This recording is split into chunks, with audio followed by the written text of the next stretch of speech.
Ras bombing me out of that kind of music there. If it's one thing I will share. You like this trouble shine, she right. Are you this way? Ras bombing me out of that music.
come ele from ale kwa enjara.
Then I hope Mello say could stop me.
Say my whole ass pop.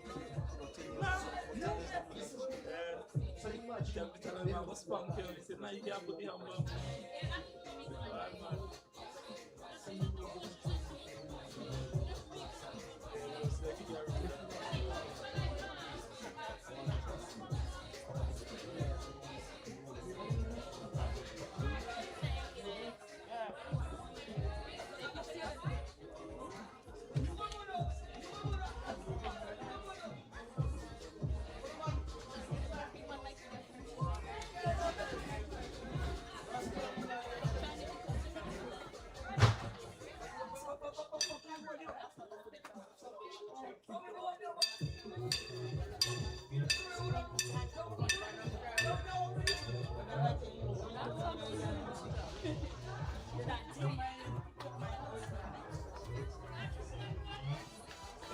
Yeah. Morning. Yeah, doing nice. From out there.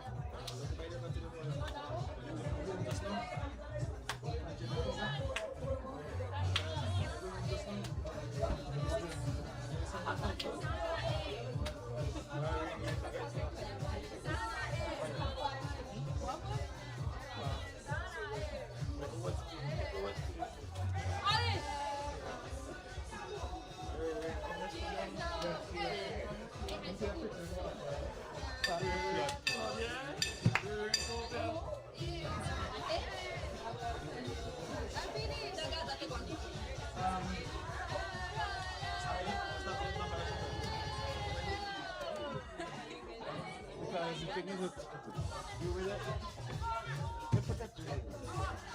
You ask them to Jinx break! Jinx break! what is the pitch that was up? It's like some close to that. It's by marketing. No, because this is where the this is elevation of the field. That's the marking. This is the marking. No, you come back all out there. Come back all out there. You will right here. We have to go west.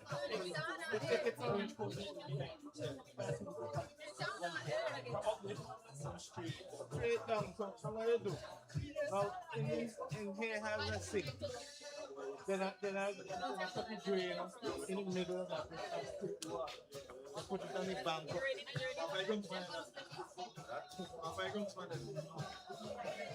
So when you put it in now, it's the whole thing and a flood for that thing.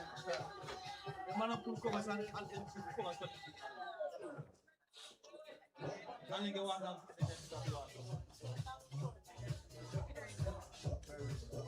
Too much is so fine and it's not there.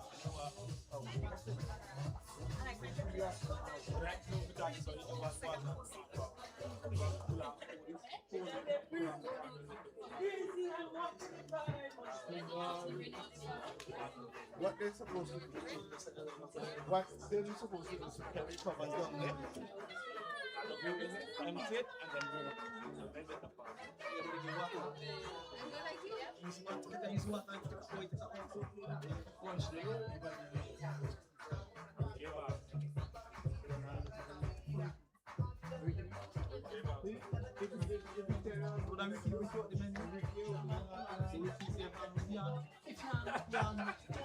This one better use water and set them off the sugar.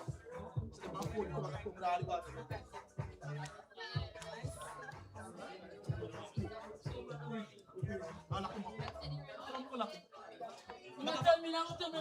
If you tell me you can get one. It ain't comes man, it ain't comes man. I want to know me miss one.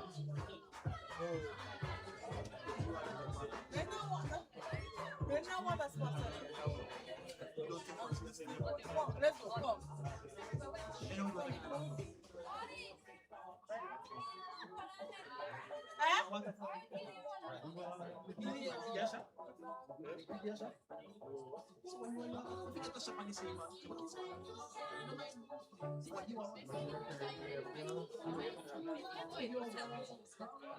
Yeah, no, I'm happy that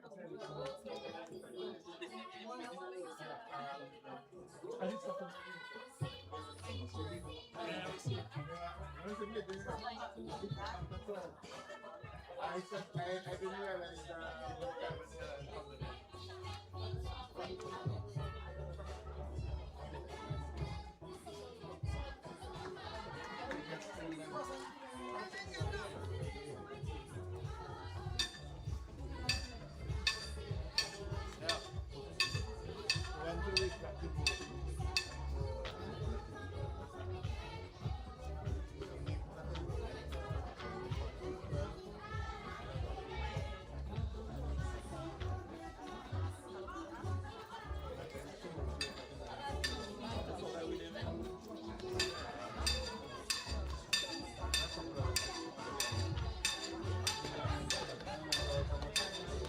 I'm gonna make sure I'm not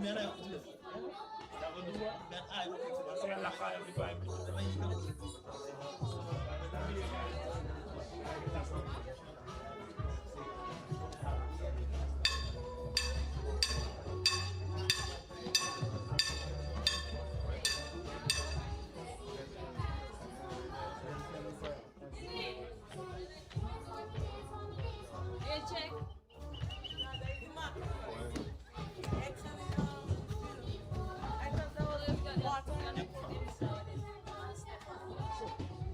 So the thing is, right now there should be water.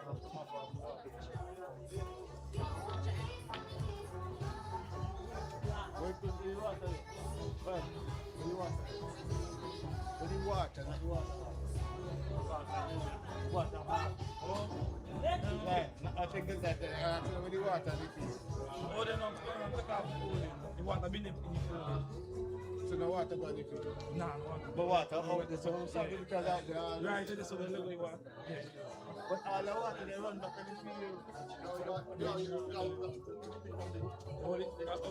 All the wet part of the picture. Water.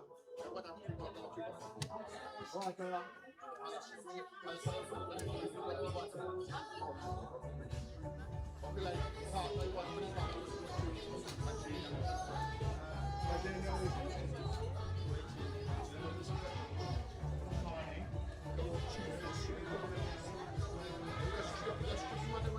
it's a waste of time. Let me tell you why it's a waste of time. You see where them two leaders out there? It's quite up there. Look for the side of the field. Yeah, this is about 10 or 15 feet further down. No water. For water get in the room. You have to flood the haze up so that you can reach up to the water. The drainage should be, see where them come in there? That it should have passed across. You see that right thing to the water, correct? I know it. I'm saying that the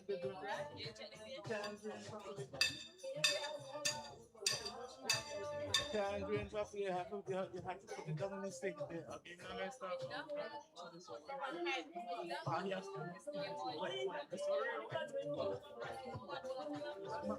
I want to do guys. If we go fast, the air, when the air goes well, the alternative to that, they put on a pool.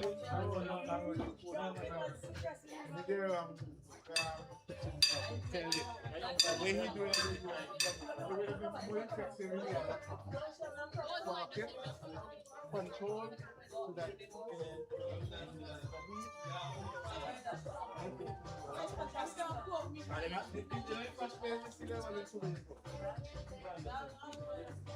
when you got to be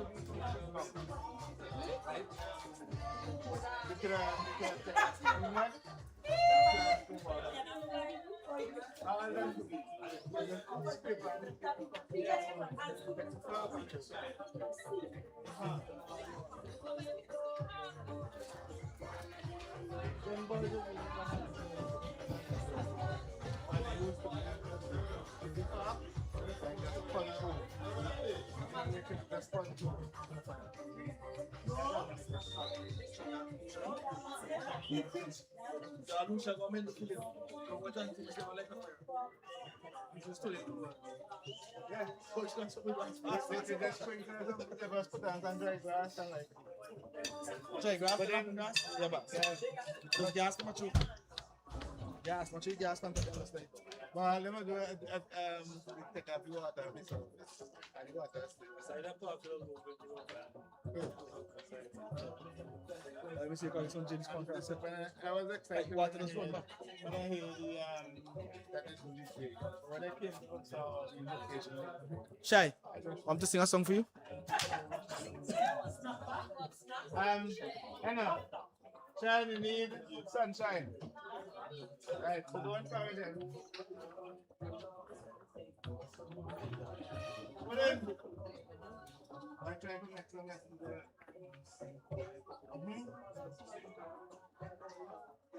How you get in here? Yeah, I see you not good. First part, you put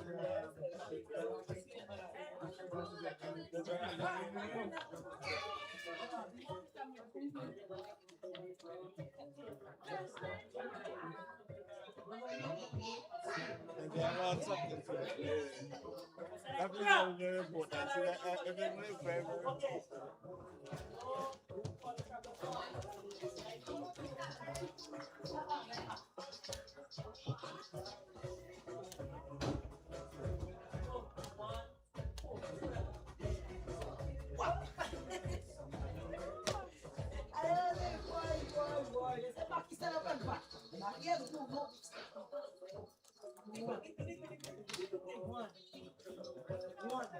Last one. What?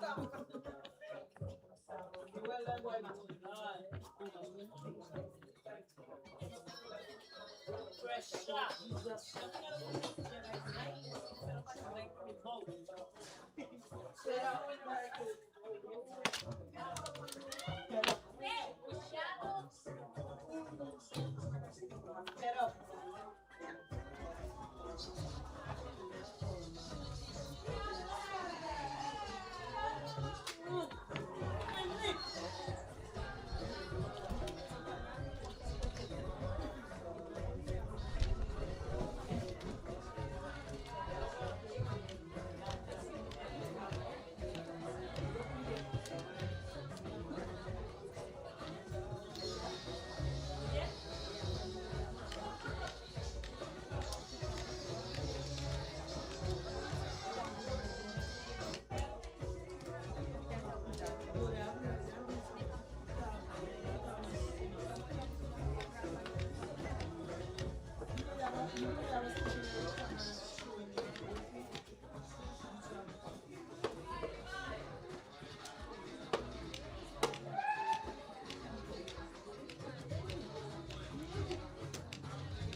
You don't catch yet. One.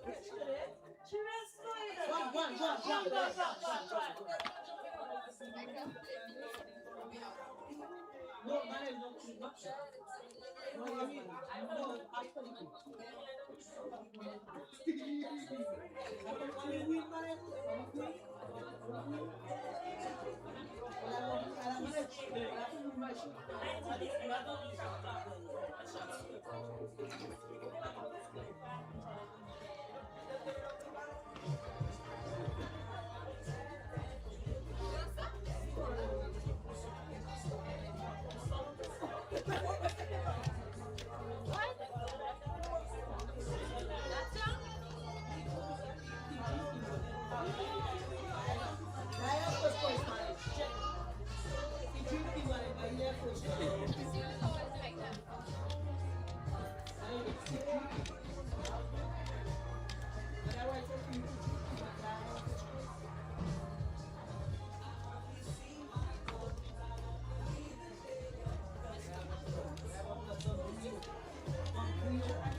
passport too. Blue and white. Yeah. First time I hear it, you know,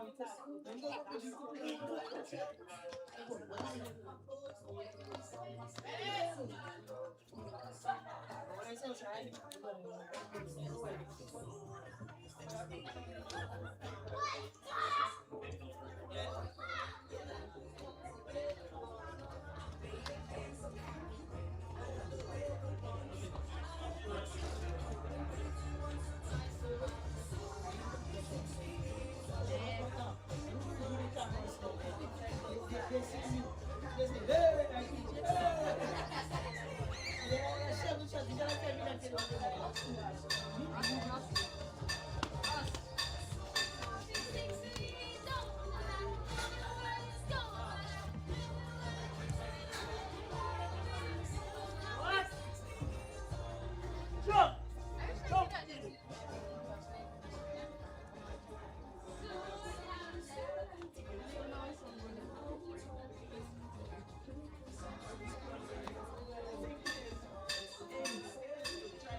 I said later I walk in the shop, but and it's about 25 years in. Yeah, come on, stop.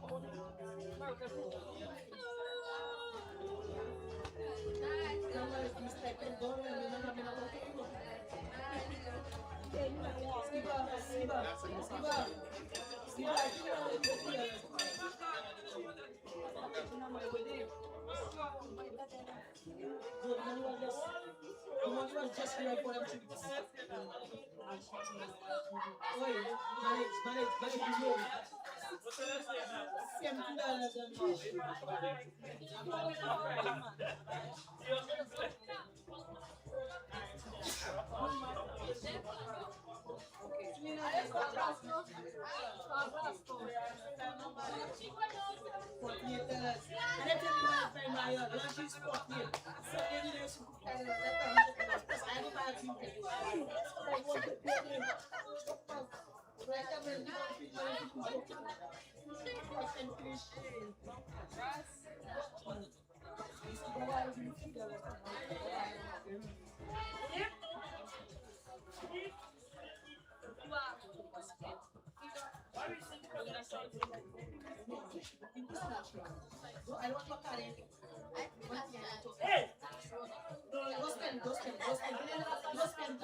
I just telling you I do want money on the children.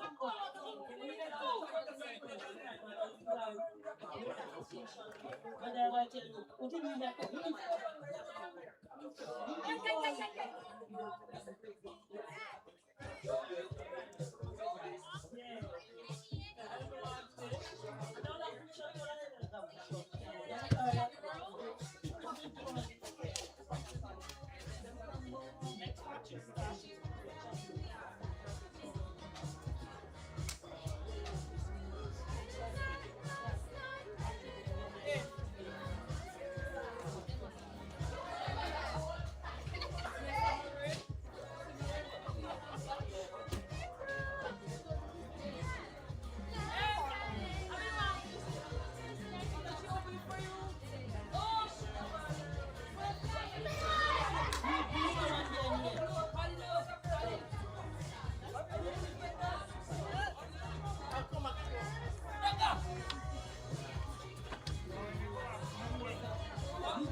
Oi. Pô. Hey, what's up, man?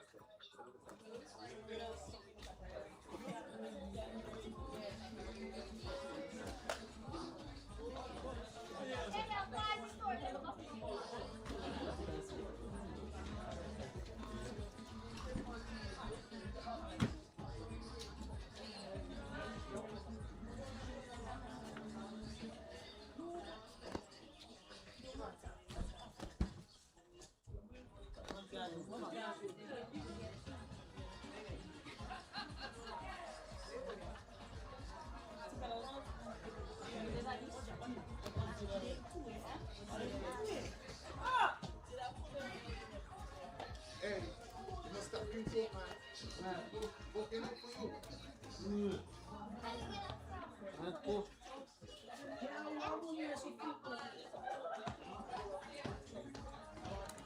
Listen,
Yeah, them done already.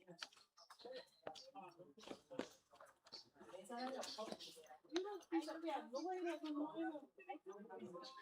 Who are they still going on?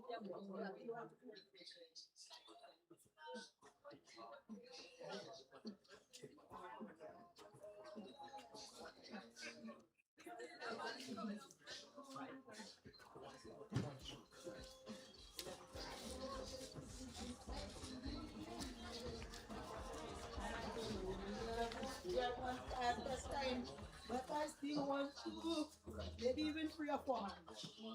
Yeah, man. It's too much for something else now. Huh? Exactly. Where from Guyana? No. Yeah? St. Lucia. St. Lucia? Yeah. I like to consider. I'm not going to go there again.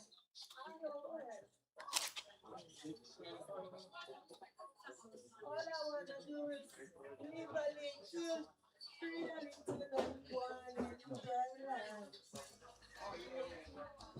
Okay, listen, something. When we flat for two, if my family got to tell me, come and some money.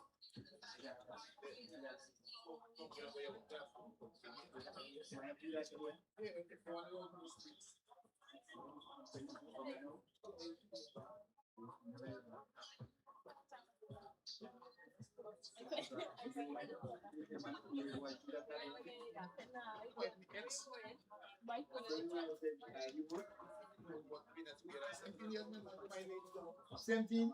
So yeah. 17. And I said,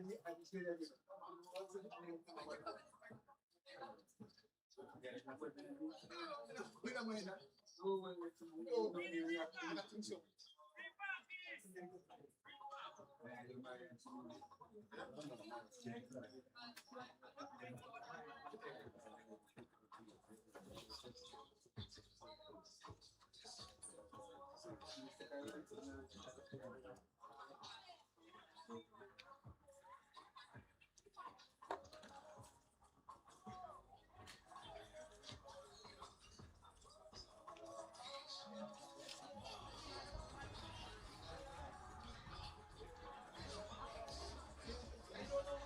They should have a machine somewhere in place. A machine, not machine that people can by the gas.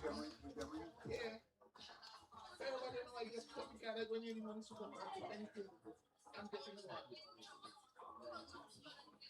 This one I go, anytime I come, I go. The man who yeah, me nah, them some yeah, scam for the mail. Like that one, I can behave careful back.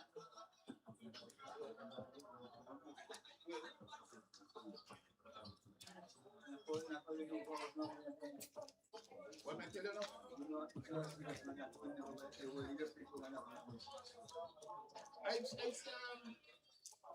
I think about 3 weeks after me talk. I leave my house open. Home open, yeah. And I come down walks. And I spend a couple of hours down. Yeah, something about 3 weeks ago. And when they come and they make the house the same thing. Yeah, when they come in, you make sure you pass at all one house.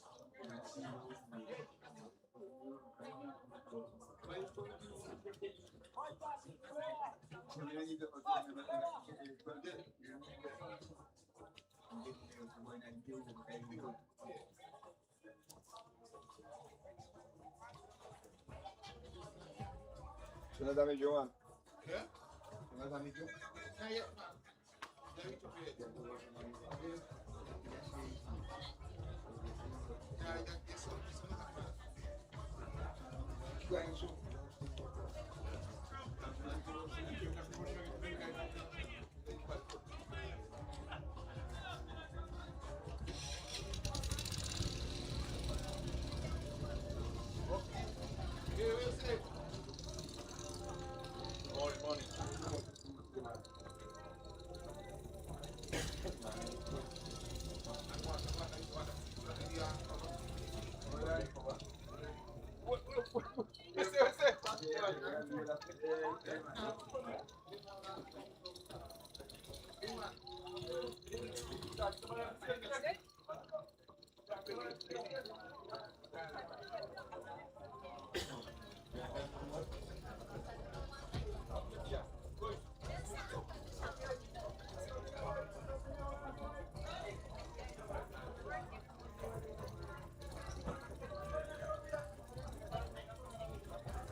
Yeah, go Saturday 2008. Okay, come last night. Yeah.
You're lying.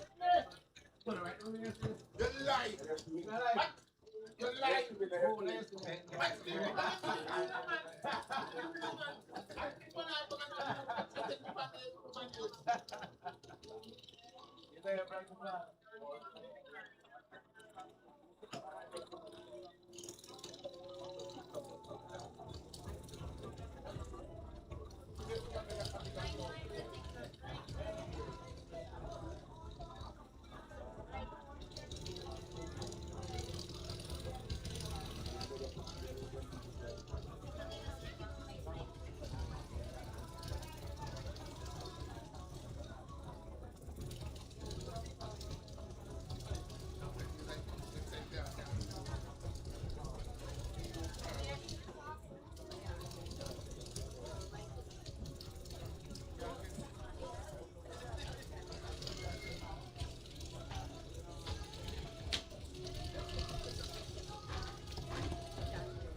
tell yourself, you would have people. What if you just start getting all of what you think? Just stupid thing. 20 years, please. What? 20 years, please. 20 years. Tell him so. Reverend! Now you just say, and I put what you want. Me not 50.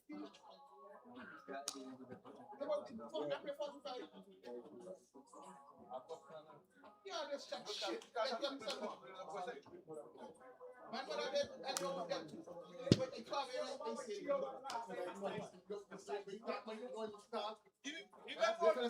may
Wala ko naniwang yung chips.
Ross,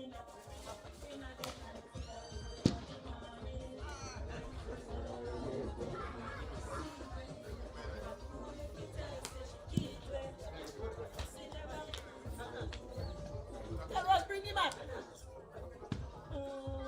Zeta. Zeta. Zeta. Tell Ross, bring him back. Ross. Tell her bring them back.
Morning, morning.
Nice, yeah.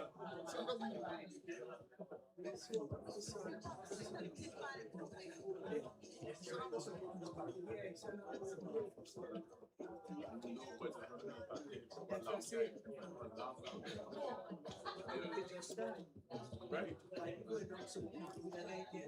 Right, exactly.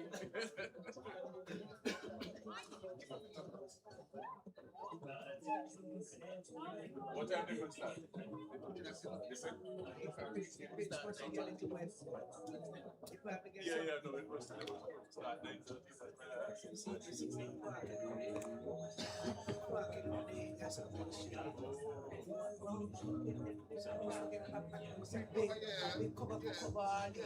Right inside it, it's supposed to be dry. This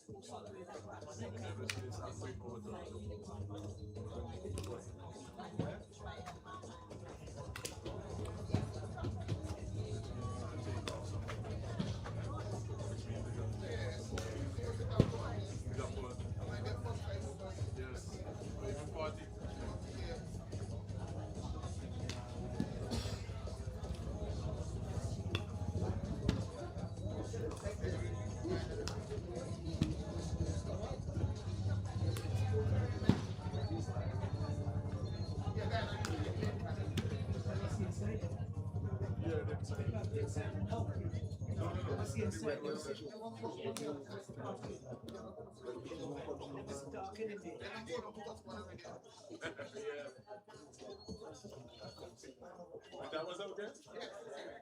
Against Trinidad. Yeah, Trinidad. Yeah. 8 she got? Oh, shit.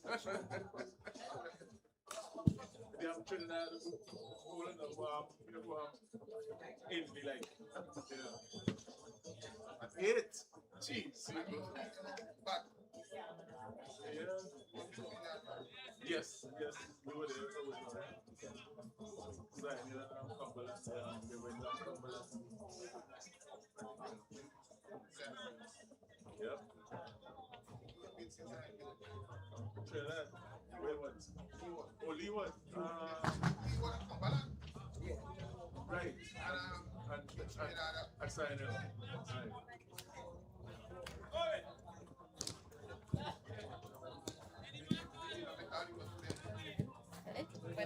Ali died. And Fletcher. She go out there? Glasgow.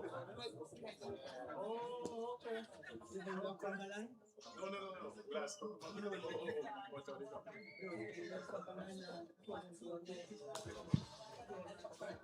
Signal, Fletcher, and Glasgow. And yesterday again, they played Glasgow. And Matt again.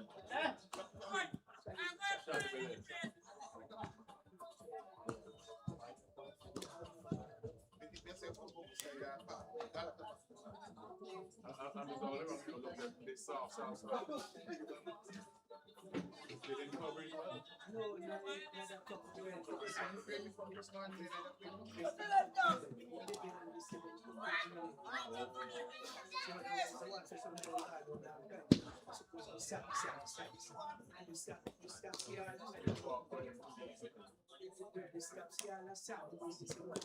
Yes, yeah. Drainage before they put some stuff.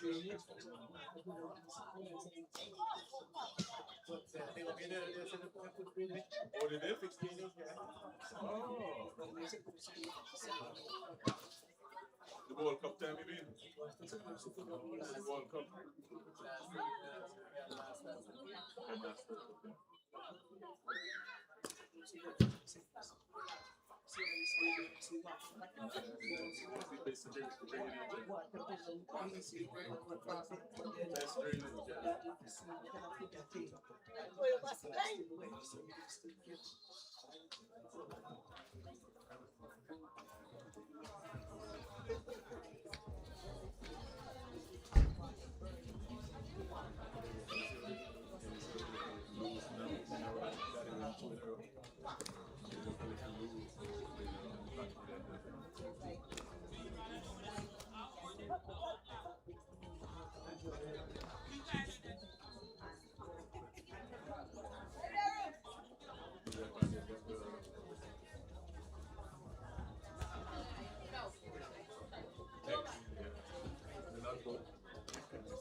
When she get older, she got fix her knee. When she get older, she got to fix her knee.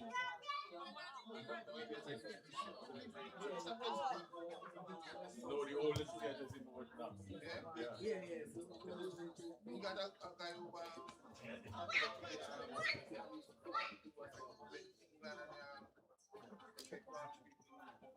and I did what? Really? What you should have sued them?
Maki.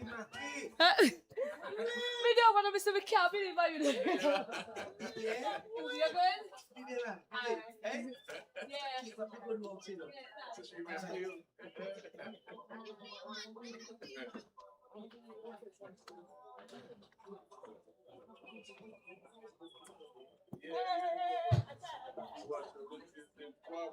I can't believe you reach out there. And it's feeling. Yes. He used to play.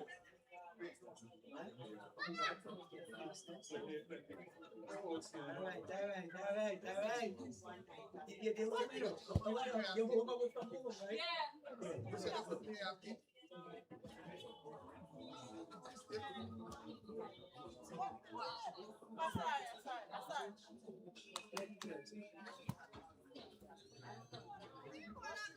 What is it now? Which are you against some Barbados? I mean, that's true. Yes, it's true. Yes, it's true.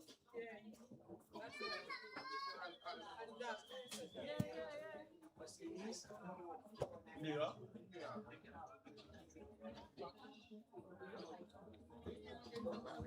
And he used to come with the master? No, with the people from America. Yes.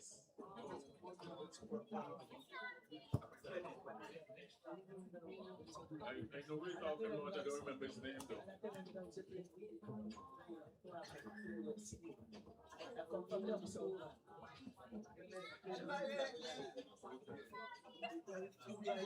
Very few guys. Yes.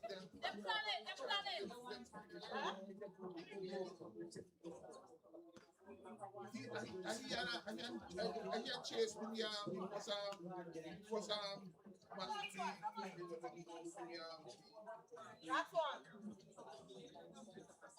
CPL, yeah.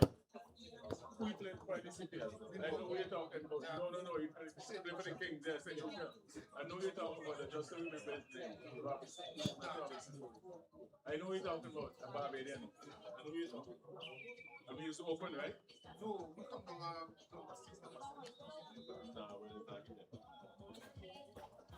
What's his name? I know what you're talking about.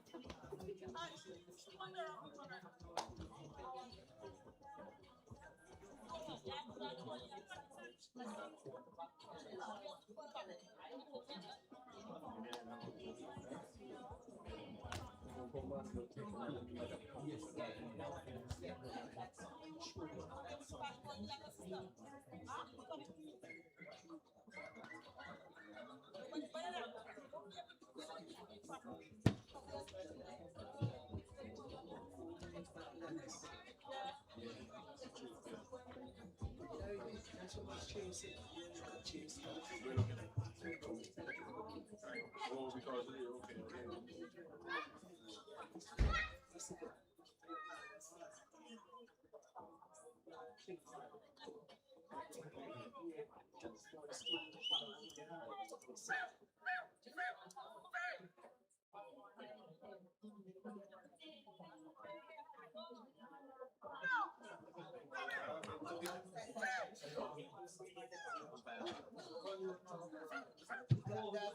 No one thinks that the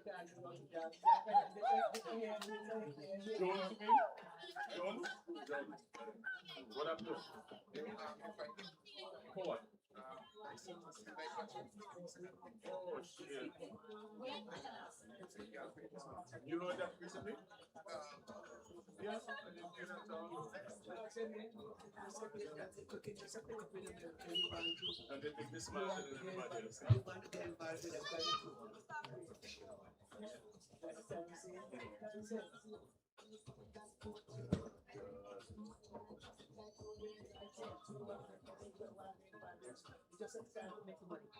Right. And you want me to go? Yes. Three count.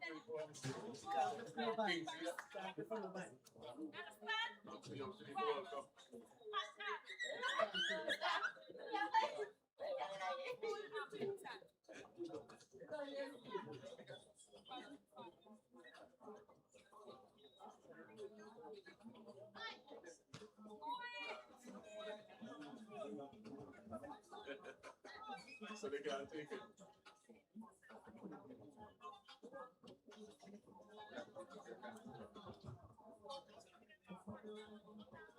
Oh,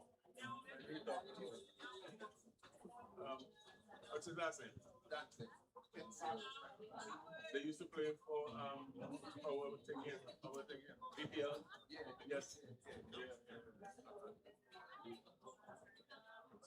You know what it's like?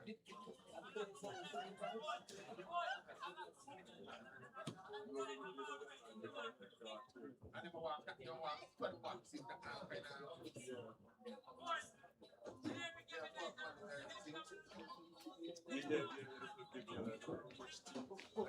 I think it's Breakers. I think they play for Breakers. Breakers they play for, right? Huh? You see them? You want to hear that, man? You know, one of the people oh, I didn't say man, go 5 minutes. That's what Yeah. What is it? yeah,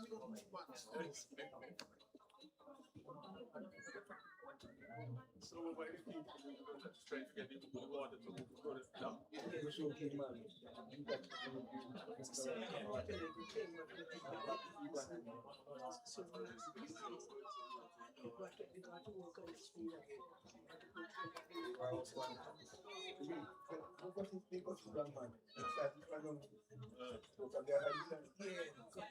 Oh, this was it. Oh, okay. Yes, of course. Yeah, man. Whoa.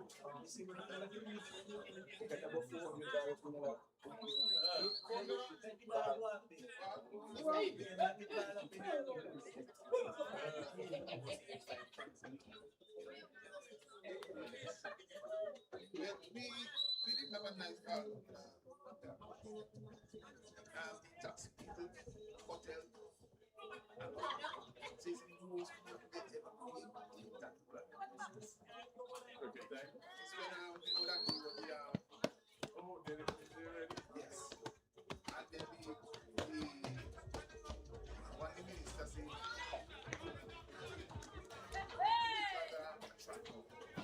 right? And when I put the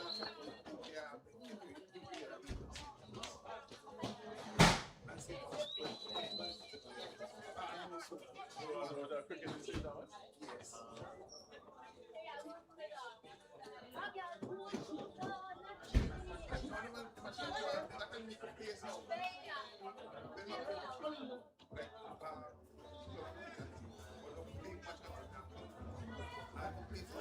So you live there? Oh, you got no beer, you know.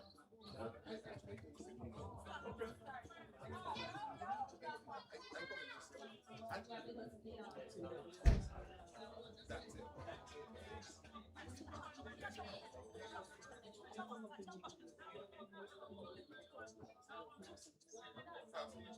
I think I'll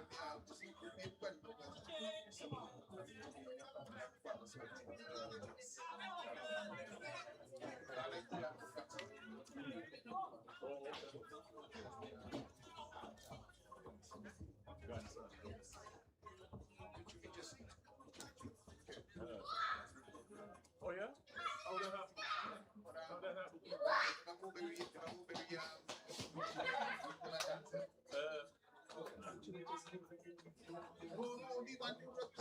Oh yeah, Richards. Oh, thought you said Richard. That's why I say all that. He have a guy what I live up in football match in so when the benefit come out they put it to about the trophy and the man say well I think is my home but my grandfather is from St. Louis. Yeah. So you have to be St. Louis to St. Louis. St. grandfather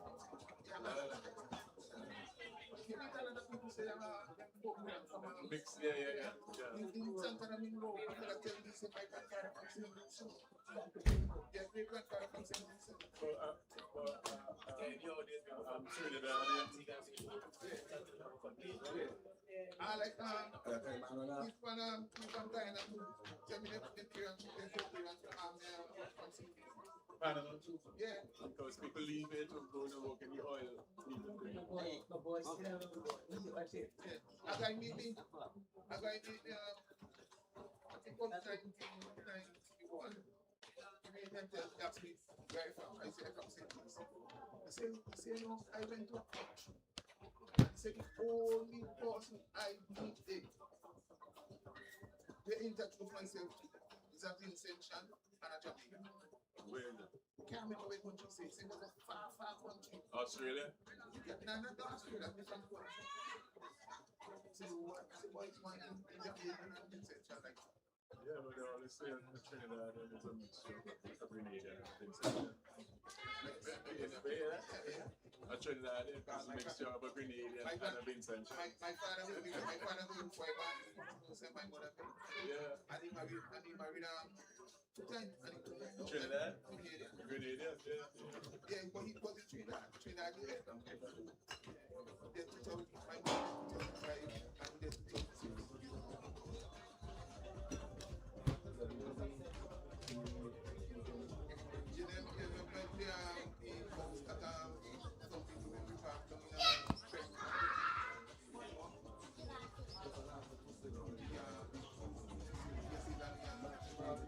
When you talk about long time ago. And what happened? That thing and all now.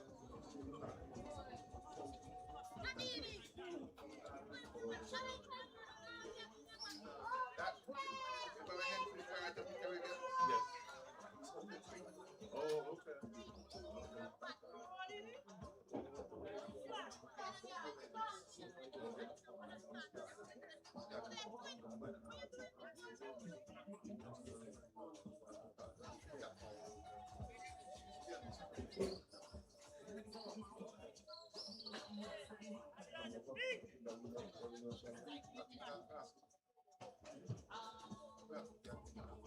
The last time Cumberland, she was a doctor.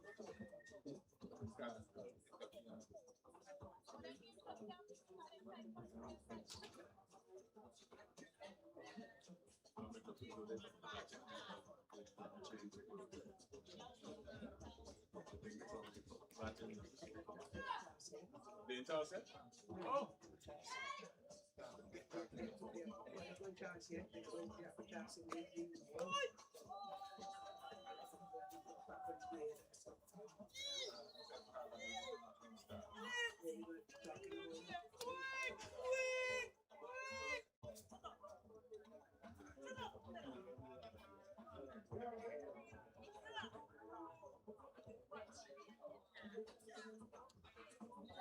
You only today? Gentlemen, you can't miss the bus bar. Yo, I want to ban TV, me see them a line out, me say it's time, it's coming to leave.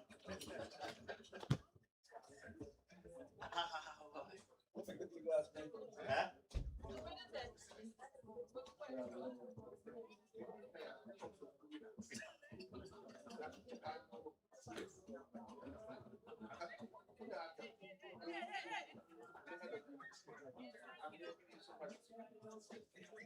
Every time they back tell me, oh, talk to your brother. We talk when you can't talk, when you can't, you want to encourage them. You can't force it. You cannot force them. You want to encourage them. That's why we did the last time. Because let's tell them brother, but we not going to like nobody. It's not really somebody that come. And that's how we have it from. That's how we have it from.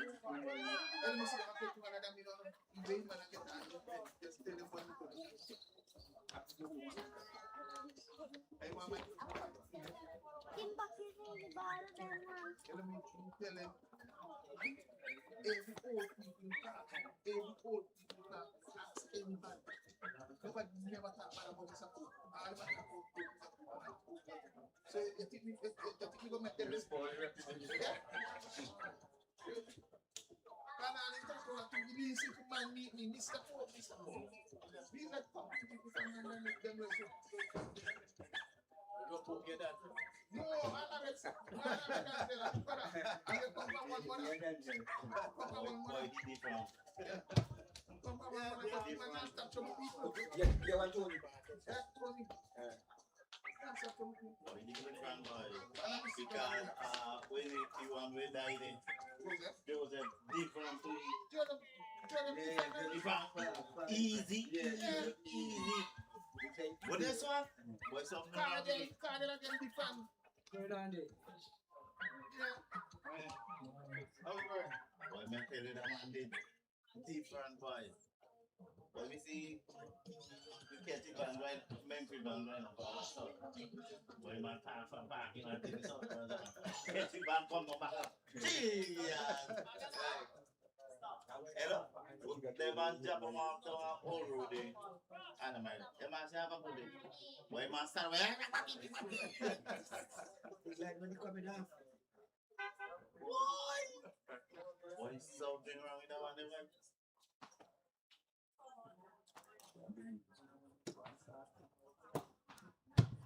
I'm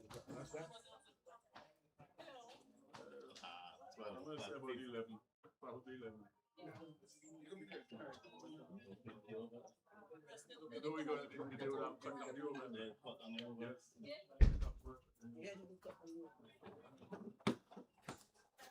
This too close to there, you know. I'm gonna bring back this. It's all right. Have to come back.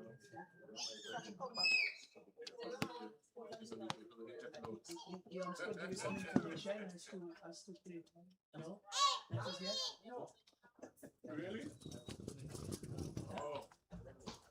Maybe I'll go check now.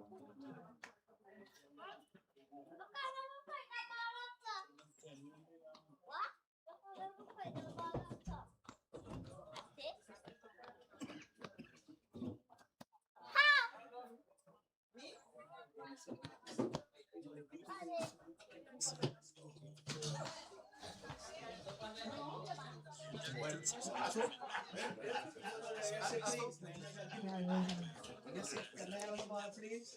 Come back, man. Can I have the ball, please? All right. Good enough? Tell me. Good?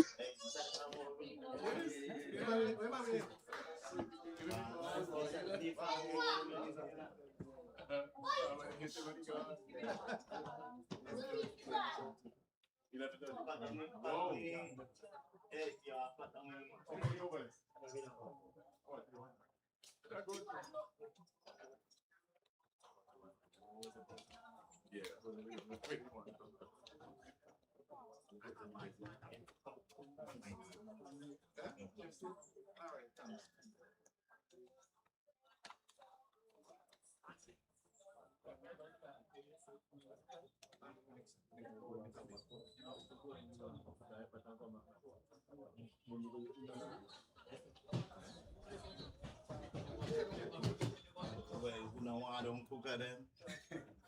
We don't get the roast. Make sure we feel all leave it. Fix some coconut.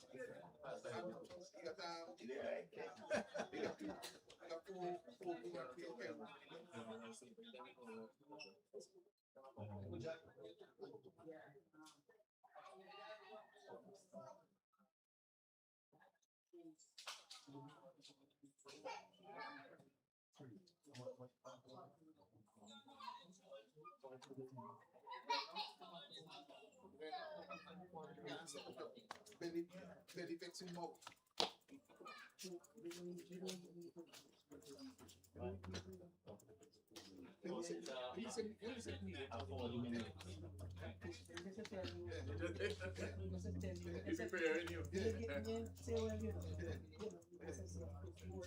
Let me just eat now chicken, turkey, fish, salad, turkey and eggs. Not natural. Hot skin, not natural. And them are made by baby. Always only fish. Fish and saltfish. Hey, you get right? We'll go catch a couple more arrows. Boy, I ain't gonna go on that part there. We'll get some crayfish. Somebody Yeah. give her Nah, I'm only going to get. Yes, you go down and go. Yeah. We don't shoot that big one, a cabin. A big one cabin, then they put peanut. And then what's the belly? You want just like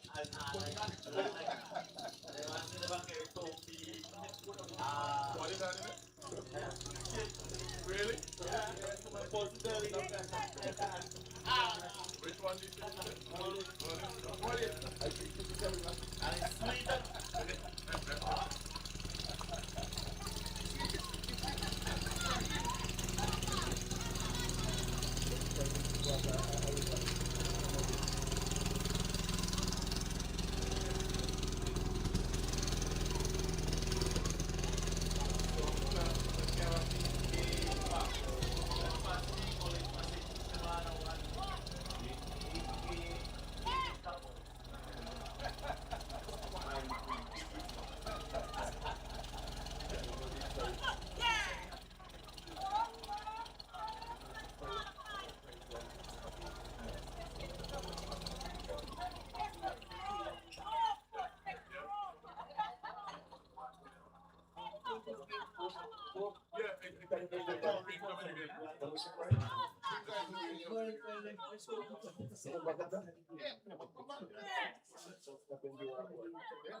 If this a come down, next year, you might get up in the serious.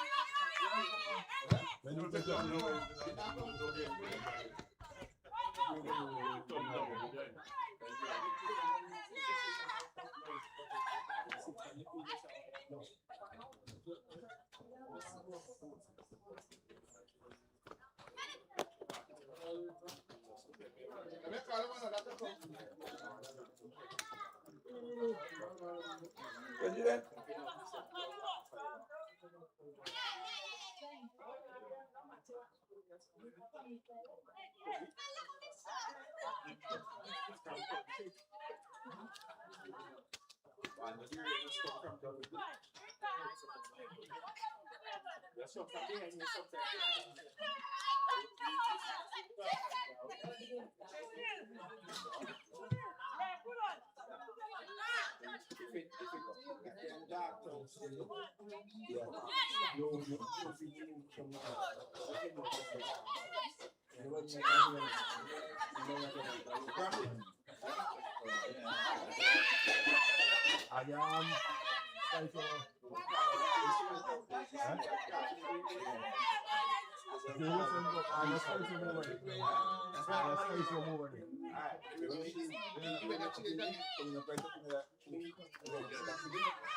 And you're coming up there. So if you're coming up there, you're going to stop. You come right in at again.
Hello.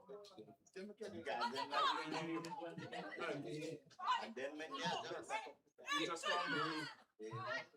Hello. I'm hearing you now, yeah.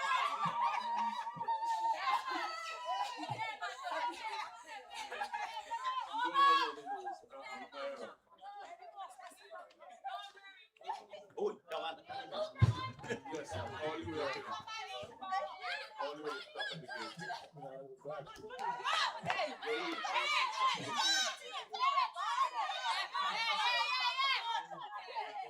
You have any parking there? Okay. Every time we move out in the station.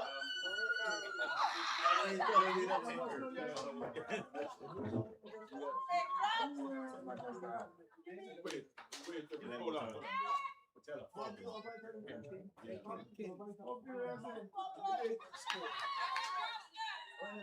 outside. You're outside. Okay, so let's see.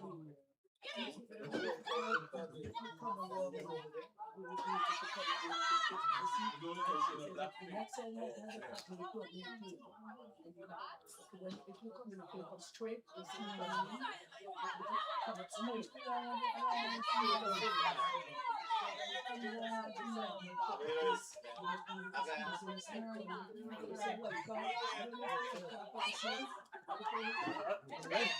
Hard to do.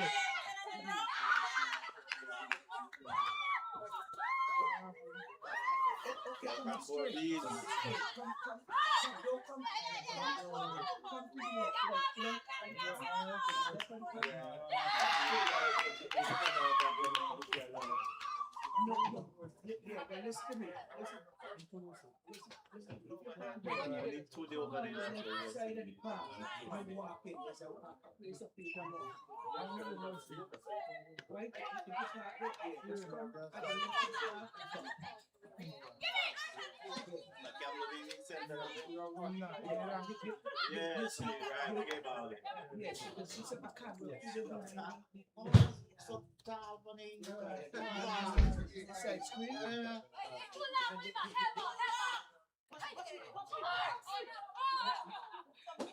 Okay, welcome in.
What's over there?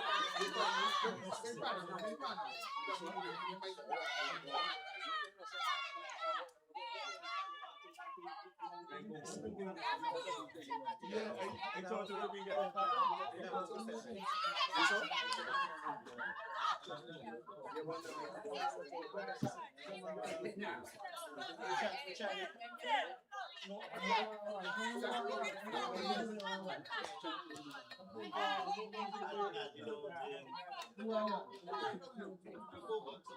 Marcus Robert?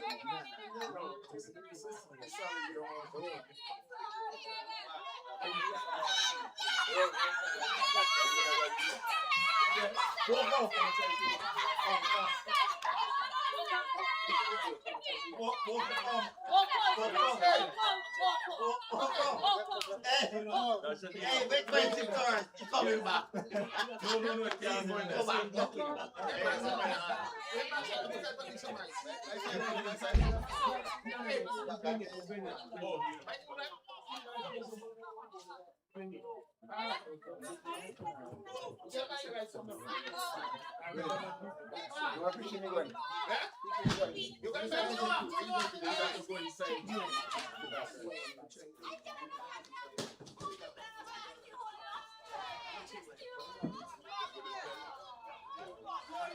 Oh, I'm signing up, calling.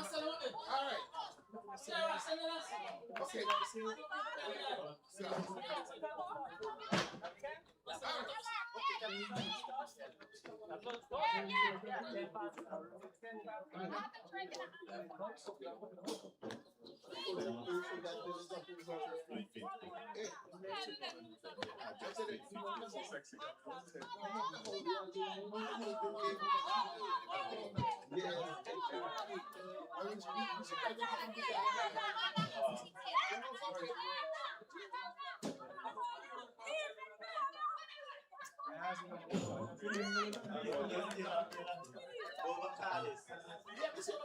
Watch over. I'm gonna tell you where American woman been running. Relax. Right. You get a woman. You get American woman from here. So from here, tell the husband and location a couple of stuff. They come back on cruise, Warren. Warren, and they say to them. Warren is the thing to them. Warren said, it's away from. It's St. Vincent. He says, St. Vincent, eh? St. Vincent, they are rich. All the big houses. Warren said, Francis, he did that. Francis Warren said, hey, that he ain't getting no money. That a working man and work. Hey, when cruise done, people are right on the envelope, the tip envelope. You're all rich. You all don't need nothing. Right, so. Yeah, because they come expecting some little old house. Yeah. You know what I say from city? That's another thing. I read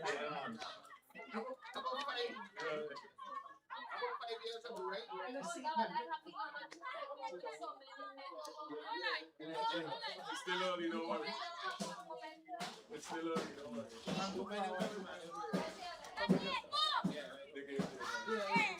So way back exactly. Don't be oh this. You turn it up, right? Oh, It's the main cooking, no? It's too much of basics. Yeah, so the good man was. It's a basics and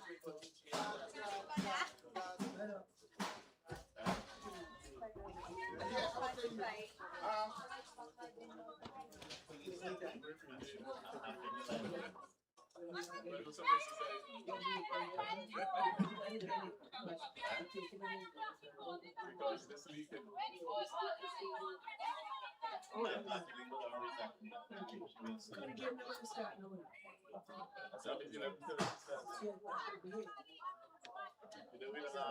That's what we were trying to tell you.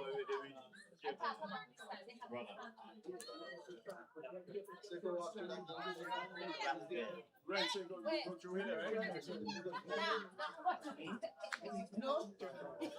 What? From the woman? that's a woman. Men ball over there all the time. From men, yeah.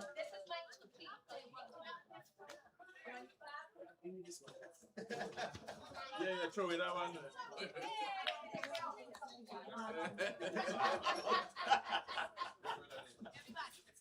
Combine them.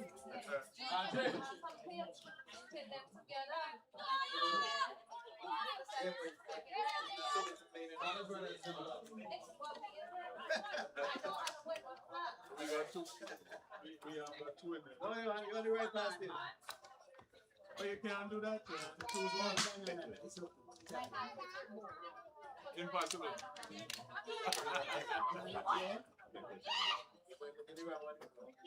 You see? How you know?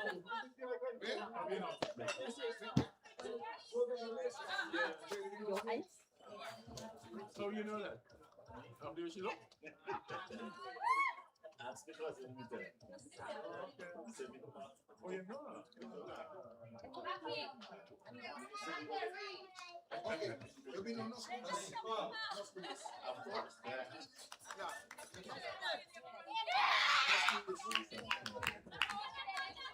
Can we go?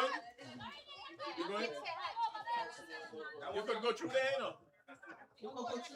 Go through there. Behind there. Yeah. No, so it's not that's what the teaching system.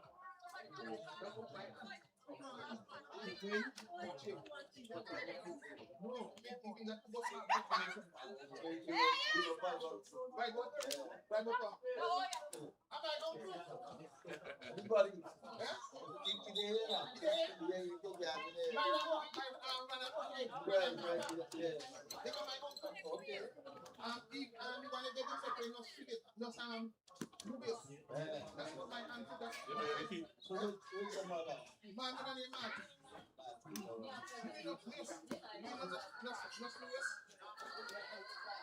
She died in 1999. Yes. I think it's to some sugar and her daughter. She daughter is adopted from the States. Yes. And we don't see. Fantastic. Just because your husband used to say it. Yeah.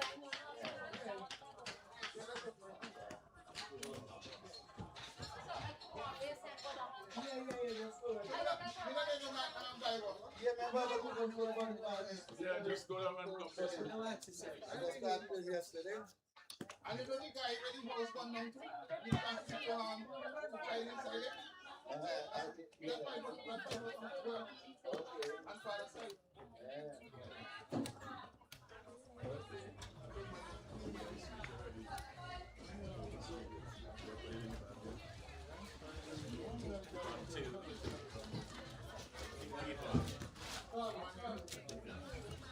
Was he not right? Oh, okay.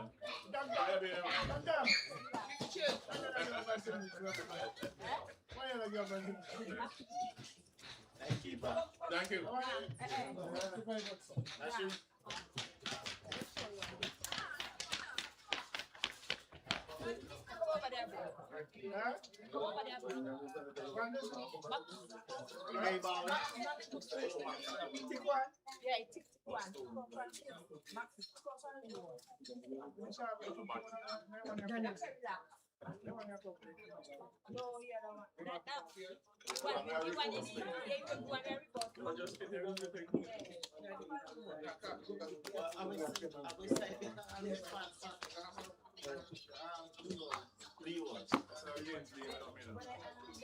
They could play, but they think So would that be a pickup?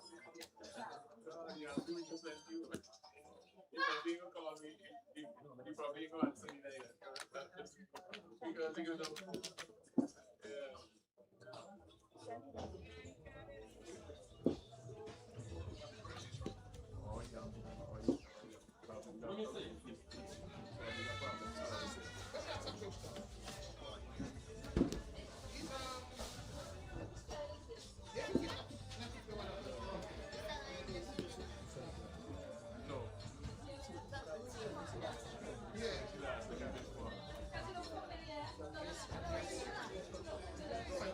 Whoever the most points now, win.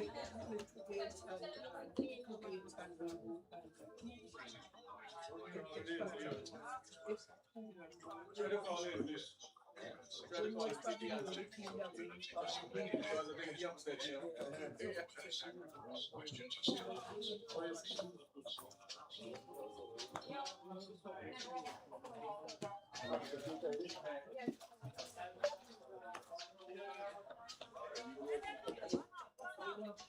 Don't break the band up. You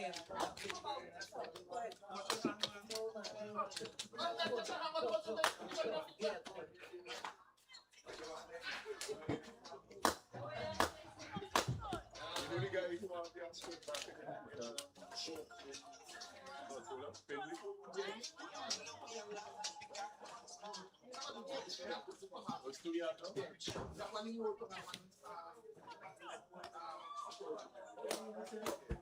and he's with brother too, that's him.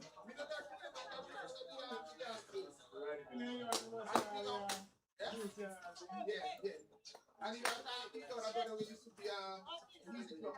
Oh, he up there too? No. Oh. He used to be up with big bike alive.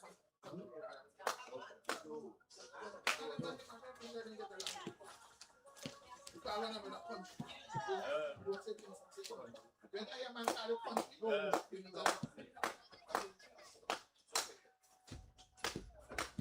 and you know, what's the country? I tell country, they don't need no. Come now, I'll say it. Get Freddy, I'm going to get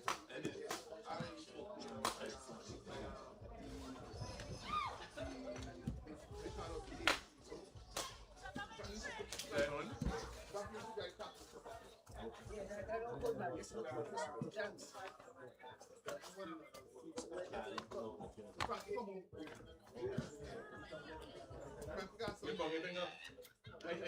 know you would again pick up on.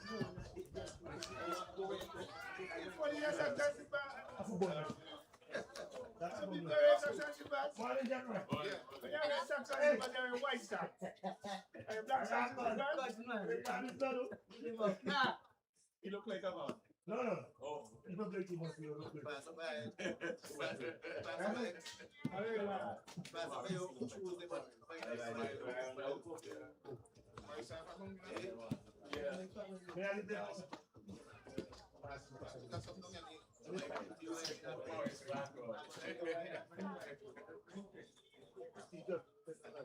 I'm being answered, right? That young settler.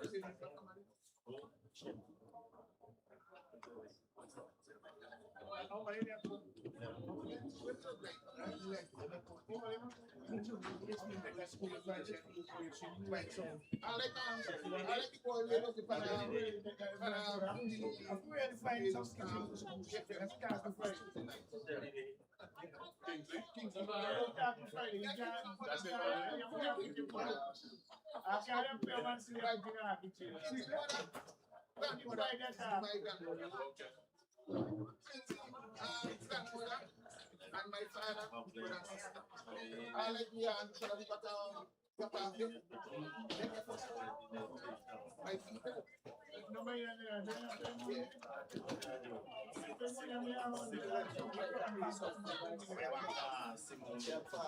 like everybody.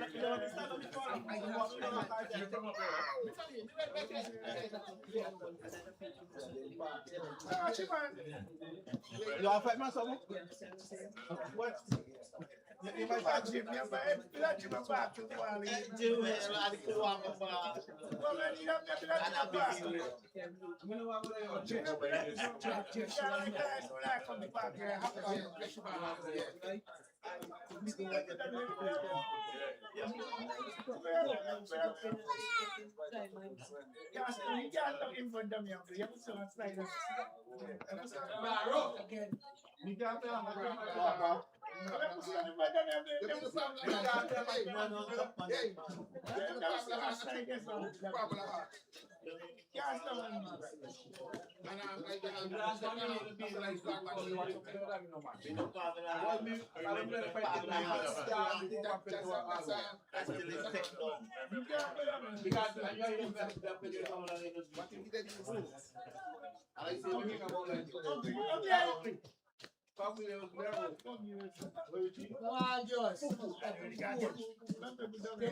You don't do that, right?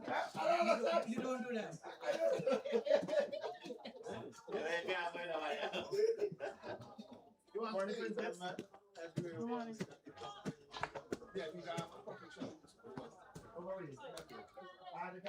I'm over saying. If you have a blindfold for you guys, you'll find out it's a Yeah, that's how it's happening. That's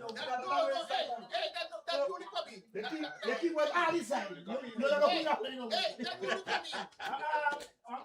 coming. Yeah, that's what Hey, that's what I'm saying. Hey, that's what I mean. Oh, yeah. That's what coming. So they put a big keyboard. Oh, there. So you can't go there. There's a pretty, you don't see. You don't see.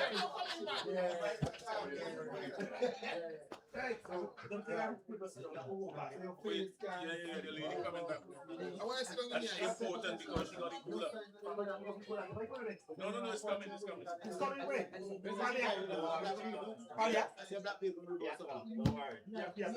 She probably come up here because she was back over there.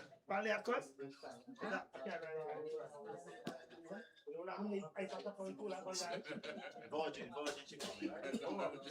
Straight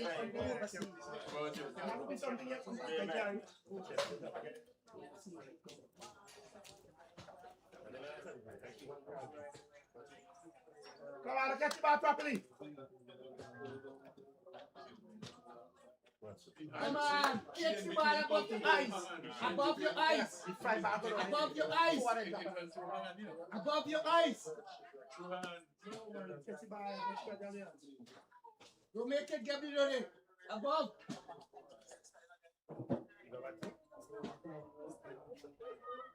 Six. And here, hold on, pay that over, right? You know, the 200 bucks. Yes,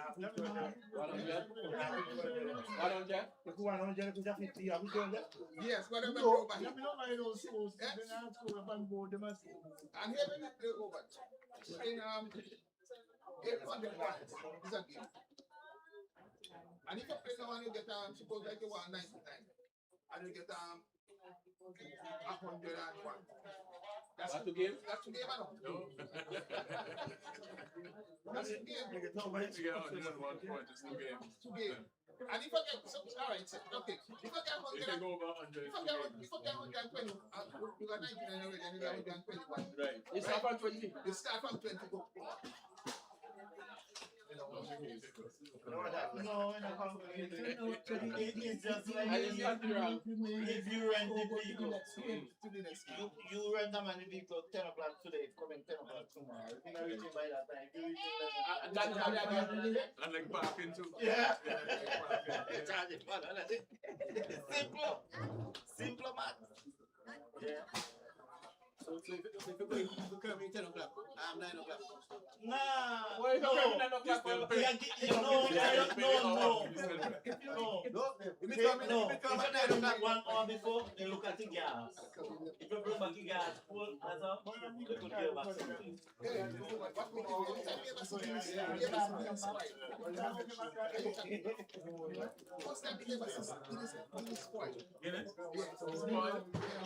Because they don't drink it. Because mixed with milk and then? No. We all give it We used to go out. We have to see us go with them doing so. And we have to put like 5 cases. Oh, okay. And when we get the drinks, then we pack them up. Oh, I see that. And when the man goes out, they do like going the party and things like that. Like they did it for a long time. Being beat and shit. Yeah.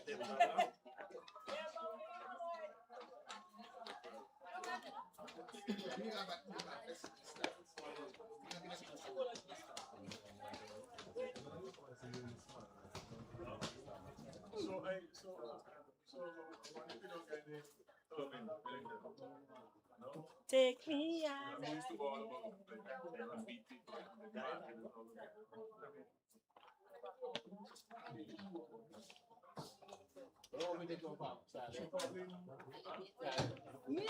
Yes, the other side. Why? Yes, Millington, yeah. Yeah. You ever seen him play? Yeah. You're the champion.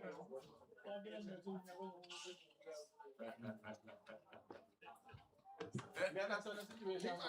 You can't record in that minute. This is that camera. You see it when you hear it, it's Oh God, I don't know. like when I say, There's somebody. you play 26 years. I know I was that first time I was with my father. I mean, 20 million take money now. They just go back, pause, and see who's in the match. And then back sometime. I don't know. Now did I have a And son? still who's in the match. And a 45 games to have in a week. That I could have. I'm going to believe you. Now that I could have. Yeah, man. I think it's only next year. This is the Colombian part.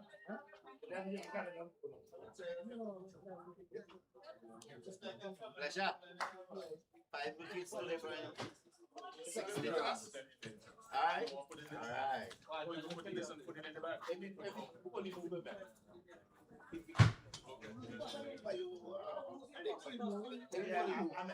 Hey. Hey, Watch out. Hey, watch.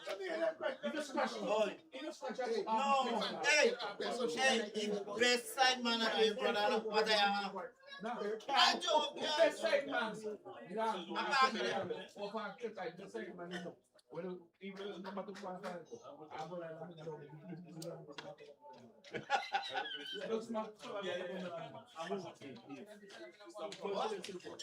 What I am doing. What I am doing. What I am. Yeah, you come play by I do so. Yeah, And then he does so.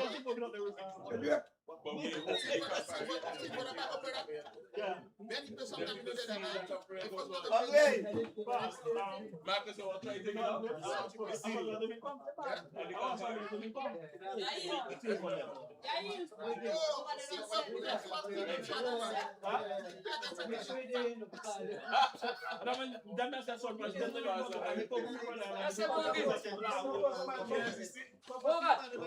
Oh, you don't want to take it out because it makes it drop. It makes it drop.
I only clear on your company.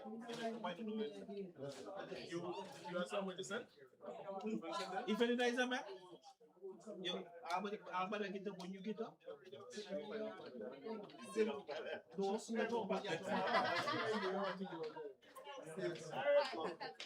So you can't blame me. Looks like you know the one tough so yeah. Oh, you got ready there?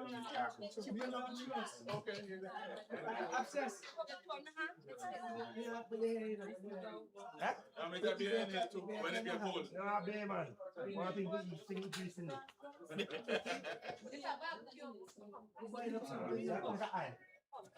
You agree to the thing?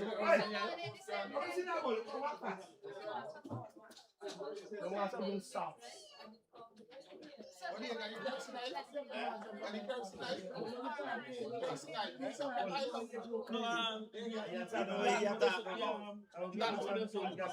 have to read between the lines. Yes. You got land more than you want hide. Land more. Me not tell you more I want sauce. You never say sauce, it's satellite. And that's so much that I'm about to do. And I'm going to cook. But I'm about to cook. Can I Man, see some from? First case. Your friend went first case. Oh, yeah. Oh, yeah. You must be doing that time.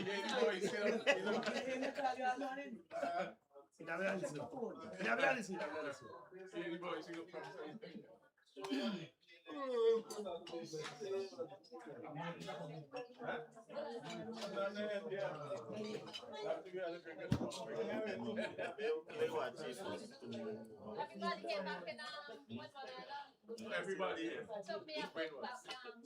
So no, you can't put on that.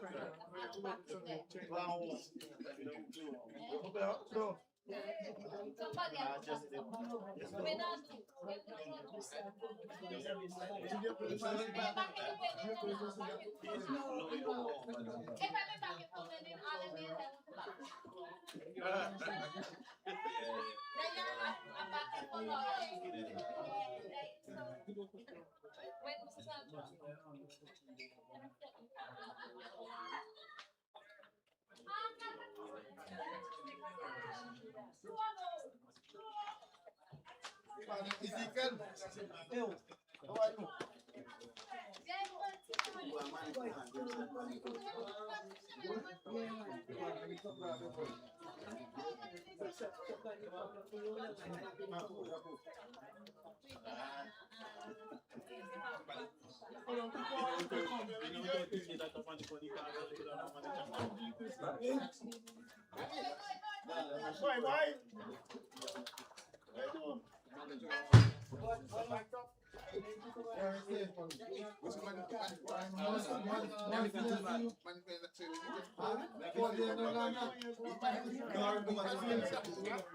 Next week.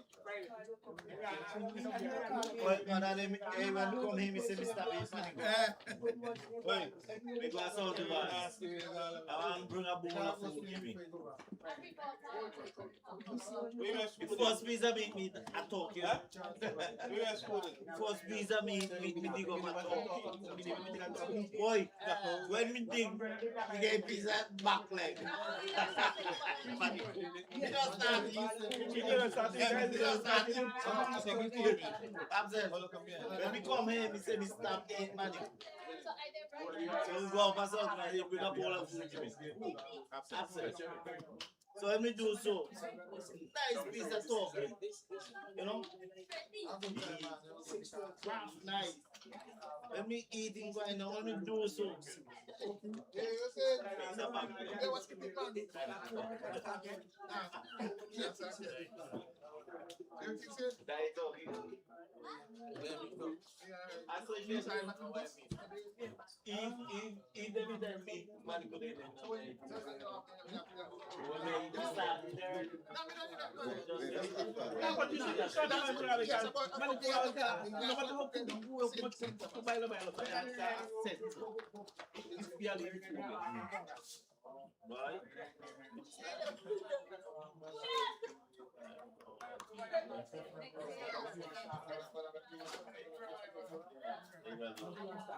You think it will be here? You think the competition is going to be here the next year? No.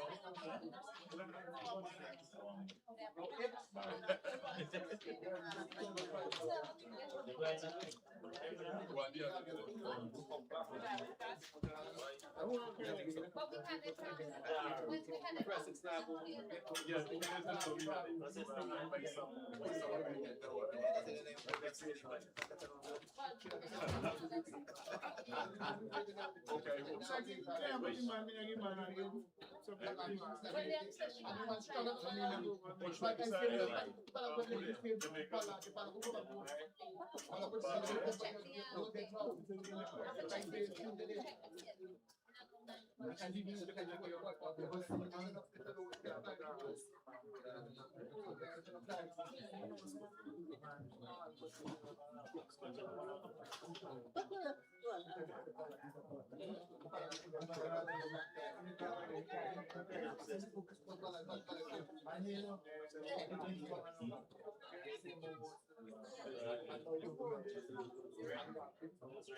Jono, this have to move. Here is too close. Have to go back.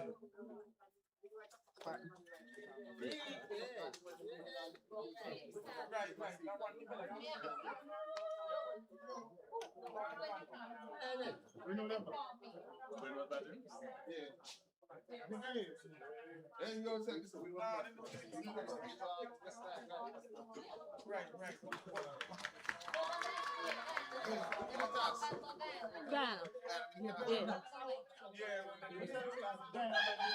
They're bowling.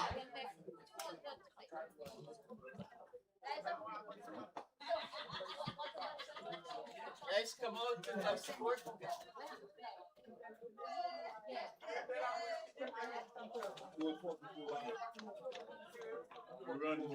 Run.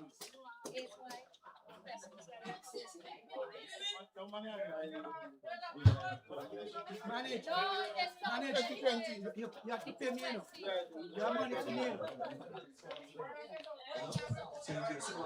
Hello, everyone. Delightful to have you here with us here at the Park Hill playing field. We do apologize for the delayed start, but there was some rain around overnight. So it's an 11:30 start for now. This very important match between Guyana and the Windward Islands women.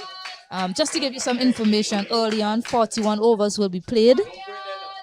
One bowler can bowl 9 overs. The other 4 bowlers can bowl 8 overs each. Power play is overs 1 to 8. So again, happy to have you with us as we continue to bring you live coverage of this CG United's Women Super 50.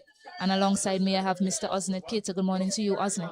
Good morning to you, Stacey. Good morning to all our viewers from around the Caribbean, those viewers in Guyana, and of course those viewers from the Windward Islands, Dominica, St. Lucia, Grenada, and of course the host country, St. Vincent and the Grenadines. A bit belated in terms of the start, but we're hoping for some good cricket here with the good cricket conditions. Sun is out to some extent. Those early showers we had have slowly become a thing of the past. Got the wind blowing across the ground as well will suit the players. And I'm sure that the Windward Islands, inserted to bat force here today, they'll be looking to get off to a good start and continue in the same vein that they've done so far in this tournament. Yeah, and just to give you the teams, well, first of all, Guyana, they won the toss, decided to have a bowl first. Team for Guyana: Shemaine Campbell, captain; Ashmini Munisa, vice captain; Shabika Gajnabi, Latoya Williams, Laureen Williams, Casey Schultz, Shinita Grimon, Liliana Grimon, Mandy Mangru, Plafiana Millington, and Fiona Benjamin making her debut today. What about the Windward Islands team? In terms of the Windward Islands, a largely unchanged team. Janela Glasgow, Afi Fletcher, Onisha Fontaine, Aldit Gasper, Holly Charles, Karina Noel, Jada Tyrell, Ashlyn Edwards, Abini St. John, Amaya Gilbert, and Chanel Mackey. Notable absences, Captain Zeta James, out with a bit of a flu this morning. Quite unfortunate for the Windward Islands, but they'll be looking to recuperate and hopefully put up a strong performance to finish off this tournament. Yeah, so no surprises that spin will start. Shinita Grimont for Guyana. Openers for Windward Islands, Ashlyn Edwards at the strikers end, and at the non-strikers end, Abini St. John. See Guyana employing some tactics similar to what Trinidad did to them in that first game, albeit a different pitch, a different surface. The sun has been baking on it as well. So let's see how this surface plays and holds up in comparison to the other in the previous match. It'll be interesting to see how this wicket plays, Stacey. This was a wicket used for the first encounter between Barbados and the Leeward Islands. Barbados on that occasion 144 all outs, and they restricted the Leeward Islands to 64. Yeah, so playing a bit of mind games early, Guyana. Yeah, so far it's coming on to the baton nicely. Not seeing any hint of turn. So that's a good sign so far. Of course, when you look at the table and the amount of bonus points you can accumulate in the tournament, all teams are virtually still in contention to win this trophy. Yes, much more harder for someone like Leeward Islands at the bottom of the table with 5 points. Yeah, that's a nice looking drive by Abini to get off the mark, and there'll be overthrows as well. So she'll get 2 runs to open her account. Yes. A bit of sloppy cricket there from Guyana. Williams on that occasion looking to hit the stumps. No sort of backing up on that occasion, affording the opportunity for a second, which was accepted by these two. I think that's going to be key in terms of how well they're able to walk the ball into the gaps and put some pressure on the Guyanese fielders.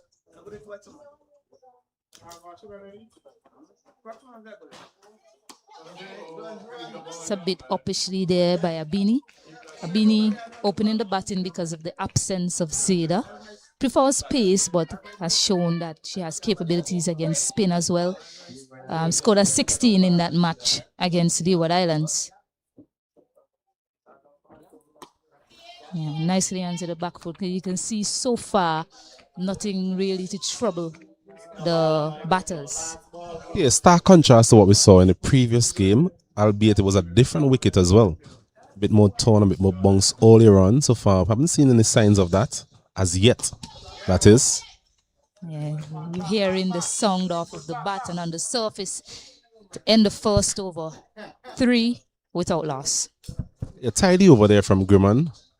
The sort of demons in the wicket, as we alluded to. And those of you who saw that last encounter, Guyana versus Trinidad and Tobago, certainly saw a lot more approaches for the spinners, but it's a different wicket, and so far seem to be more compact. The sun also has been out in all its glory at the late start, so that may have contributed to a bit of the moisture going out of the wicket quite early, but still early days, and Guyana looking to get off to a good start in terms of some early wickets and put in some pressure on what has been a rather confident Windward Island batting unit so far in this 50-over championship. Yeah, they've won their first game, scoring 225. The only team to have scored 200 in this tournament so far. And then won chase quite convincingly versus Leeward Islands. But it's Plafiana Millington to do her duty at the other end. Ashlyn Edwards on strike. 2 fielders now under the helmet, very close to the bat on the leg side. Silly mid-on, and a silly square leg. And just coming into today's run, other fixtures on Trinidad and Tobago versus Barbados and Leeward Islands versus Jamaica, no sign of start of play in that match as yet.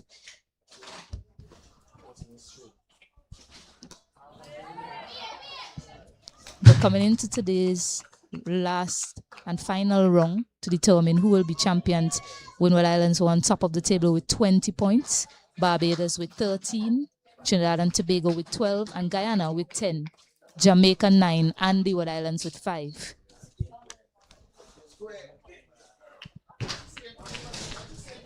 Certainly a very good start from the Windward Island team. We saw their struggles during that T20 segment of the tournament, but they've really managed to turn it around, largely due to the batting exploits of Janelle Glasgow leading from the front. And of course, their bowling has been quite consistent throughout the season so far. This one on the wrong line there. Ashlyn Edwards looking to help it, but leg by signal by umpire Patrick Gustard. And we also have umpire Jacqueline Williams standing at the square leg.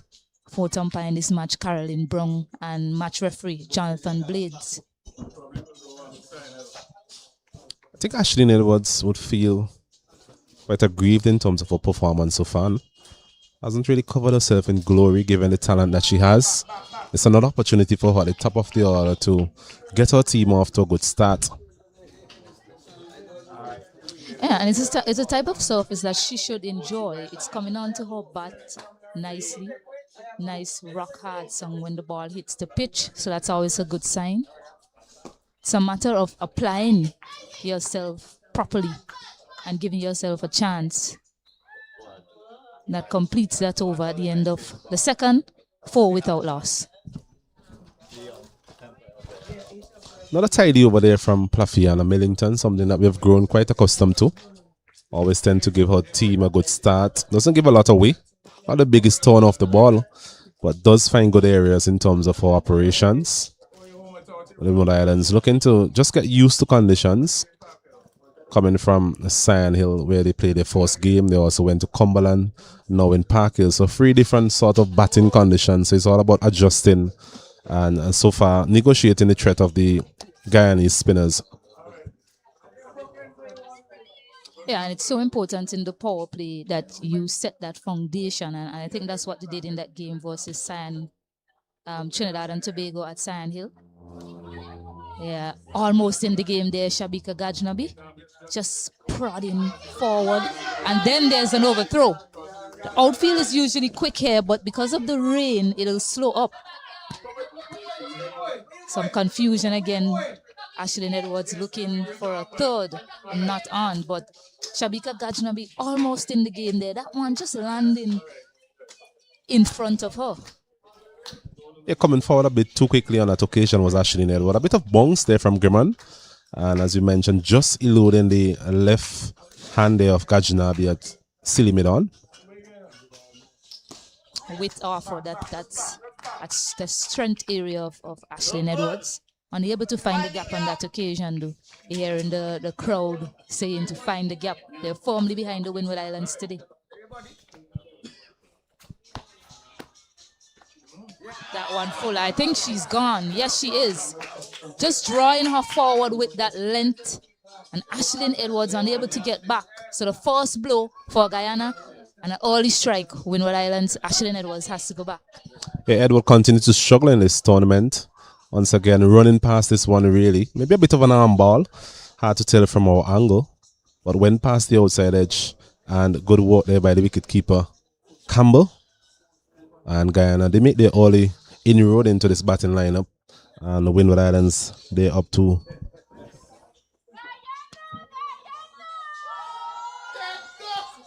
6 for 1. As we see Afi Fletcher making her way into the middle. Yeah, 6 for 1. Afi Fletcher with 71 runs in this tournament so far. Janelle Glasgow leading the charge with 127. But importantly for Windward Islands, perhaps why they're in such a good position in the tournament, 2 of their batters are in the top 5. Glasgow with 127 and Afi Fletcher. So Guyana, they'll know it's an important wicket to get. And Windward Islands will be hoping that she can bat deep and replicate what she did at Cyan Hill versus Trinidad and Tobago. Agreed. Always need those batters in the top 4 to contribute significantly. And if they do, you'll find yourself in very good commanding position to some extent.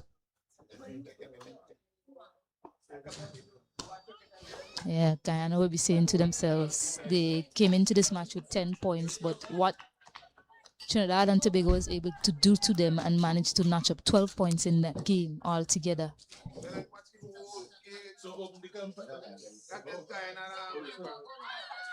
There's a muted appeal with that one heading down leg. Well, one thing we know about Afi Fletcher, she'll play her shots. She's not the type of player that will get bogged down to any extent. Does like to be positive, just has to be selective. Mention it's a different pitch, a different condition. Just need to get adjusted as quickly as possible. Good areas there from Grimond to finish. And at the end of the third, Windward Island 6-4-1. I think there we saw that delivery once again. A similar delivery to what got Edward.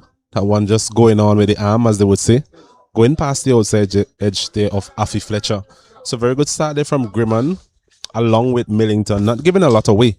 And I'm sure that wicket would have boosted their confidence to some extent as they look to put some early pressure here on the Windward Islands. Yeah, certainly. And now you see that they've gone back to 2 fielders under the helmet.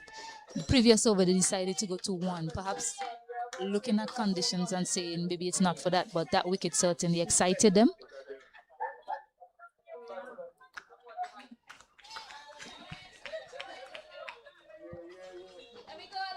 Millington continuing bowling the 4th.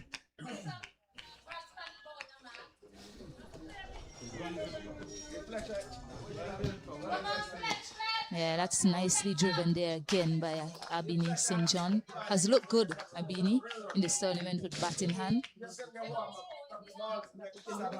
Managed to get that 16. She'll be hoping that she can build and add to that.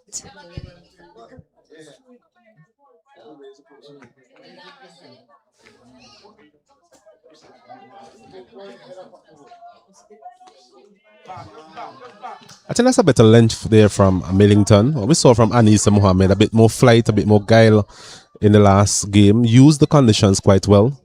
Guyanese spinners, especially Millington, doesn't give the ball a lot of air, tend to be a bit flatter. Oh, but... no, she gets her. Slightly flat, as you mentioned, and just pushing her on the back foot. And that one just sliding on, taking out off stump. So Guyana with a 2nd wicket in the power play, and they are on the charge. Just about to mention that she tends to bowl a bit flatter and maybe not suited to this particular wicket, but on that occasion, going back there was St. John and not getting any sort of contact and losing her off stump. So another wicket goes for the Windward Islands, struggling here quite early in this encounter, up to 6 for 2.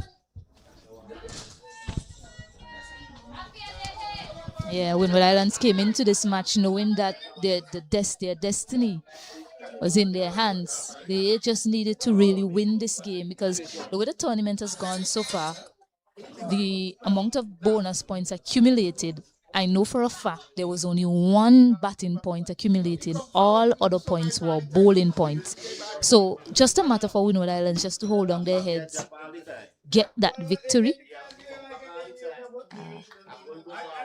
Zamia Gilbert, the new batter in.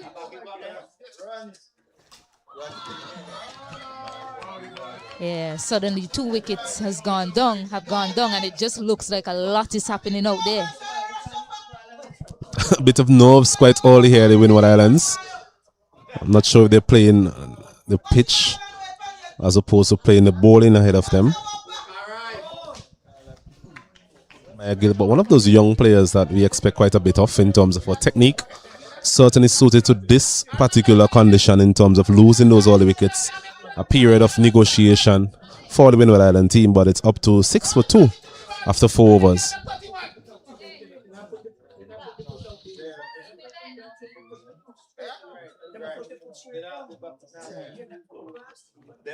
And Guyana certainly up and about here. 2 early wickets, looking for a 3rd.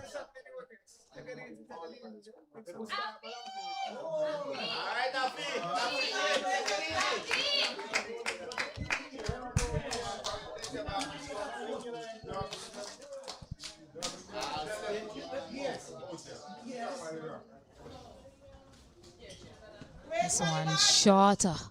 Just unable to get back onto it.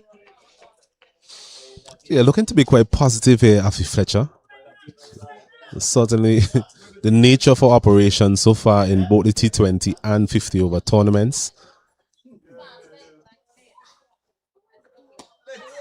Yeah, that one, this time connecting it, but just barely over the head of Ashmini. And she's off the mark now, Afi Fletcher. I just think it's not the type of wicket where you'll just come in and hit the ball, the cover of the ball, really. It's about getting used to conditions. We saw here on this particular wicket, Barbados, Cumberbatch batting through the innings, scoring 73, not out as well. Perfect template in terms of how you go about operation on this wicket. It's not a matter of blasting the ball to all parts of the ground. You have to get used to conditions here. And I'm sure the Windward Islands will be looking to do so and put up a competitive total here this morning. Yeah, still a lot of work to do for Windward Islands. Still have a lot of batting to come. But the important thing is not losing a lot of wickets.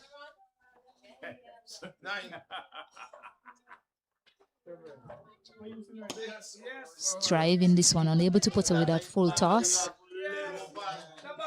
So even the poor deliveries now being served up. It looks like gold.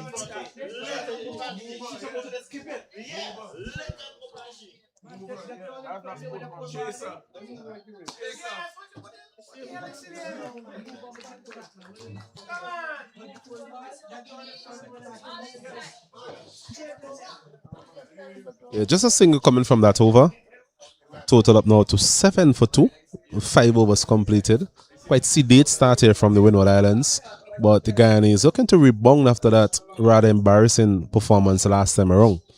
They are really applying the squeeze, as they would say. Those 2 wickets also early would have helped their cause.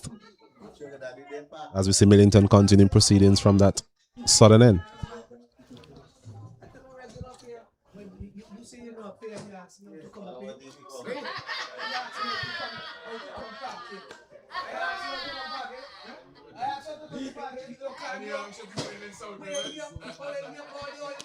Just working that one to the onside. And just as important it is to accumulate the bonus points, is just as important now, this last round, to deter the opposition from gaining a bonus point. Guyana 1 wicket away in the power play from getting a bonus point.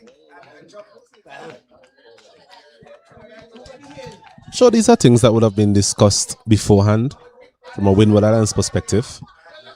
Importance of preserving their wickets earlier on, especially against a Guyanese team that's a bit short on confidence. They haven't had the best of tournaments so far, chasing down 76 in that first game, lost 5 wickets in order to do so, and of course that woeful batting performance last time around. Gets off the mark now. Amir Gilbert, not convincingly, was shouts of catch it. I think that's a better length from Millington. Just trying to flight the ball a bit more. Enticing somewhat of a false stroke there from Gilbert, but thankfully from her, just evading Gajnabi there at silly mid on. It's a nice looking drive, but cannot pierce the gap. It's just a matter of batting time, as you mentioned, on the surface in particular. Give yourself time, especially up front when the ball is newer. Yeah, too short. Not a lot of power, but she manages to get a single. Fletcher. We're seeing 5.3 overs being bowled so far. I haven't seen a lot of assistance for the spinners, to say the least. In stark contrast to what we saw the last time around. A lot of deliveries really jumped and turned. Caused mayhem really for the Guyanese batters. Yeah, I think the 2 dismissals were just a matter of poor decision making as that over comes to an end. 10 for 2 Windward Islands. Yeah, just a matter of the decision making was a bit inept by both batters. I think Ashlyn got a full delivery and was on the charge, perhaps even before the delivery was bowled, and then was trying to get back. Didn't really play a shot at it.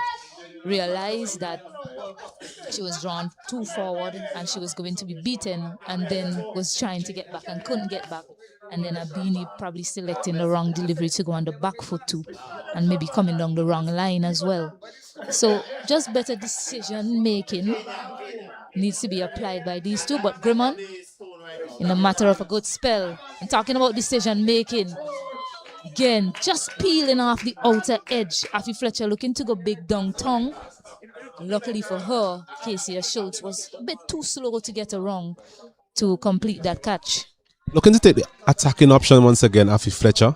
But just that delivery, that sort of arm ball going away from the right-handers, I think Grimmon has utilized that to perfection so far. And it's caused some discomfort to some extent to the batters of the Windward Islands. Afi Fletcher on a couple of occasions now looking to go down tongue, as you said, but getting the outer portion of the back, largely due to that delivery, just moving away slightly from the right-handers.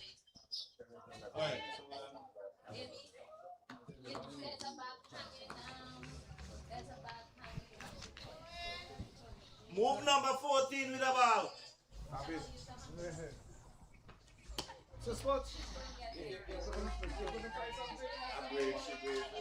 Yeah, these two Windward Islands would dearly love a partnership here before the introduction of Janelia Glasgow.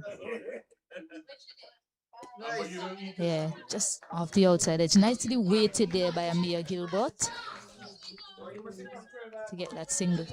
I think she was shaping up for a big shot on that occasion, but the length was not full enough to go down tongue, so just had to wait a bit and angle the bat and got it past the fielder there. Schultz at backward point and another single. So single certainly a decision that they can work on as they look to build this partnership. And once again, that delivery again, getting the outside edge this time around, and the fielder there had slipped.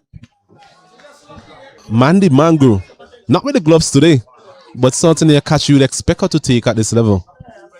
Yeah, Grimmon is not happy. She's bowling her heart out, has already picked up a wicket of Ashlyn Edwards, had a near miss and now a drop chance. She's bowling exceptionally well so far in the power play for her team. This time she connects, and connects really well, but it just plugs in the outfield because of all the rain around. But that was a really good connection there by Amia Gilbert.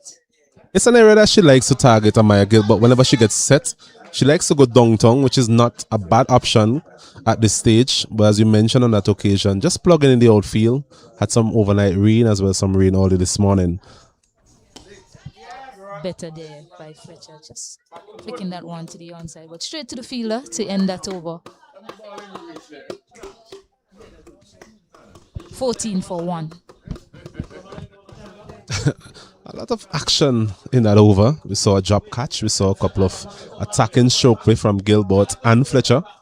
So certainly a lot happening here all around in this contest. Remember, you're looking at live coverage of the CG United Cricket West Indies Women's 50 Over Championship. Windward Islands versus Guyana. Guyana earlier on won the toss, elected to field first. So far, they've been able to get a couple of breakthroughs. Windward Islands looking to mount somewhat of a partnership here between Gilbert and Afi Fletcher.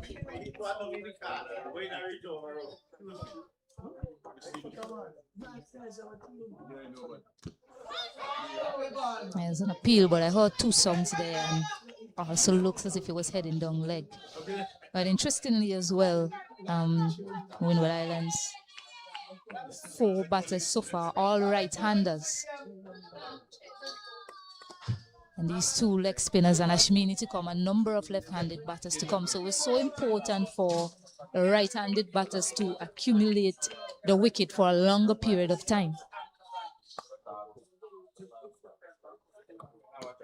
Nice, really nice. Just standing on her toes and punching it. So looking confident today, Amia Gilbert. I think that was a similar shot attempted by St. John. Maybe a bit of turn on that occasion. Just cost the whole wicket on that occasion. But Gilbert standing tall. Good looking player. We saw quite a bit of her in the Windward Island Championship. wasn't given as much batting opportunities during the T20 leg of the tournament, but certainly an opportunity for her today to put her hand up and be counted. Once they offer that little bit of weight, Fletcher will play that shot. Just missing it.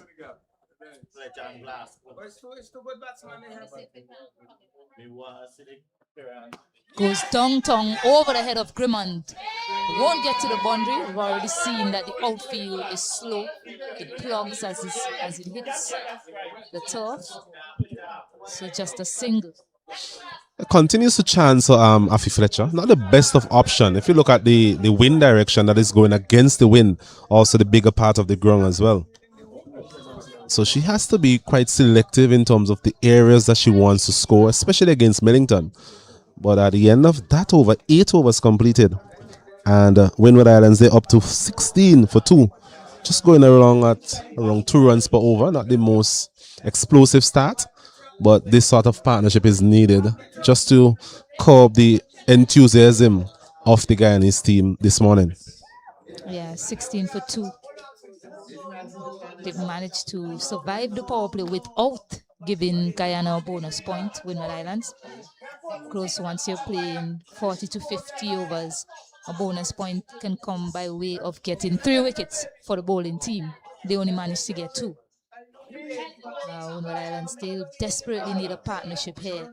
I mentioned that the leading run scorer is yet to come, but you don't want her to come in under so much pressure. You look at the matches that she's played so far. She came in when the team was in a decent enough position so that she can play her role.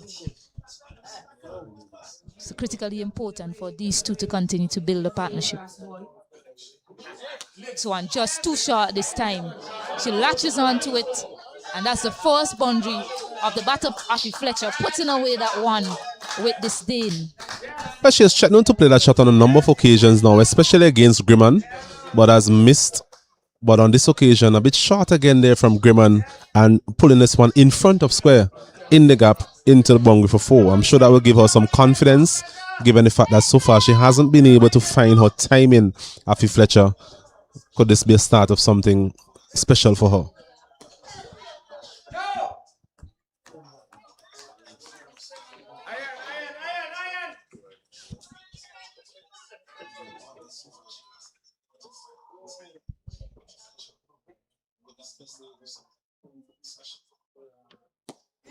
Looking for a single. Oh my, this could be fraught with danger, but the fielder was just a bit too slow to get to it. I'm wondering as well if perhaps Afi deliberately chose Plafiana Millington, who's not the quickest, and decided to run off, but still a risky option if she had gotten quicker to it.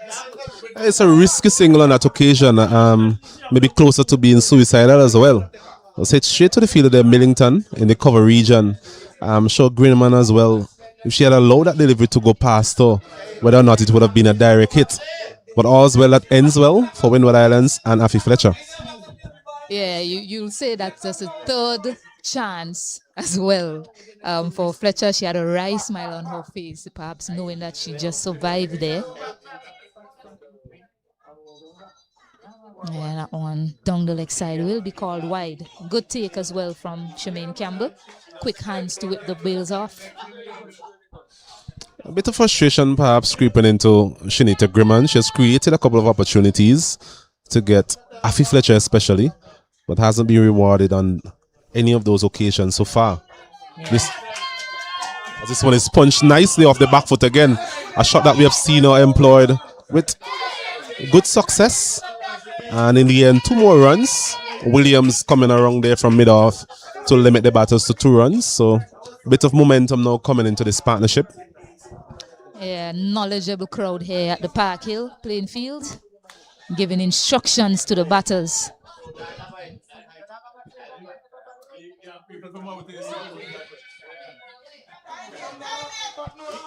You mentioned the crowd there, Stacey. It's a crowd that is quite vociferous at times. And as the day go by, you will see more and more supporters coming into the ground offering whatever advice that they can to the players. Windward Islands being more of a home team on this occasion, I'm sure they'll want the girls to do well. But on this occasion, 24 for 2 9 overs completed, Windward Islands.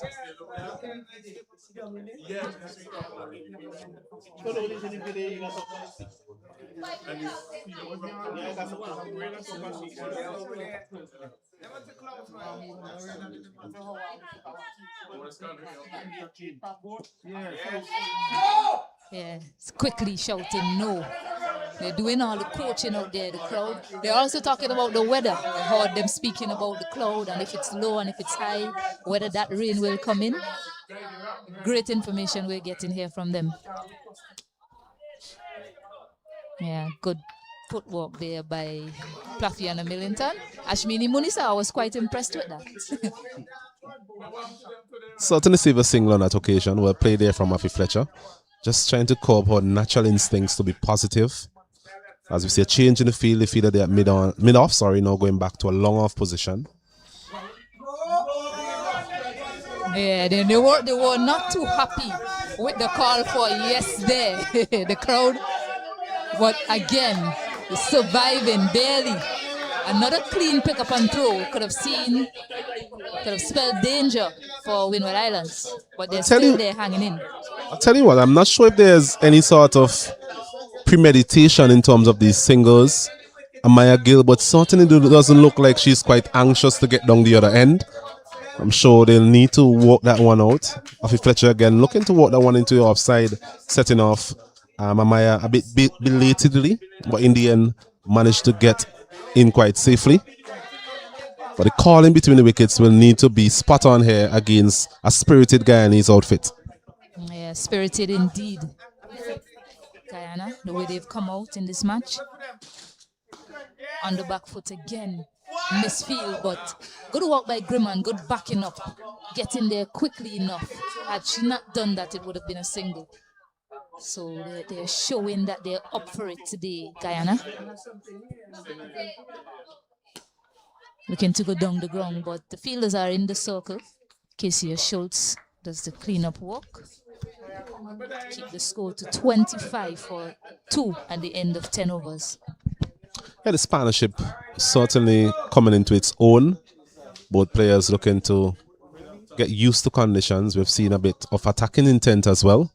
The running has been a bit maverick at times, but both of these players looking to build on this partnership as Guyana continue in terms of their spin bowling option, as we're going to see Munisa being introduced into the attack. Munisa, 5 wickets in the tournament so far. Certainly a trump card for the Guyana team. Yes, indeed. Ashmini Munisa, someone who makes things happen for you with the ball. Picked up 4 wickets in her first game versus Jamaica and got 1 versus Trinidad and Tobago, the only wicket to have fallen in that match. So certainly a wicket taker and one of the few bowlers that makes a grand effort to spin the ball. She gets that revolution. So a different challenge now for Windward Islands and Afi Fletcher. Mention her ability to spin the ball does put a lot of revs on the balls. So in the last game with helpful condition, try her best really to perhaps bowl a bit slower. Not in her nature to do so. Someone who likes to bowl at a reasonable pace, so control is quite good at times. And it's a good matchup here against Afi Fletcher. Using her feet right away, Fletcher decided to go with 2 fielders out, mid-wicket and long on. Although the power play is done, still applying some pressure, Guyana. This time she doesn't pick the fielder out, goes to the right of her, Grimman. It's a good gap finding there from Afi Fletcher with that fuller delivery from Munisa. Yeah, brilliant day from Afi Fletcher. Timing the ball well now. That delivery flighted to some extent. Chose her gap there between the fielder long on and deep mid wicket, and certainly timed it well enough to evade both of those fielders. Yeah, and importantly as well, she hit it flat and hard. Didn't try to elevate it. She's in a zone now, Fletcher, looking to take that one on through the offside. We said earlier she's the type of player that will continue to play her shots, Afi Fletcher. Quite confident in terms of her batting ability. Has been in quite impressive form throughout the season so far. Sweeping makes connection, but good work again by the fielder. Benjamin making her debut today. Already doing a fine job stopping that one. Just to continue in terms of she's been in very good form, Afi Fletcher. Quite confident in terms of her batting. Windward Islands here will need her to bat at least the next 10 to 15 overs or so. Whether or not she's able to curb her natural instincts to any extent. Swan is hit in the air. There's a fielder coming around. And she's grasped it. It would have been a spectacular catch. Really good effort from her though to get around to her right and then put in the dive, but just put it down at the last moment. Yeah, for a moment there, I thought she had it there. Williams going around to her right this time, diving away. Not the best of shots there from Gilbert. Just think that she needs to play more of a supporting cast to Afi Fletcher. Yeah, there was a loud appeal, a very, very loud appeal by the keeper and the slip fielder. I think the bowler joined in late as well, but Jacqueline Williams unmoved. Very good delivery there from Munisa, just drifting a bit, using the wind here, getting a bit of drift away from the right-handers. Something we saw from Grimman earlier as well. Getting that ball to go in the other direction to some extent, going past the outside edge.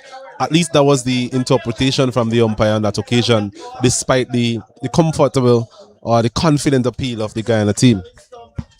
Yeah, not a bad over there by Ashmini Munisa to end it though. 31 for 2 at the end of 11. Windward Islands slowly building this partnership.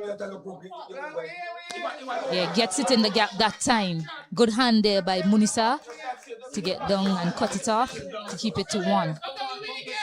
Continues to play a lot of shots here, Gilbert. I'm not sure if that's her role in this partnership though. In terms of the nature of the player that she is, she's someone who will accumulate her runs, but seem to be quite expansive, which I don't think is the right way to go. That's my opinion at this time, given the fact that Afi Fletcher has dominated the last couple of overs in terms of her stroke play. I think that she needs to take a less risk and try and just walk the ball into the gaps and give as much of the strike as possible to Afi Fletcher. Yeah, particularly the aerial shots. You don't mind her playing the shots along the ground like she did previously, but just the aerial shots for now, particularly with the strong breeze around. Yeah, that's nice. You don't mind that too much. You find the gap there, you get single or possibly 2. But she's slowly building her confidence, and I think perhaps with the ball coming onto the bat as nice as it is and hitting the middle,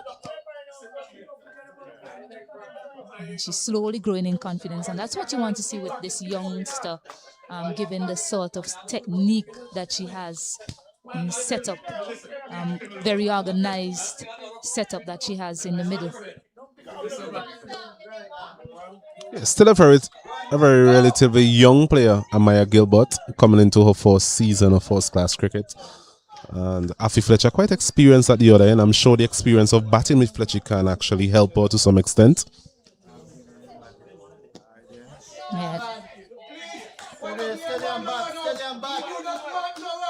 Yeah, 12 overs gone now. Windward Islands 33 for 2. Scoring rate just going up slightly. Reported earlier about 3 or 4 overs ago. Scoring rate being around 2 runs per over. Now up to 3 or so. I'm sure as long as Afi Fletcher remains there, we'll see that scoring rate take an upward trajectory. Anything in the region of 4.5 to 5 overs, especially in his first 20 overs or so, is going to be good for the Windward Islands as they look to set somewhat of a foundation for the batters to follow. Yeah, Munisa will continue now. They've decided to send another fielder in the region that she got the boundary. Mangru now there. So 3 fielders on the leg side boundary now for Fletcher. Slip is out. Looks to use her feet down the ground. Good connection, but Grimman will cut it off. Yeah, good batting again from Afi Fletcher. She's one of the few players that we have seen throughout the T20 tournament and this 50 over championship who has the inclination to use their feet, get close to the pitch of the ball. And certainly looks in good batting form, Afi Fletcher, against one of the premier spinners in this tournament.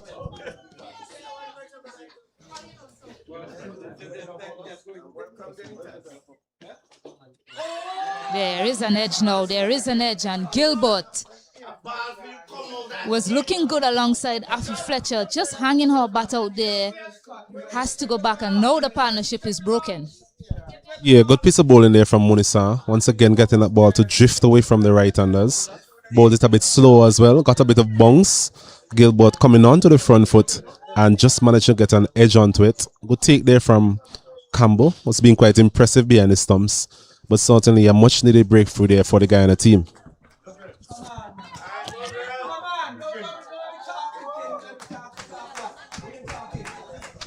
Yeah, massive breakthrough, given that they've already picked up 2 wickets, and it also brings in Janelia Glasgow, who is the leading run scorer in the tournament so far, 127 runs to her name. And these two together managed to put on 100 runs plus partnership versus Trinidad and Tobago, albeit Windward Islands were in a better position then in terms of wickets lost and the time that she came in. But it's a massive partnership, and it's also Janelia Glasgow, who's the home girl, not just home because she's from St. Vincent and the Grenadines, but she is from this village as well. Indeed so. Mentioned that she's in a rich vein of form, Janelia Glasgow. Half centuries in both of her innings so far in this tournament. But it's a matter of starting over, getting used to the conditions here. I'm sure she will have played quite a few games here in Park Hill. And she'll know what is required at this stage. Windward in a bit of a bother here, 34 for free. Another partnership needed. And they'll dearly love to get this wicket as well. Very early. Guyana. 2 half centuries so far in the tournament. Glasgow, 73 and 58. Turn in this one, and these two should be quick between the wicket, and they get that single, and Janelia Glasgow gets off the mark, and the hometown girl, the crowd loves that as well. Applause as if she scored a half century. I think that's something that we'll see from these two in terms of the running between the wicket, this type of urgency. Just has to ensure that the communication channels are effective enough. Janelia herself has been involved in quite a few runouts in the season so far, so that's something that will be at the back of her mind. But you mentioned the importance of this partnership. 2 of the big players, or big batters as they would say, for the Windward Island team.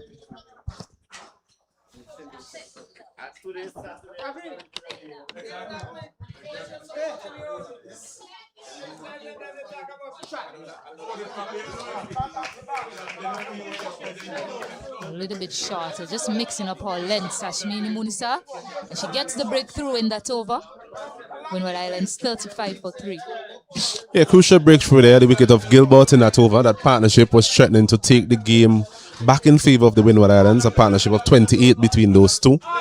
It's a chance for Windward Islands again to assess the situation and try and get another partnership going here between Glasgow and Afi Fletcher. Guyana, on the other hand, they'll be looking to continue to take wickets, chip away at the wickets of the Windward Island top order here. Score up to 35 for free, 13 overs completed.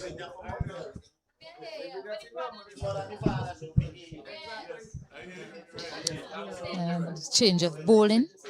Decided to go to Casey Schultz, left arm spinner, which I'll say it may seem as if it's a bad matchup to the left-handed batter, but Glasgow loves room, especially through the offside. So with Casey Schultz probably coming back into her with her turn, should be an interesting matchup.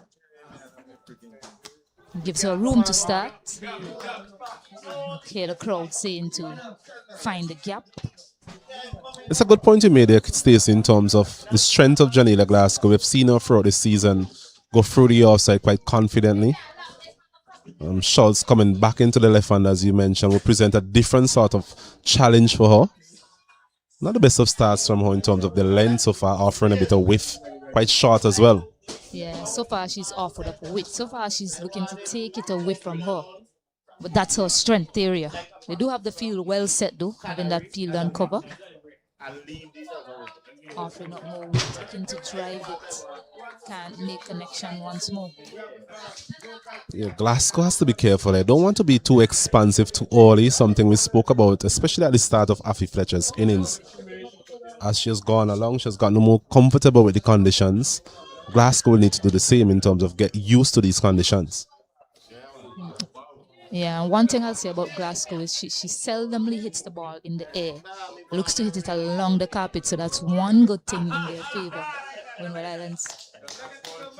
Happy Fletcher there with her. They'll desperately want this partnership to grow.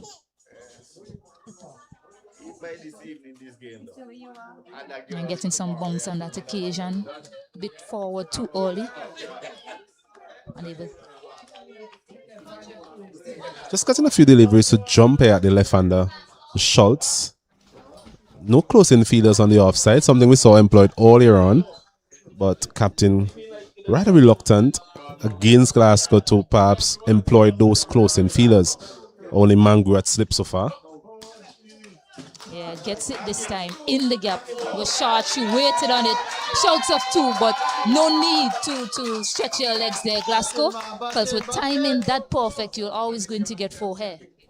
Once again, so fluent through the offside is Janila Glasgow. Offer the opportunity, a bit of a whiff, but quite short as well. And just punch that one past the fielder there at extra cover into defense for her first boundary. And Windward Islands, they're up to 39 for free. And as the players take a short drinks break, we'll also do so in terms of a bit of a refreshments here in the commentary box, and we join in a couple of minutes' time.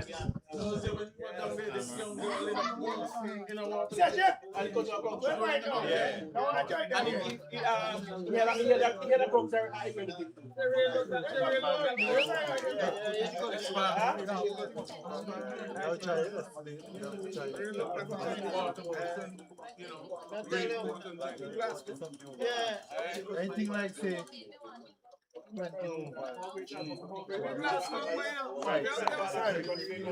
Axel help.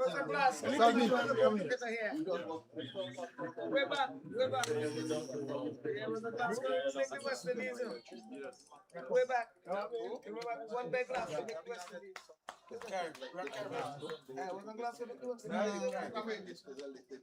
I don't know if I'm situation.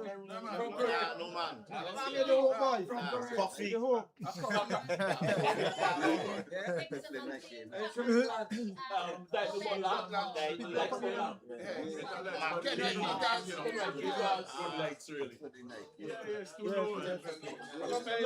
What's a musician then?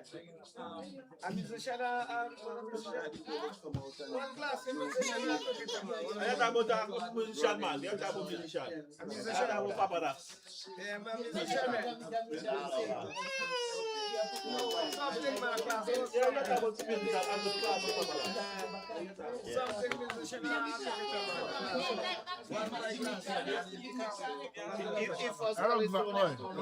If I do check.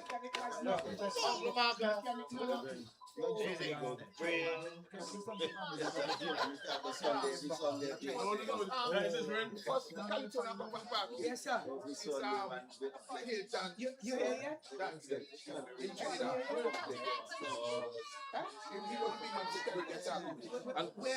Why was California on the social? Well, anyway. Now, come to the car, Glasgow. No, he be married to hold on, man. Can you kick off our stops? Oh, all right. He don't go first. What's California on the social? You can get a touch.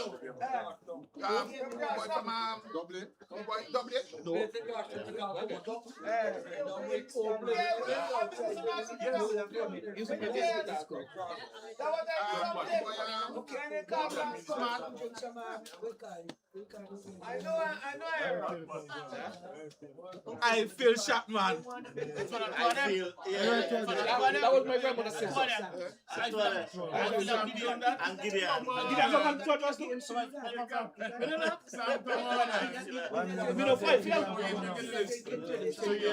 Welcome back to the Park Hill playing field. Live action in the CG United Cricket West Indies Women's 50 over Championship. Guyana versus Windward Islands. Guyana won the toss earlier on, elected to bowl first. A decision relatively vindicated so far in terms of the fact that they have managed to get about 3 early wickets. Windward Islands looking to get a partnership going as we see Munisa continuing proceedings there from that northern end. Bit of flight. Afi Fletcher looking to go big once again, but just getting the inner portion of the bat trickling out to fielder there at square leg. Certainly a good contest here between these two players with West Indies experience. He's using her field lovely.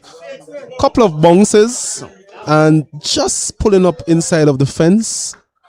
2 runs, but a very good shot there from Afi Fletcher, using her feet once again and going over long off. Yeah, she's opted to use her feet against Munisa predominantly in this spell so far.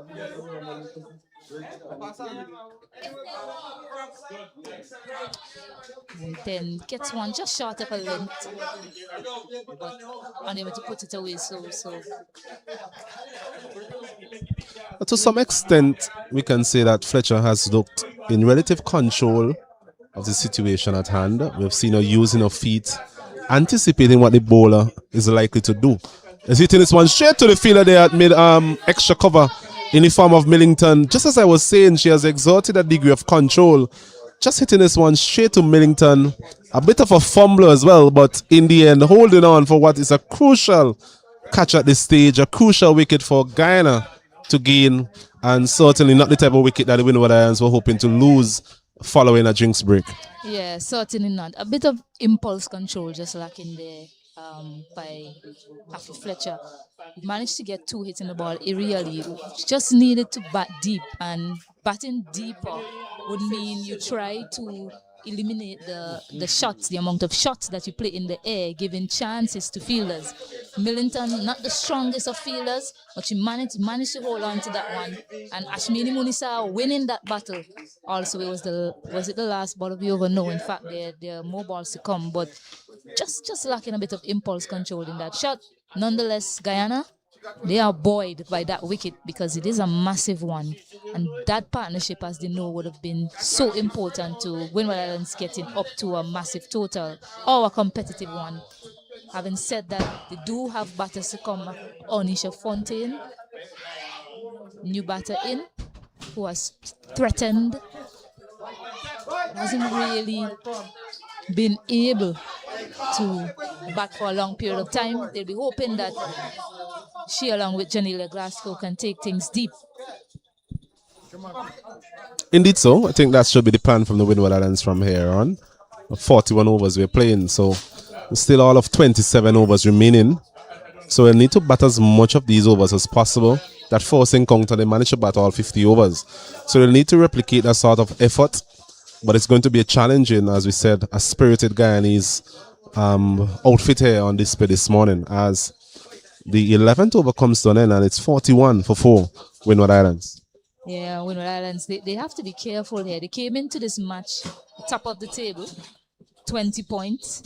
But losing poorly in this match could easily see Guyana going ahead of them on the table, and then that match, Trinidad and Tobago versus Barbados, one of these two teams can easily go past them as well, so they can well see themselves lingering a third.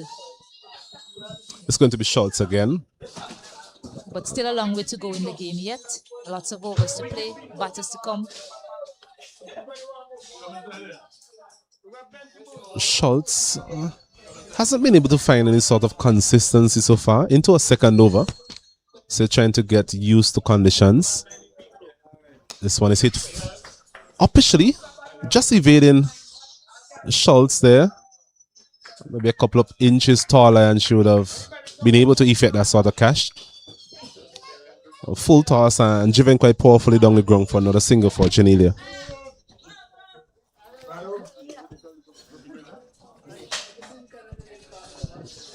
Onisha Fontaine comes in to strike. Somewhat of a mixed bag really in terms of her performances with the bat. It's been quite consistent with the gloves in hand. But the team will need a big one from her today. Fontaine does have the ability, does have a bit of power as well. At times not the best of starters, especially against spin. As we look at the field, I feel that slip. Point, backward point, cover, extra cover, mid off, mid on. Short mid wicket and a feel out at deep mid wicket. Hitting this one uppishly again, but just managed to evade Williams there at mid on. Certainly a risky shot, especially so early in our innings. Yeah, especially because on that side we already know that the wind can easily hold the ball up. So hitting the ball in the air in that direction. But she's off the mark.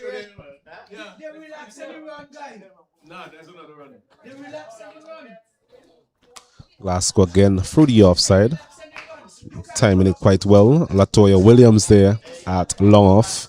Comes in and limits the batters to a single. A confident start from Glasgow. Certainly looking like someone who is coming off the back of two impressive scores in the form of 73 and 58.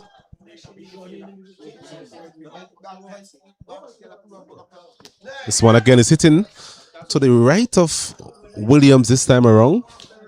So positive start here from Fontaine. Total moves up to 46 for 4. Williams was out of the circle that time. I'm not sure if that's where she was supposed to be for Fontaine.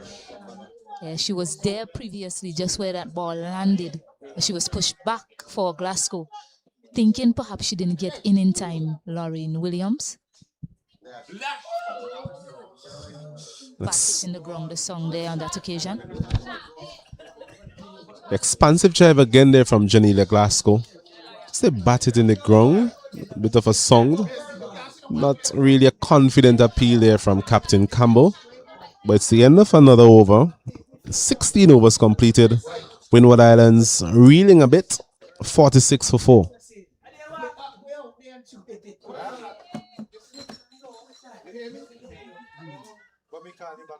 Just to give you an update in terms of the other games going on simultaneously.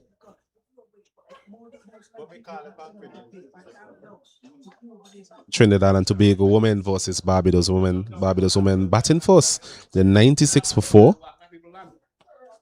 And Leeward Islands women versus Jamaica women. Game played at Sand Hill.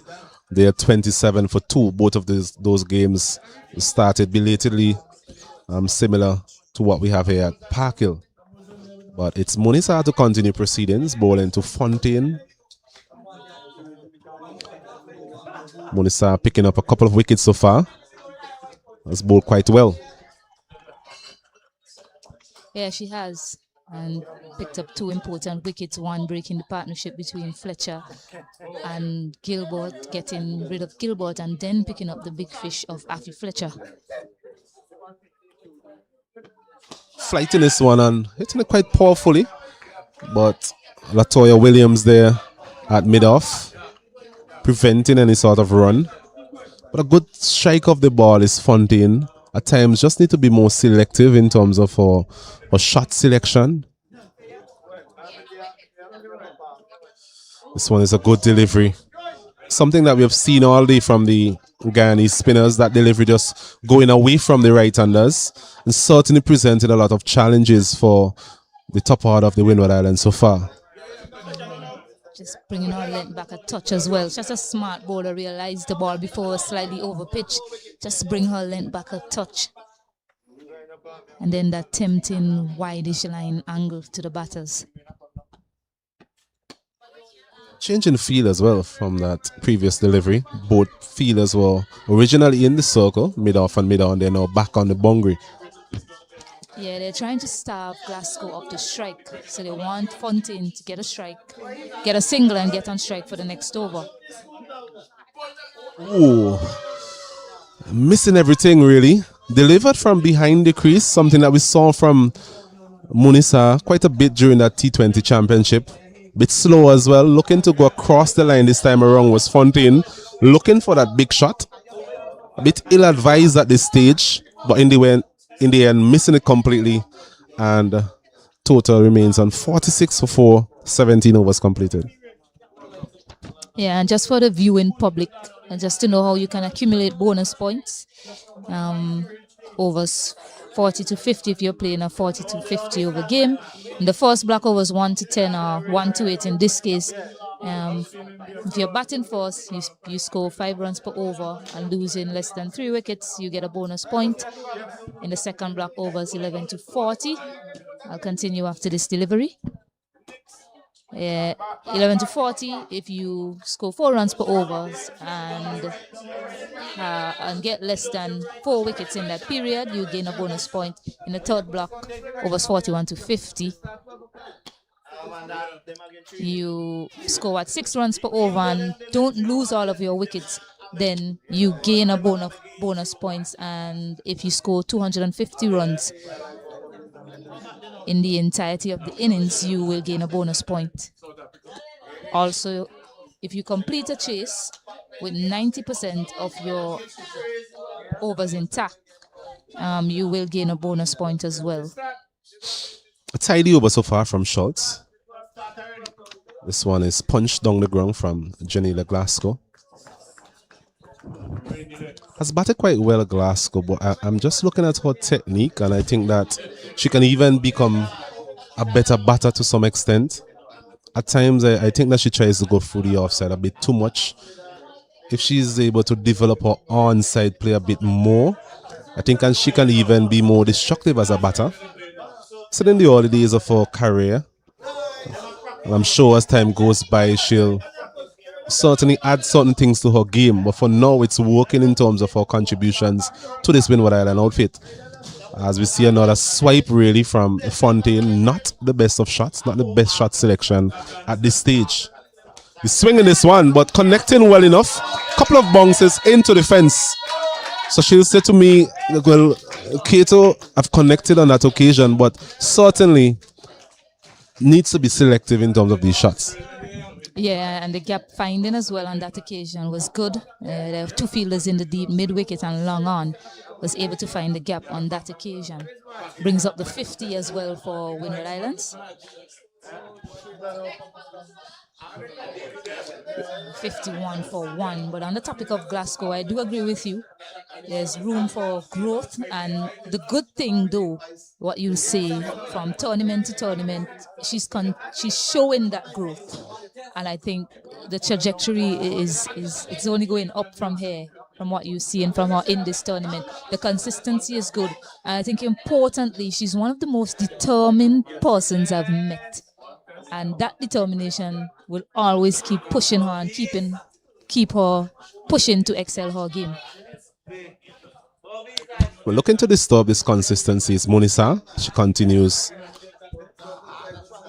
from that northern end. A short delivery outside the off stump. Once again, looking to go through the offside is Glasgow. Good battle as well. 2 young players, 2 players with international experience as well, both in that West Indies setup.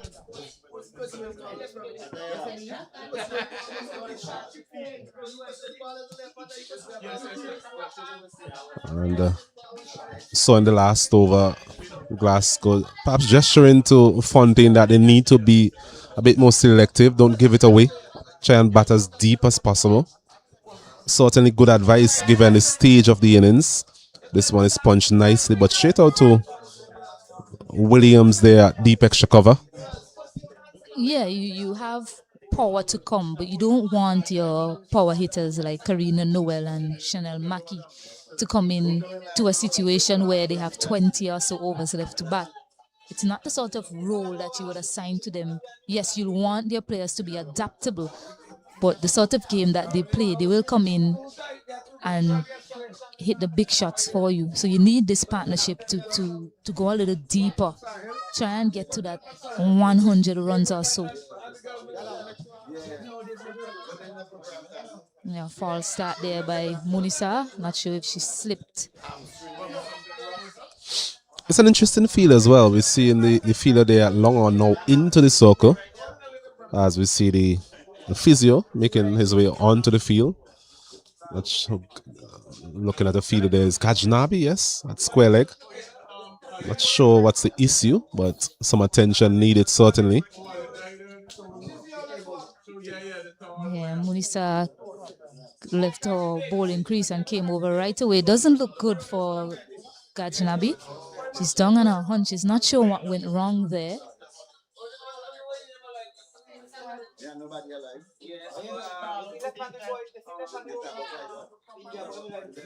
mean, I'm a toast on one, yeah, man. He lives here. Does he live here, right? No. I'm talking on. So you're not missing any cricket. Windward Islands after being inserted here this morning at the Park Hill playing field. They're 52 for 4. Partnership still in its infancy stage. Just 11 runs. As Gajnabi, I'm thinking she's going to leave the field. Yeah, they hope that she can get back on the park. A very important part of this Guyanese outfit. Contributes with the ball in hand, and they'll certainly want her later on with the bat. Gajnabi. So hopefully it's nothing too serious and she's able to get back on the park soon. Also, we're seeing Munisa getting a bit of attention there from Mango, her teammate Mango. A bit of stretching. Yeah, she did pull out of her run-up while she was about to deliver the ball, and then she was holding her back a bit. So hopefully no further concerns also for Munisa. Yeah, into her 5th over here, Munisa. Figures of 2 for 11. So quite economical, and of course those big wickets of Gilbert and of course Afi Fletcher. Play to resume.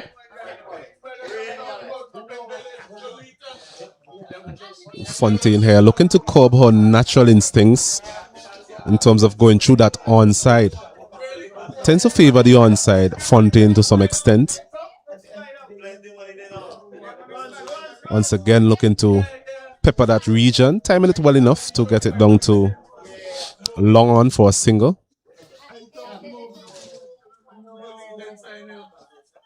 Grimman there coming in and limiting the batters to a single. It's an opportunity, Stacey, for the likes of Fontaine to come to the party at such a crucial stage. You mentioned the fact that the Windward Islands have started the tournament quite well. In a bit of trouble at this stage, but they will need some sort of partnership. And this pair at the crease certainly can do that, give them that much needed impetus. As we see another good single there from Glasgow. Certainly a feature for batting so far. Also no ball, so all happening here at the Park Hill playing field. Yeah, you look at the reaction of Janelle at the other end. She's like, oh my, why did I take that single? But Fontaine is quite capable. And you've seen her play a number of shots so far in this innings. And it's an opportunity for her again to free her arms. So free hit here for Fontaine. What can she manage to get from this delivery? She's swinging across the line, not timing it well enough. Just evading Benjamin, the debutant there at square leg. Gets a single. I'm sure she'll be quite disappointed not able to maximize the use of that free hit. But it's the end of another over. And Windward Islands, they're up to 55 for 4.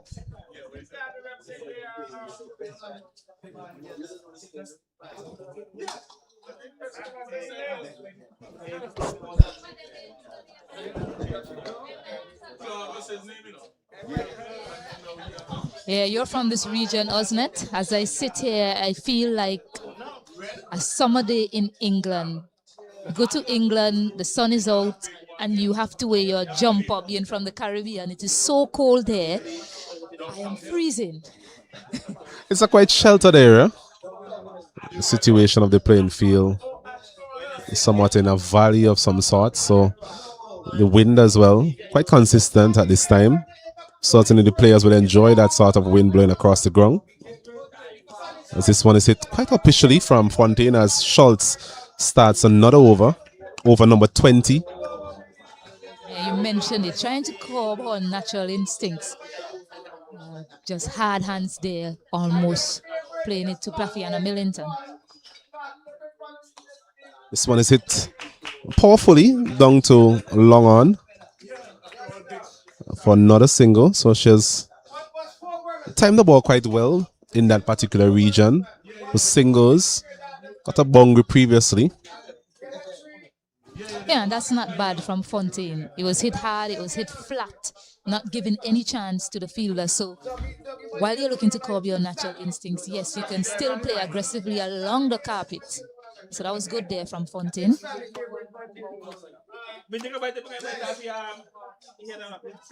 I think it's a good region as well to target.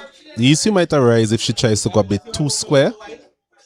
But so far, she's been aiming in that region of long on to cow corner. Not the biggest turn of the ball is Schultz. The wicket itself hasn't offered a sort of assistance for the spinners that we saw in that last round of fixtures, Guyana versus Trinidad and Tobago.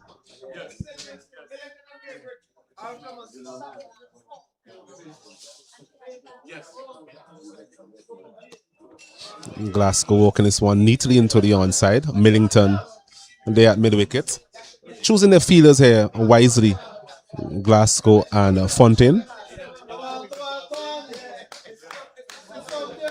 Saying that though, it was a brilliant catch there from Millington. It quite firmly from Fletcher and managed to hold on. Yeah, got her hands in the right position. So the second chance offered up to her after she bubbled it the first time. It was easy to take it on the return.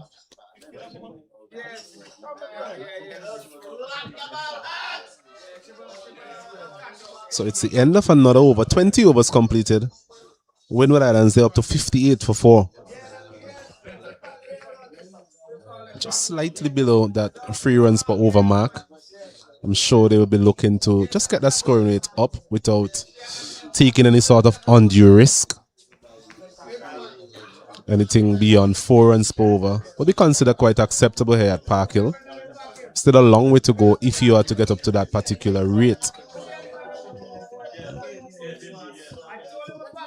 We've seen a barrage of spin from the Guyanese so far, and they'll continue as well with Munisa.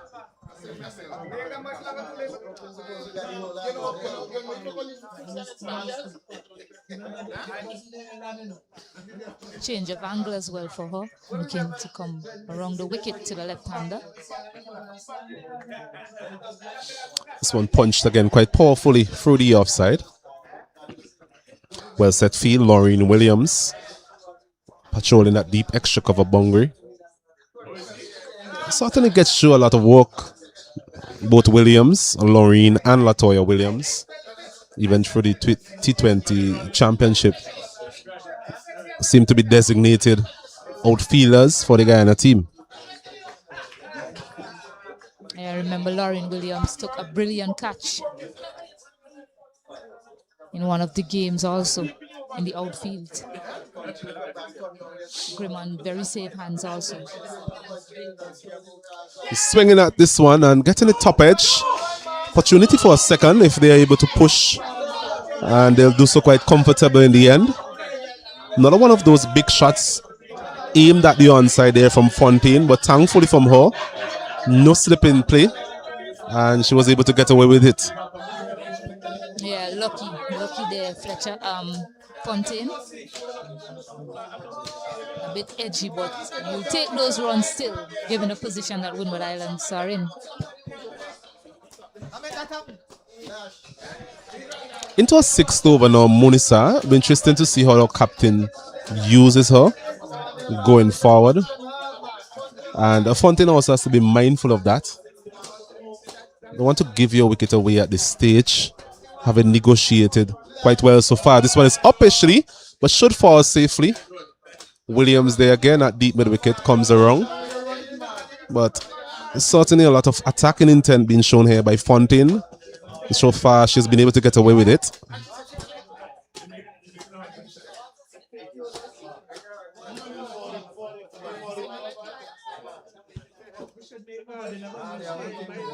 Yeah, just to follow up on my point, Munisa can be considered the premier spinner in this outfit.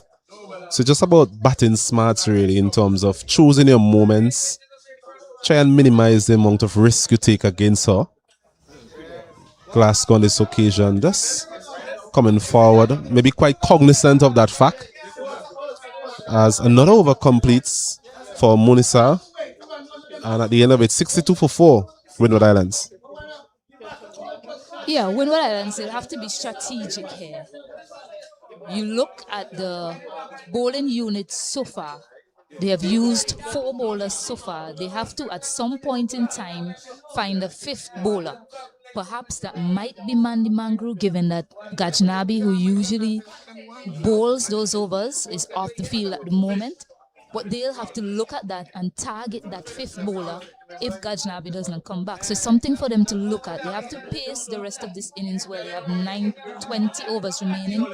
The next 10, ideally, from a Windward Islands view, you want these two to try and push the score from here, keep batting, take it deep to the 30th over, and then perhaps look to target bowlers from there on out.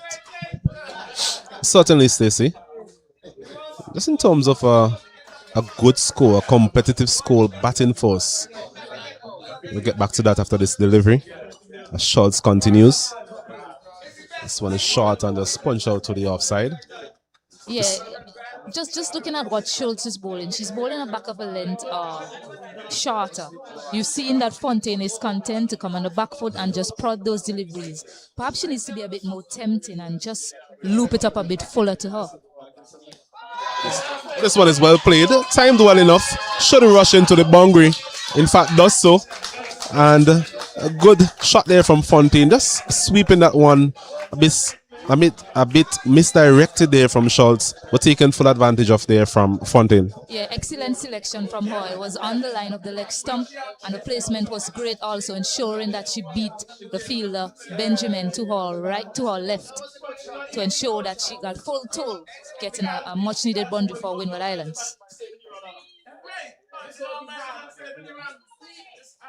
Swinging again into the gap, couple of bounces into the fence.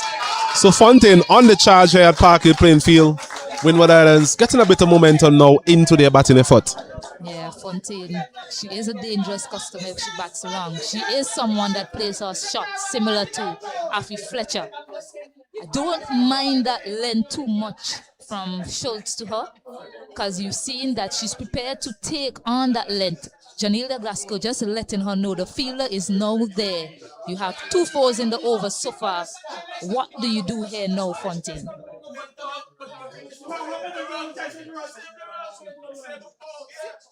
That's good. Yeah, I think the Windward Islands dugout and her skip at the other end will be happy with that. Just a matter of playing smartly here. She's getting a thumbs up as well from her skip at the other end.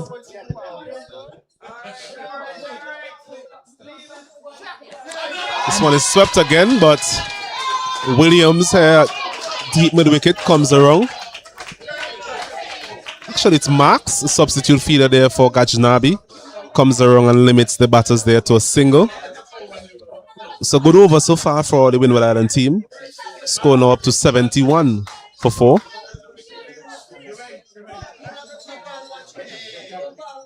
Yeah, good fielding as well from Tremaine Max. Sliding, stopping that one that was headed into the boundary.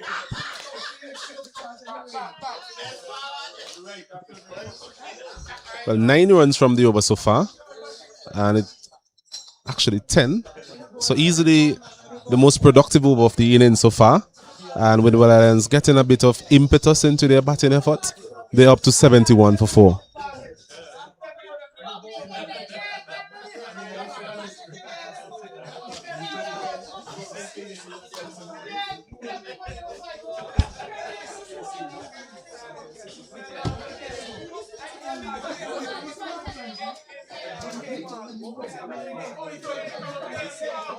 Yeah, and this now, I'm not saying that Mandy Mangru quite capable with ball in hand. We've seen her take wickets, but it's a win from a Windward Islands perspective, given that they've now retreated to their 5th bowler in Mandy Mangru here. Ashmini Munisa, they know that they can't waste her overs, especially if they don't get a wicket. So importantly, how would Windward Islands play this period of the match?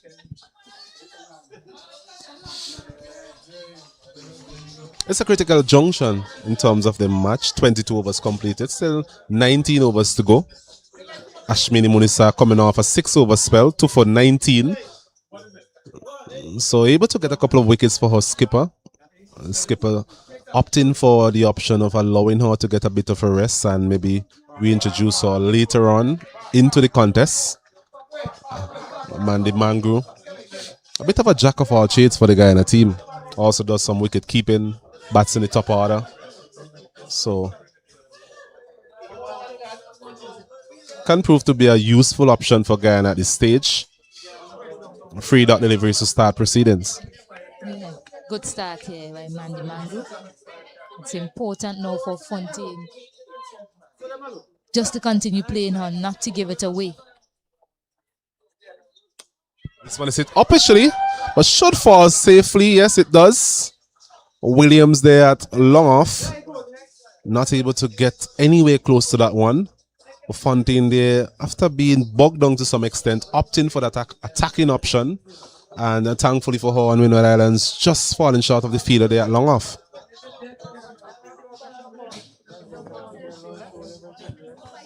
Yeah, content to play her shots, Fontaine. He's got nowhere with it so far. She's rushed up to 22 now.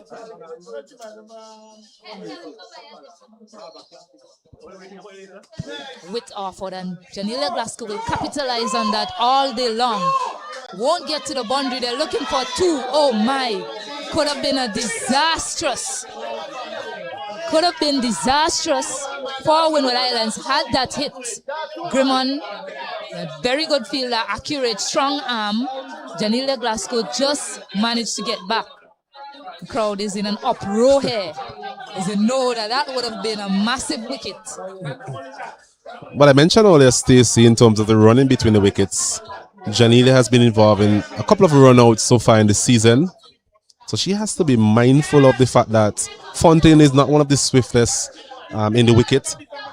Maybe the likes of Afi Fletcher at a crease with Janelia Glasgow. That would have been easily 2 runs, but just something for her to think about in terms of her batting partner and the capabilities in terms of the running. Also the fielder, you mentioned Grimmon, quite a powerful throw from her as well. So these are things that Janelia has to work out in her mind, and I'm sure they'll be discussing that at this point as the score moves up to 73 for 4. Yeah, and it's important as well not to pay too much attention to the crowd. Yes, they're offering sound advice, but you heard them shouting 2-2-2, but you in the middle, you must know the capabilities of the runner, the capabilities of the fielder that was chasing the ball. And you know Grimmon is someone who's quick across the top, has an accurate arm. So you're playing a game out there. You have to be aware of the fielders. Don't pay too much attention to the crowd. Yes, as I said, they're offering sound advice. But still be aware of what is happening out there in the middle. Change of bowling again. Fiona Benjamin into the attack on her debut. Yeah, first time we've seen her in this tournament, Benjamin.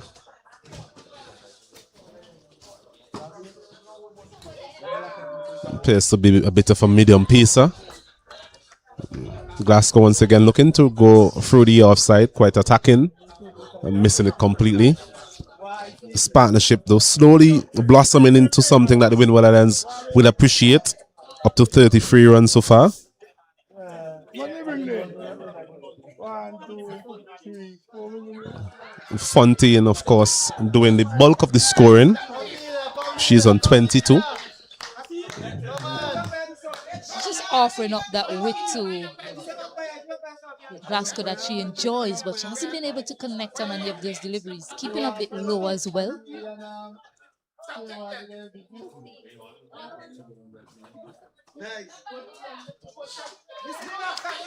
She's not the quickest, is Benjamin, so I think she's struggling to really get used to the pace at which she's bowling Glasgow. Just a gentle medium pace, I would say. A bit slower than what you bowled, Stacey, back in your heyday. Yeah, most certainly. I think I was a touch quicker than that. Not too much though. But not a bad start though for Fiona Benjamin. Managed to produce some dots in that over. Now Fontaine, who's played her shots on strike. That gap also is wide open. She scored a number of runs in that area between long on and mid wicket. It's an area that she has really favored whenever she's trying to be ultra attacking. Just has to be selective. As we see a change in the field, Grimman, Shanita Grimman making her way out to deep mid wicket, trying to plug that region we spoke about. And Mangrove, of course, coming in at short mid wicket. So the leg side has been fortified to some extent. It's a full toss and not taking full advantage of that full toss. No signal there from the umpire. Yeah, certainly missed out there. There's no one sweeping at square leg. So enough batter onto that one would have picked up a certain bundle. This one again, a full toss and timed quite well. Fielder comes around and makes a brilliant stop, really. 2 runs added to the total. Latoya Williams there once again doing some good work for the Guyana team.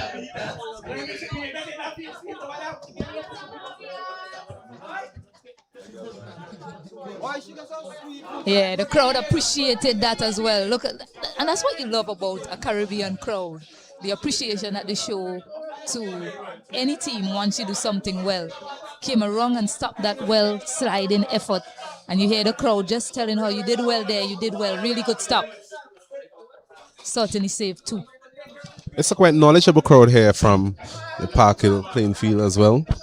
Both men and women. I've seen quite a few cricket in their heyday.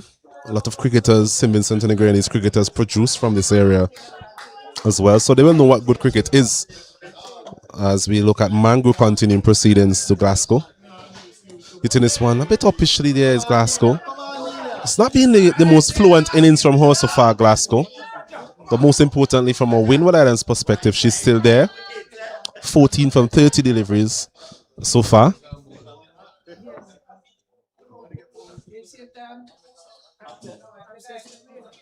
This one is short and punching it, but a bit of protection there on the offside from Guyana. They'll be quite mindful of the fact that Glasgow likes to go through that offside. So we're seeing 2 fielders there in the cover region looking to limit us scoring opportunities in that direction. Yeah, there's somewhat also an attacking option. She goes in that direction and perhaps the first delivery, a bit casual, the one went in the air. But if she drives and drives a bit uppishly, then both fielders are there with a chance to take a catch also. Agreed. This one is short and going to the right there of Munisa, but protection, as we said before, on the deep extra cover boundary. Don't want to get too flustered here, Glasgow. Hasn't been the most fluent inning so far, but she'll know that it's quite important that she bats the remaining overs available to the Windward Island team and just try and form partnerships along the way.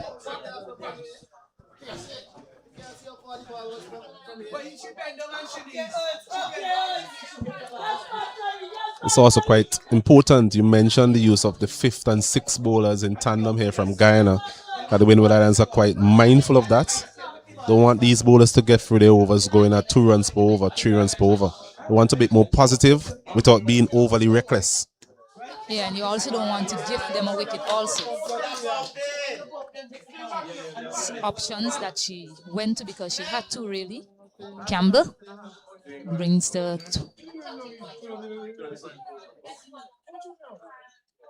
25th over to an end. Windward Islands 77 for 4. Yeah, just scoring at around 3 runs per over. The Windward Islands, they continue at this pace. They'll get up to 150. We saw 144 proving to be too much for Leeward Islands in the first encounter on this ground. Barbados making 144. So I'm sure something in the region of 150 to 175 would be a region they want to aim. If it is that they're able to get Glasgow batting the majority of these overs, along with the power that they have to come, they might be looking beyond 180 to 200 runs. But for now, they're up to 77 for 4. 16 overs remaining.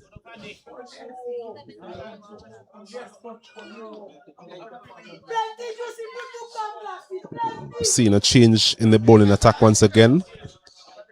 It's going to be Grimman to be reintroduced into the attack.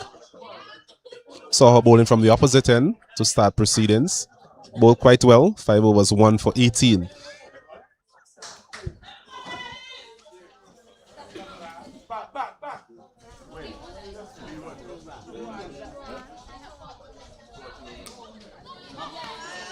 Still can't pass the gap there, Glasgow.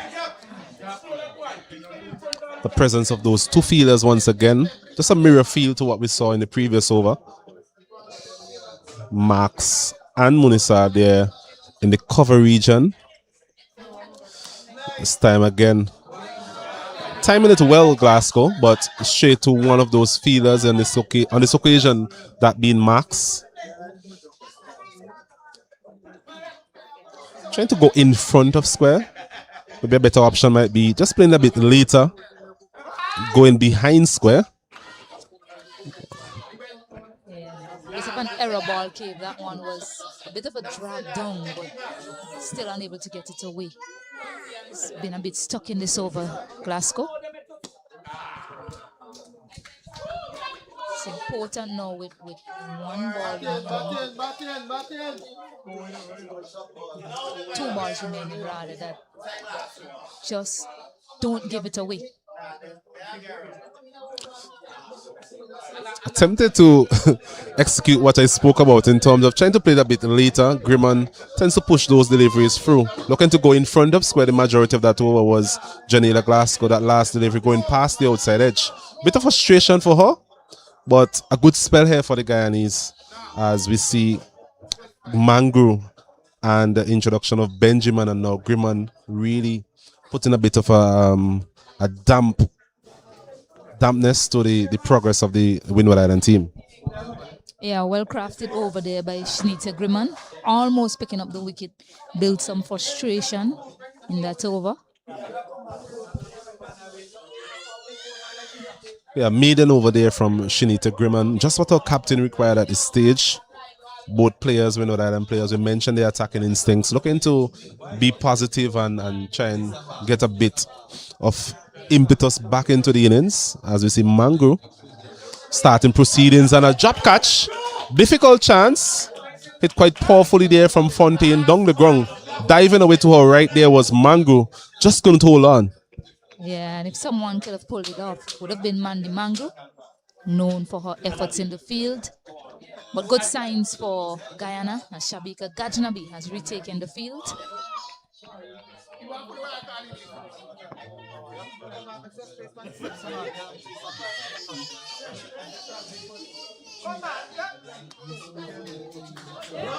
This one is punch. A bit of a misfield there from Munisa. One of those two fielders that we alluded to earlier. Placed within that cover region, especially to Janela Glasgow. Yeah, must give credit to Guyana. They have shut down the scoring area of Janela Glasgow. They know that that's where she's aiming to go. They've bowled well to the plans and they've really held her down in terms of her aggression. Fontaine, to be interesting to see how she goes about operations from now on. She has been starved of the strike to some extent in the last couple of overs or so.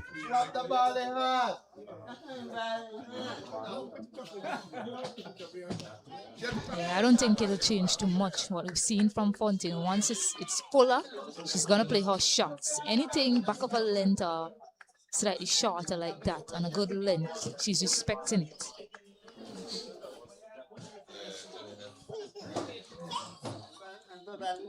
Using her feet on this occasion, well played from her, but just finding the fielder there at long on, really, and a Grimman again doing the bungry work. Yeah, well controlled from her. She used her feet and didn't try to elevate it too much. Just looked to hit it flat across the ground. So well in control there to get that single.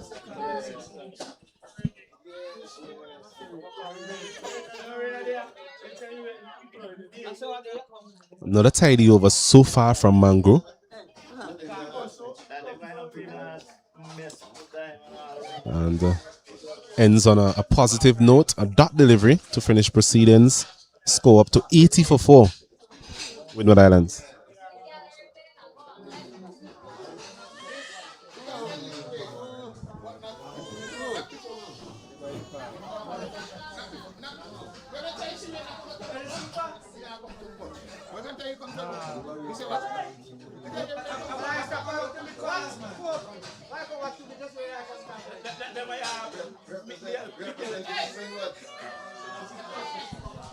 $80 for 4 Windward Islands after being inserted here by Guyana. Lost some early wickets to Windward Islands, lost some key wickets as well. But this partnership certainly crucial. 39 runs so far. They'll be hoping that they can continue in this vein with a bit more positivity. The shots like this, as this one is punched out to Latoya Williams again, who has got through so much work for the Guyana team. Limits the batters to a single. Yeah, safe to say that she has gained some fans here at the Park Hill playing field. Latoya Williams has been excellent across the ground, stopping anything coming her way. A change of bowling, Plaffy and Millington.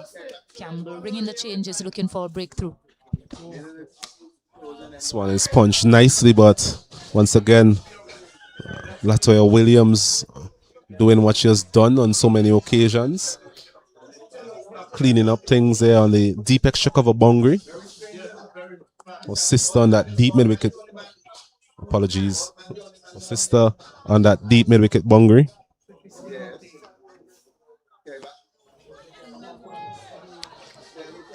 Just to say, I think that particular length to Fontaine is ideal from a Guyanese perspective. I'm just thinking that she perhaps just need to just punch those deliveries down the ground. So far, she's been just playing them out to the field at extra cover or even back to the bowler. Just a bit more intent. Can certainly get to a single either side of the bowler or even through the offside. Quite a few gaps available.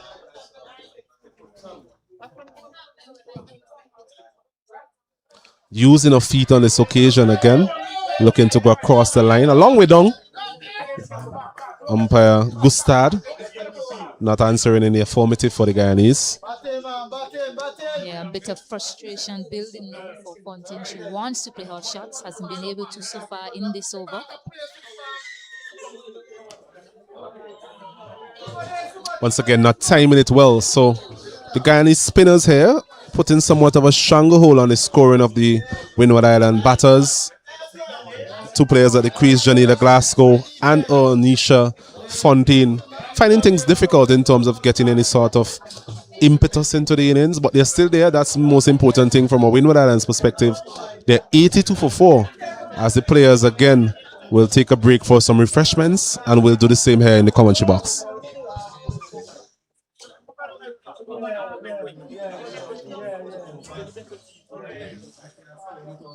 So now you're gonna be a joker. Watch it. Come here. Yeah. My neighbor say, my say,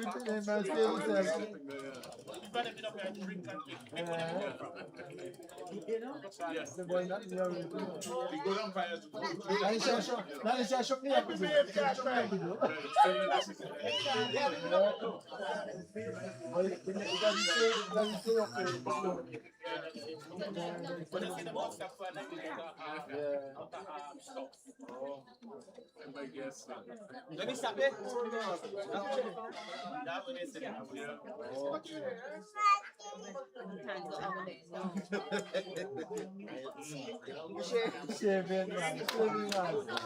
Don't know them.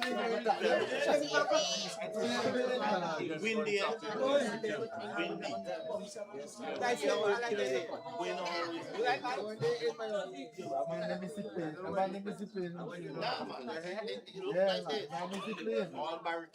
Don't be a Stay with it, pretty girl. Stay with it, pretty girl. Don't give a back.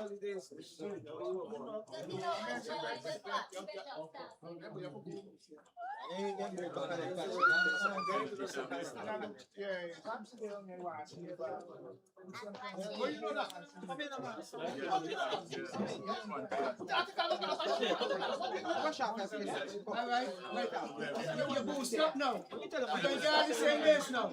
You're going to get the same base now. You're going to get the same base now. Is the energy tablet? Yes. They are the same girls now.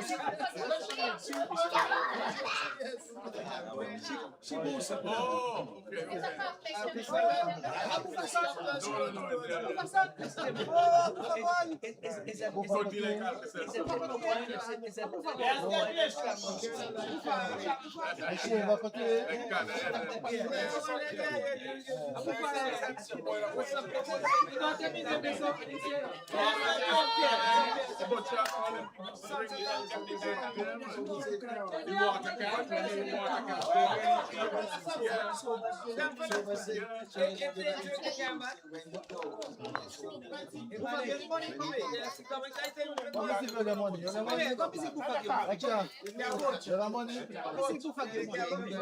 Yes.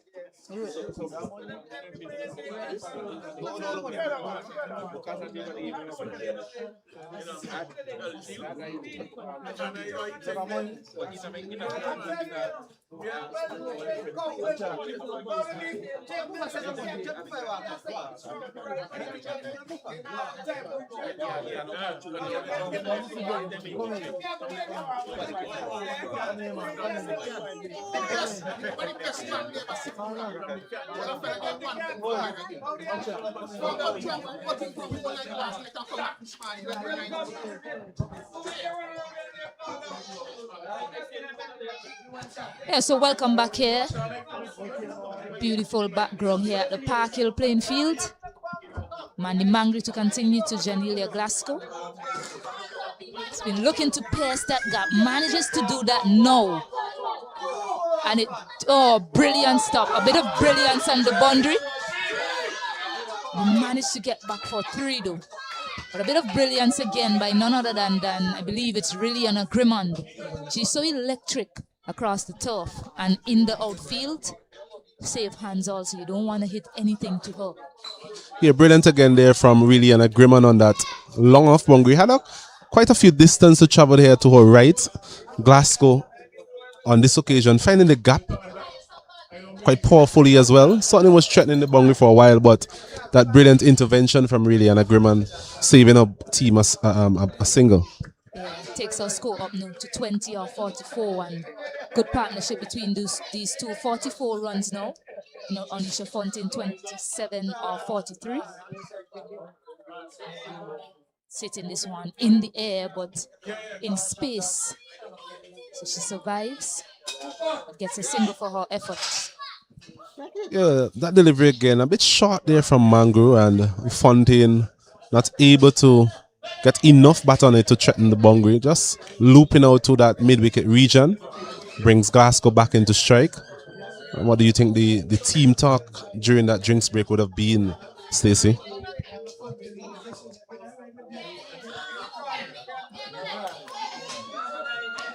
Yeah, 11 more overs to go.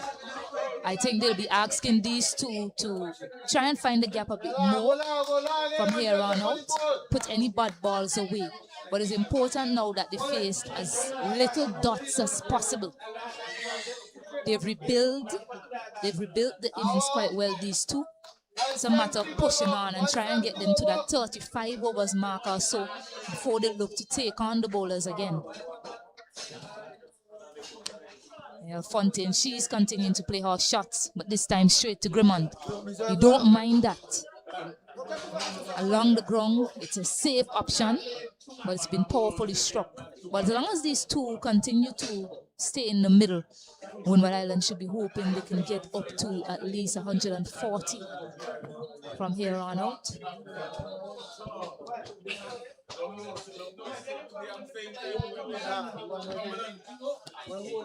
I'm taking the job of Glasgow here will be to bat through the innings. Players like Fontaine, you mentioned Mackie, Noel to come quite positive. So just need to bat around Glasgow to some extent. Still 12 overs to go after this over. So they don't want to go too hard, too quickly. Yeah, just as I said, continue to find the gaps. They've done that well so far in the over. I think I count around 6 runs or so coming off that over. So a good start after the drinks break. Windward Islands now up to 89 for 4.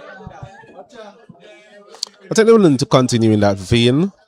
Just walking the ball into the gaps, try and limit the number of dot deliveries that they consume at this point. We're going into that back end of the innings, the type of manipulation would be needed in terms of getting those singles. As we see Munisa being introduced into the attack from the opposite end this time around. Glasgow hasn't been able to time the ball as well as she would like, or she has been doing in the season so far, but still has a crucial role to play in terms of just batting as much of these overs as possible. Fontaine, I'm sure we'll see a bit more attacking intent from her, especially against the off spinners. Yeah, important part of the game now with Ashmoni Munisa being reintroduced. She has bowled 6 overs, 19 runs, 2 wickets. More than likely, she's the bowler that will bowl her 9. So as much as you don't want to give her a wicket in this period to break the partnership, you also still have to find a way to keep the scoreboard ticking over. 3 dots so far in this over. You don't want to find yourself stalled and then looking for an option that's not there. Yeah, stalled is a good description of what we have seen from the Windward Islands in the last 8 overs or so. Guyanese spinners have really put her. This one is bold. We're just speaking about the fact that she's been a bit frustrated to some extent, given the fact that she has not been able to find the gap through that offside. Munisa once again amongst the wickets on this occasion, getting rid of the dangerous and the prolific Janila Glasgow. Yeah, and that's what we were talking about. Munisa definitely was brought on here now to get a wicket. And the dot deliveries in the over saw Janila Glasgow looking for an option that wasn't there, just looking to give herself room once more to again access that offside. And Ashmoni Munisa, such an intelligent operator, just decided to bring that one straighter, just give her a straighter delivery after she bowled her number of wider deliveries in the over. Yeah, good bowling again from Munisa. We mentioned being the leading wicket taker in the T20 tournament coming into this 50 over championship. Certainly the trump card for the Guyana team, the leading spinner, and certainly has shown up today for her team, getting some big wickets. We mentioned the importance of Afi Fletcher and Janila Glasgow to this batting unit, removing both of them. So I'm sure she'll be quite pleased, or captain will be quite pleased with her operation so far. Yeah, indeed. So a 3rd wicket to her. Jada Tyrell now, 17 years old, represented the West Indies on the 19 team versus USA. A job to do now with bat in hand. Ashmoni Munisa is proven too hot to handle for the Windward Islands players so far. Yeah, into her 7th over is Munisa. Figures of 3 for 19. Quite penetrative. Type of spell that you'd expect from your premier spinner. Such a crucial encounter. Janila Glasgow never really got going. 22 from 51 deliveries. The strike rate was off. Her timing was off to some extent. And in the end, succumbing to the brilliance of Munisa, as you mentioned. But Windward Islands, they'll be looking to finish off on a good note, try and get some momentum going into their bowling effort. Still 12 overs remaining, so I'm sure that they'll be looking to at least score at 4 overs or so, 4 to 5 runs per over, and try and get up to 140, 150. Yeah, just remember when the Islands came into this game, as I said earlier, destiny was in their hands. Basically a win would have seen them secure a championship. But a lot to do from here on out if they are to get up to a competitive total. Mandy Mangu to continue. Yeah, now they should get the single. Oh no. Yeah, not good at all from the youngster, Tyrell. There was a misfield, but not looking to be alert to the single on that occasion. Once again, the vociferous nature of the crowd here at Park Hill, just offering advice. Long single there, but not able to complete from these two. And you sense a bit of frustration coming into the play of Fontaine here. Certainly the senior partner now with the dismissal of Janila Glasgow, and certainly has a role to play in terms of trying to get them up to a respectable total.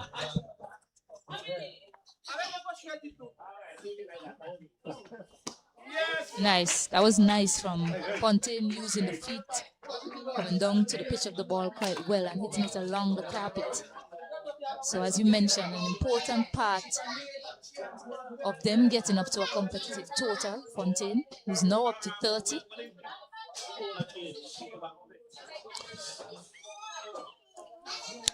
It's important that she doesn't frustrate herself.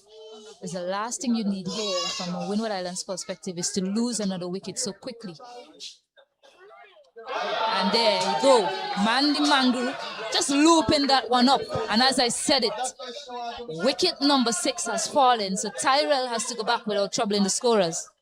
I was just about to speak on the fact the sending of the 17-year-old at this stage is a crucial stage of the encounter.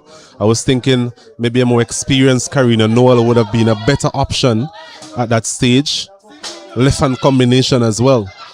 But unfortunately for the youngster, succumbing there to the brilliance of Mangu, who is in the middle of a very good spell into her 5th over, 1 for 14 so far. So certainly doing a job for her captain, coming in as that 5th bowling option.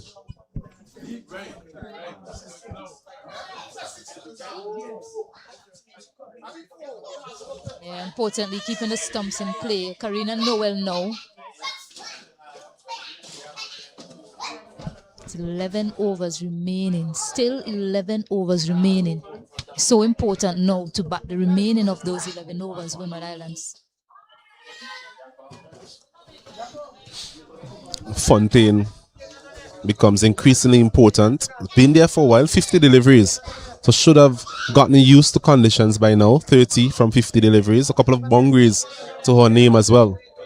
Just hasn't been able to limit the dot deliveries that she has faced. But the most important thing is that she's there. And I'm sure Windward Islands will be looking forward to her staying there for the majority of these remaining 11 deliveries, 11 overs or so.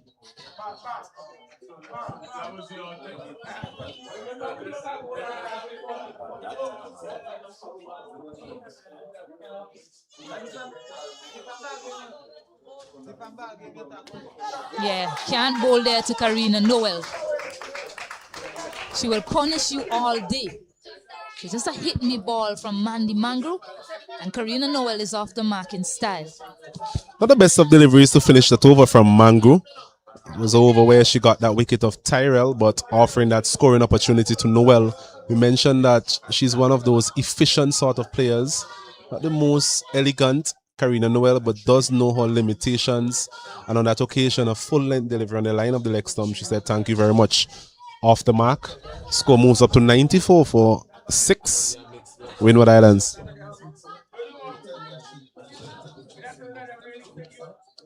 Yeah, so no doubt Munisa will continue here. It's important for Fontaine to try and keep her out. Still do try to find a way to rotate the strike a bit if the boundary balls aren't coming. Using the feet straight to Grimman, and it's important. I see her every now and again when she doesn't get the ball where she wants to. It just shows a bit of frustration.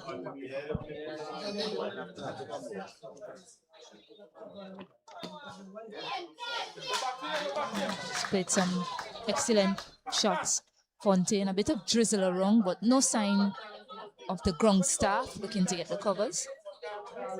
It's been like this all morning, really. A bit of a cat and mouse sort of game in terms of the weather. I think the wind has a lot to do with it in terms of just blowing those showers. A bit of a drizzle now, as you mentioned, but nothing to really alert the groundsmen. Just think Windward Islands from this stage onward just need to be smart about how they go about operation. Don't want to give any more wickets to Munisa. Even if you're able to get 3 to 4 runs from her remaining overs, I think that can work. It's just a matter of attacking the bowlers from the other end. Yeah, one more wicket to her will give Guyana a bonus point. 4 wicket haul gives you a bonus point, and more importantly, she's the most threatening bowler on display in this innings so far.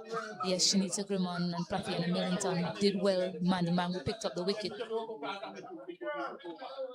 But she has bowled with exceptional control and has spun the ball very well. So someone that don't want to continue to keep in the game. She's already gotten 3 wickets at the end of the 32nd over. Windward Islands 95 for 6. 9 overs remaining in this contest. Windward Islands, how many runs can they muster from these remaining 9 overs? Currently 95 for 6. If they're able to get 5 runs per over, that will take them up to 140. I'm thinking that should be the bare minimum in terms of what they will aim for. It's going to be important that they keep wickets in hand as well. Still have the likes of Maki to come. As this one is hit lovely over extra cover. Once again, Williams doing good work. It's good to see Fontaine looking to open up that offside field. Too many times we've seen her quite determined to go through the onside. Yeah, certainly a good option from her. She has the strength, you can see the power to get that elevation and over the infield. But nothing is passing Latoya Williams today. Karina Noel looking to swing that one down the ground, but very slow through the air. Mandy Mangro. Now we are seeing some movement from the ground staff, maybe just as a precaution.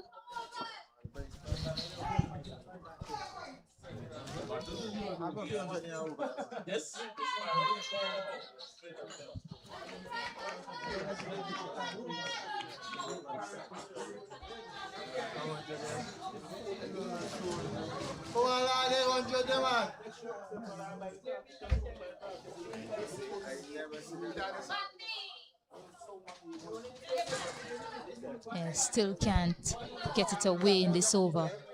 Karina Noel. Quite a few dot deliveries being soaked up here by the batters here from Windward Islands.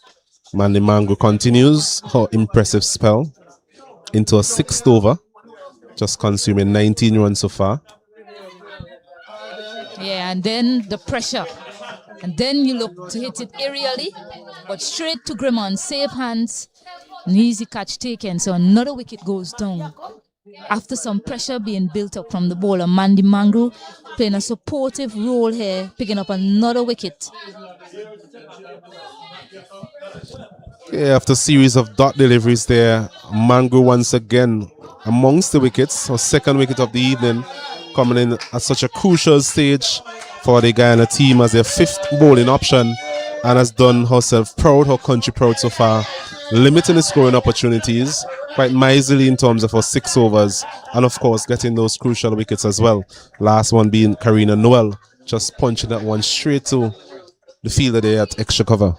Yeah, a bit of a half-hearted shot played there by Karina Noel. Didn't really hit it with any power, just offered up back catching practice to that fielder. Wasn't too sure whether she should go through with the shot or not, and in the end it was her undoing. 96 now for 7 Windward Islands.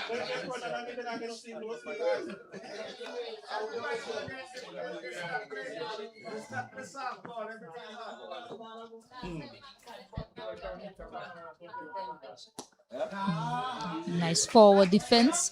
Chanel Maki seemed to be a crowd favorite to end the over with a dot, but importantly a wicket as well. Maiden wicket over.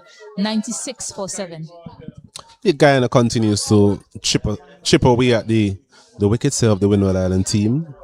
Windwards just haven't been able to find that extra gear going into that final phase of the innings. 33 overs completed, so 8 overs remaining in this contest. Chanel Maki, as we mentioned, the local crowd favorite as well. Quite powerful if she's able to get going. Fontaine still there on 32 from 55 deliveries, as we are going to see Schultz being reintroduced into the attack. Yeah, and just to make a correction, over earlier there was 1 run in fact in the over from the first ball. Fontaine getting that single. So yeah, Casey Schultz.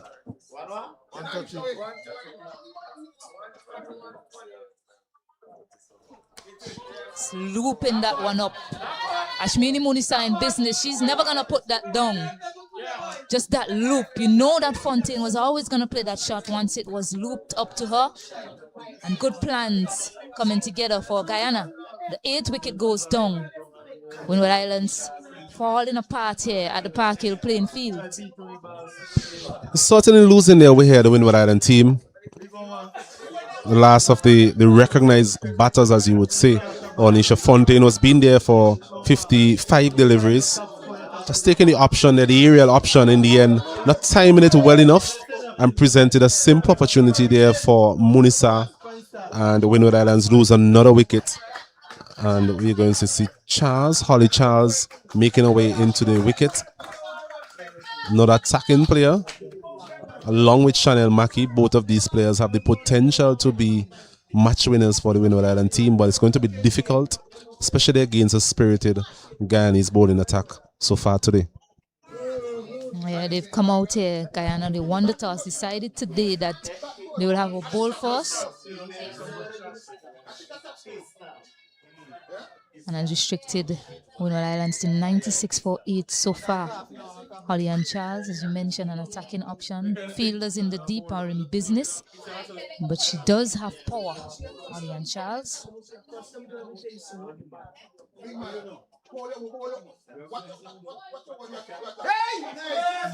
Full one to start. And able to connect on it.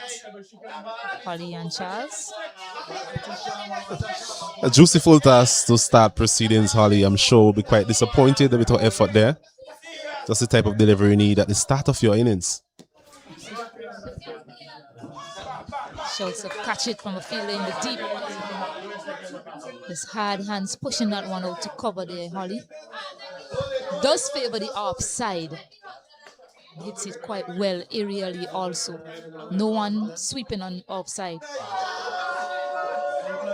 Tempting stuff in this over so far from Casey Schultz. The Windward Islands here in danger of losing their way without batting out their full allotment of overs. Mention 7 overs remaining after this. Yeah. So Schultz now with a double wicket in that over.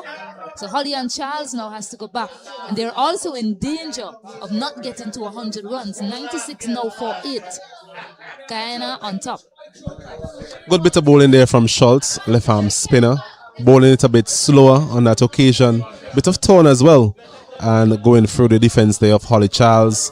So failing to trouble the scorers there was Holly. As we see Gasper making her way into the wicket, the Dominican. Can she muster somewhat of a partnership here with Mackey?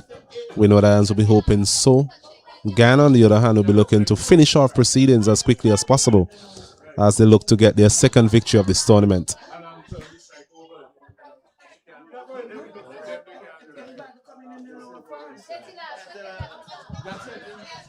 Yeah, last wicket partnership. Schultz with another ball in this over. Looking to finish things off here for her team.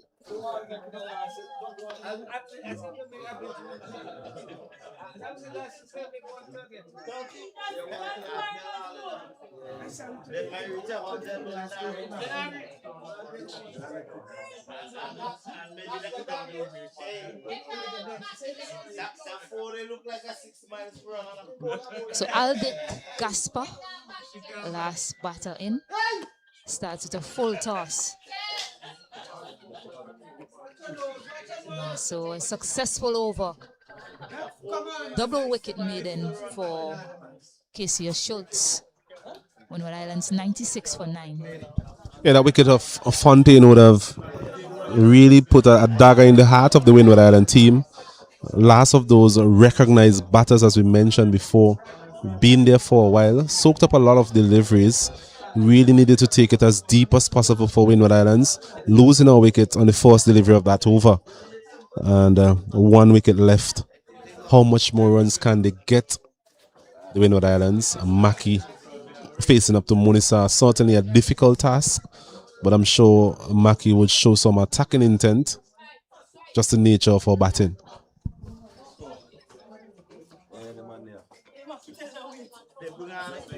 Yeah, so this will be her last over, Ashmini Munisa. She has 3 wickets to her name, looking to get a 4th.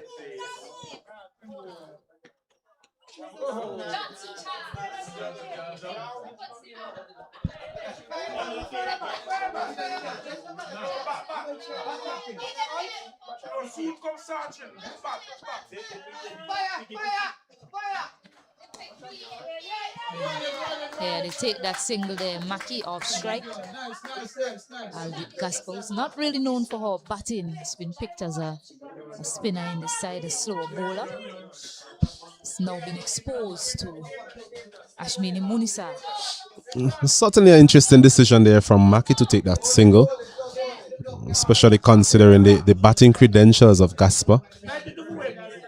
I'm sure Munisa will be licking her lips bowling to the number 11.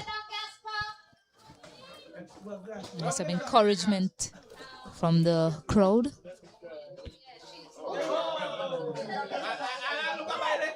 Munisa would love what she's seeing.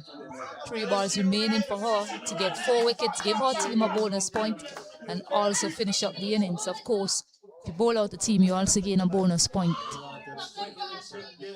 So far, we'll see. Guyana have picked up 1 bonus point so far. Overs 11 to 40, restricted the opposition to less than 4 runs per over.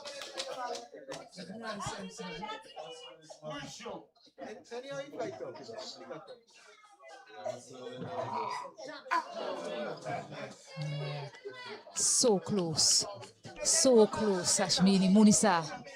So 1 more ball remaining.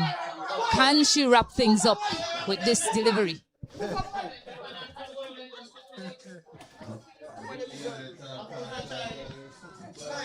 There is an appeal and the finger goes up, so yes she can. Munisa, so she picks up 4 wickets. The innings is wrapped up and Guyana have gained 3 bonus points in this innings. Takes them to 13 points now. Over to them now with bat in hand to see how many more they can gain, to see how close they can get to the top of the table or even to the top. Windward Islands bowled out for 97 in their efforts. Well, at the time, we questioned the decision of Maki to take that single. So earlier on in the over, given what we saw from Gasper in terms of her technique, certainly didn't suggest a lot of prominence. In the end, not the wisest of decisions from Maki. I'm sure she'll be quite frustrated that she wasn't able to contribute more to her team, especially at that crucial stage. But it's a very good bowling effort from the Guyana team, bouncing back from that defeat in the previous game where they really didn't get any batting going. This time around, their bowlers has shown up for them. The batting will need to come good this afternoon as they look to chase 98 for victory. So after being insulted here this morning to bat Windward Islands, they've been skittled out for 97 all out, and Guyana will need to make 98 for victory. So join us in just around 20 minutes time where we'll have a live action for you in terms of that run chase.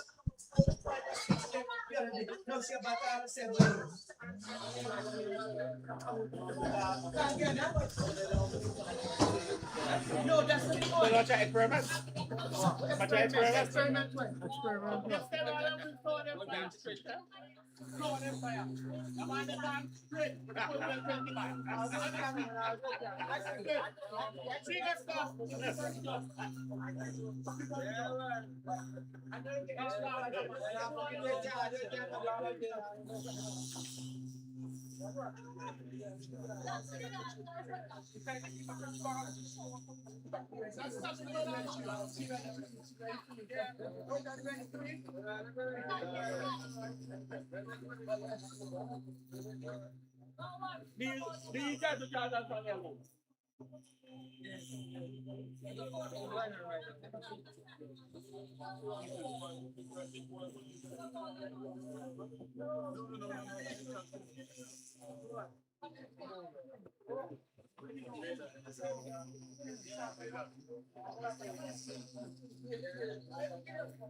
All the way down there. Right, back into the I see like he put free.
Jesus, big food there today. I get that one back by still. Yeah, when you come, she was in big one. And they all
So that who is that in the north?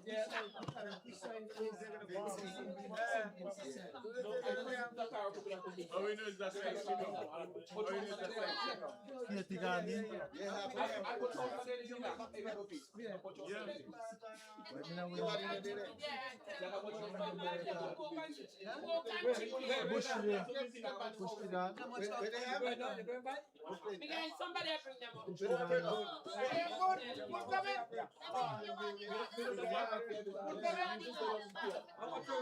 Yes, bring them back.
You want to poke it?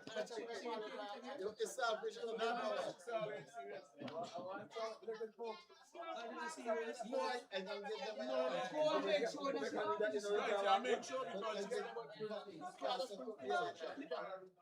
Also, she take you on her? No, she said Okay, good. Three and a now. saltfish. And a salt, hey, and a saltfish.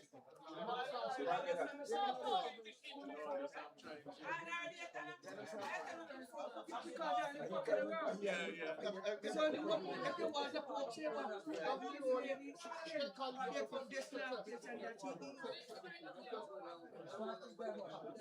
where make you come up here? Where make you come here? I should tell you go south to your guys. I come here all the time. You don't remember the place, man. You remember it? You come back all the time, but you never come here. You never come here. It's the first time I came here.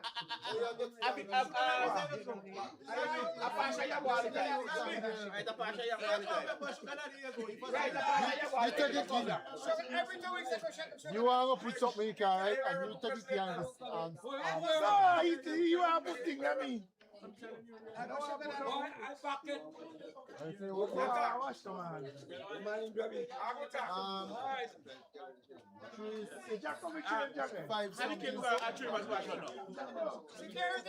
And 369 and some other number.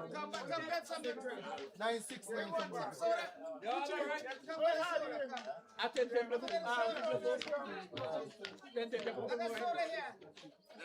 Boy, they're selling you over there. They're selling you over there. Let the put in the over there.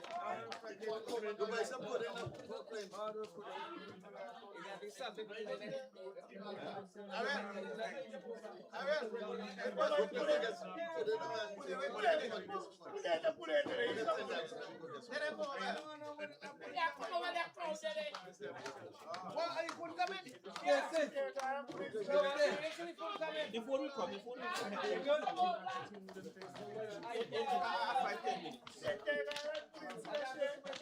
Cynthia, hand it down.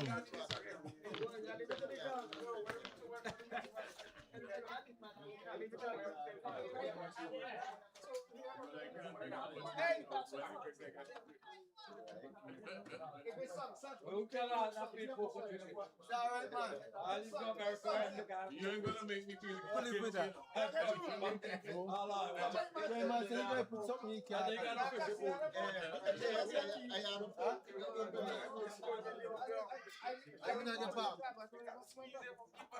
You leave the money in the car. I got $10 this. Now you come cricket that time before you need money in car. I don't think I'm back from my past car. Give me the key. Give me $20, bro. Give me $20. The food ain't reaching. Give it.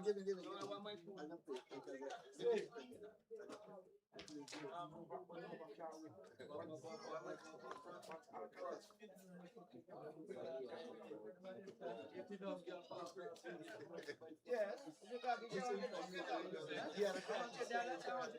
I can challenge you $1,000. Fix you.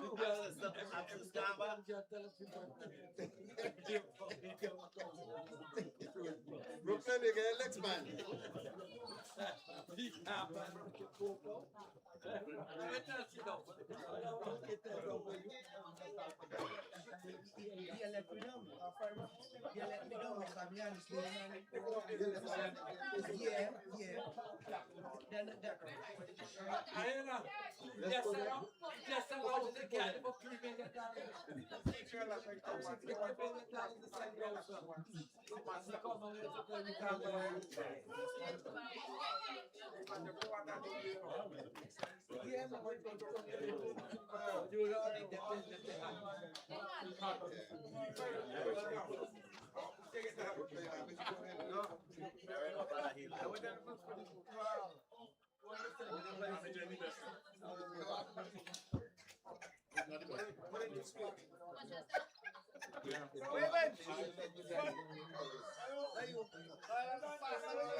You surprised me, boy.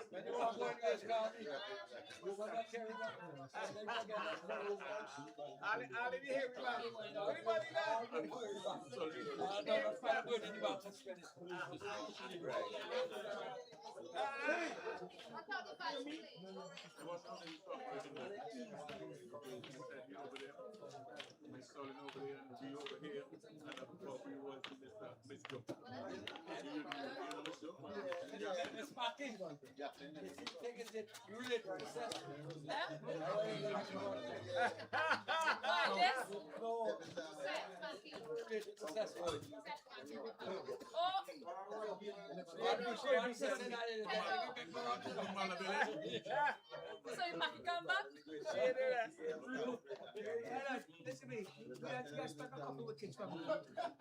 Yeah. We got winner.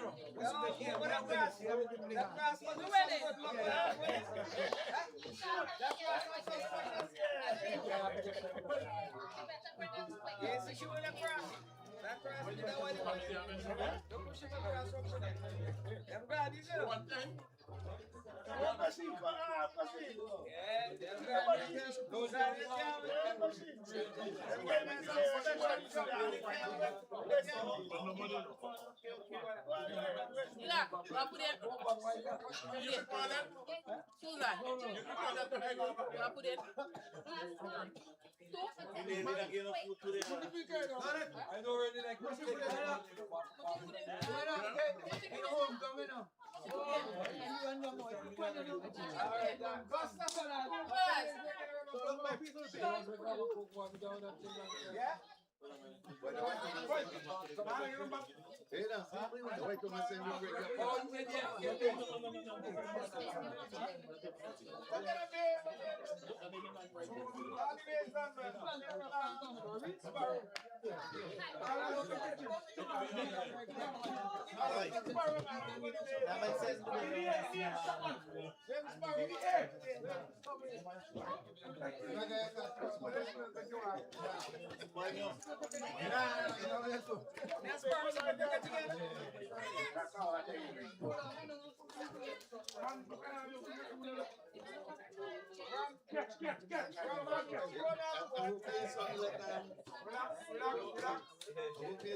Everybody. All the West Indians.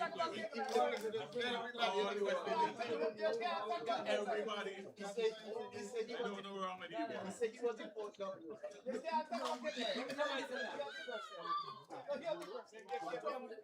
said he was in Basil said he was in Port Douglas.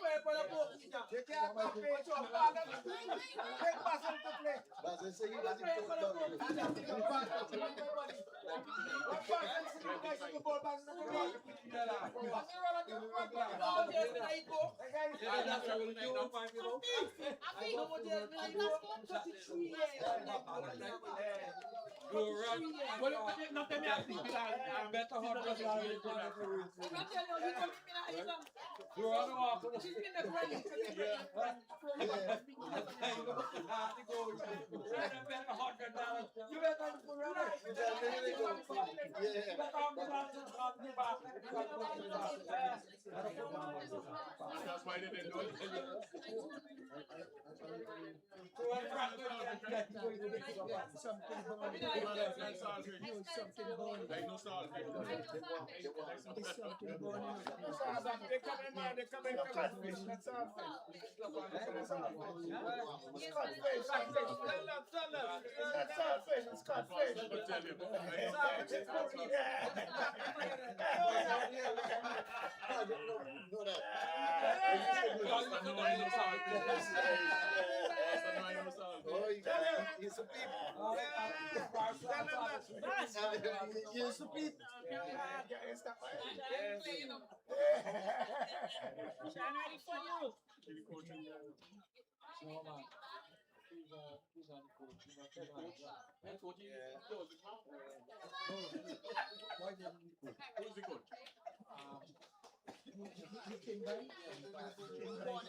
But she have a jersey, so she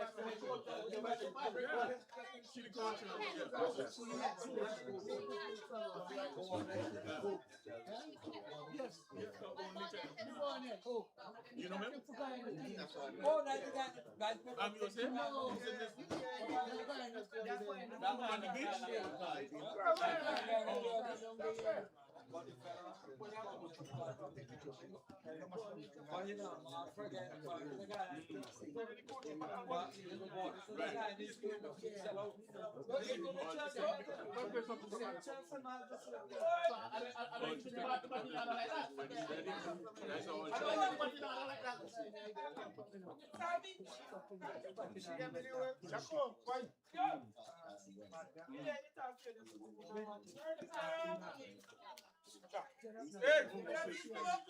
Yeah, man.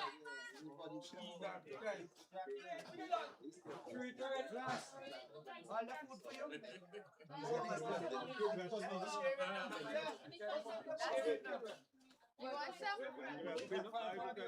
Fish. They have fish, ground provision. They're all shit. They're all shit meat Your up there. fish? Yeah, go. That's all? Yo, come on.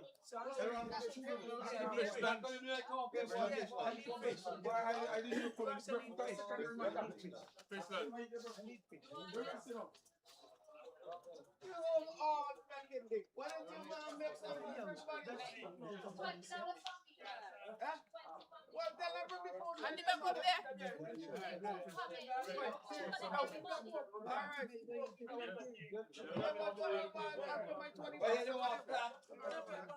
second weekend next month. What if they talk to me $30?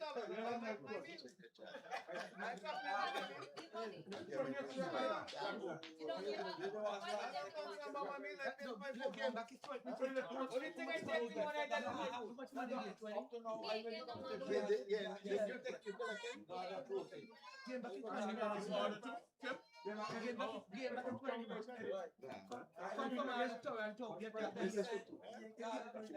Come from Toronto, Jim.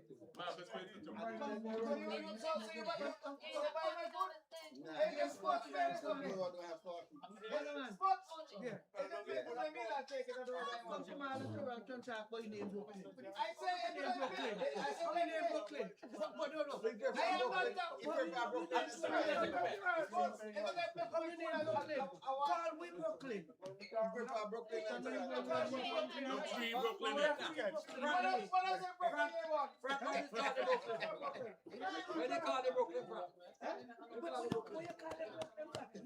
Brooklyn. Oh, this I one. went to Brooklyn in 69. This man, the man call me. I don't Brooklyn 69 number. When me have to save it. Me have to save the number. Me say hello. What if you don't be managed something, right?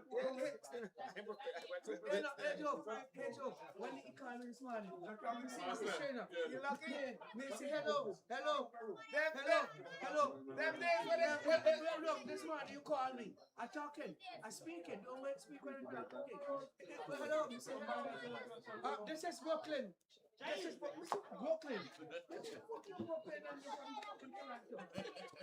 Yeah, I've never lived in Brooklyn. He went to Brooklyn. Manny. I went to Brooklyn in 69. The first stop was in Brooklyn. When we were in Toronto, in Brooklyn. Manny. I really live Brooklyn because they told me they're going to kill me. I don't want to get my body. Who tell you that? Because it's so bullshit. Go back to what you give me. Hold on. The guy told me they'll kill me and they can't find my body. From since that, I catch the bus come up to Toronto. You see,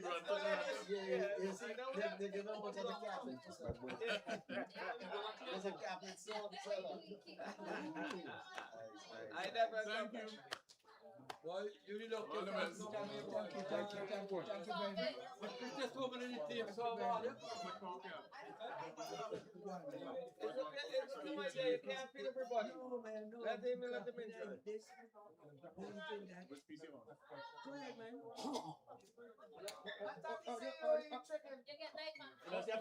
Put it on with it. Thank you very much, Bring sweetheart. all our pay one time. Okay. You must not kill. Look. Brooklyn. Brooklyn, what? Look it, what? Yeah, that's all right. Boy, you come like Frank. You get clap, drink this part. No. No, it's the accent, you know. If I'm kidding, I'll do it. No, boom. I forget. Let me say kidding.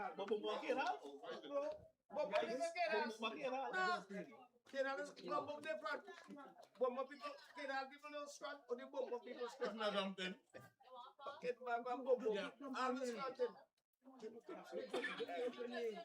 Let's go, guys.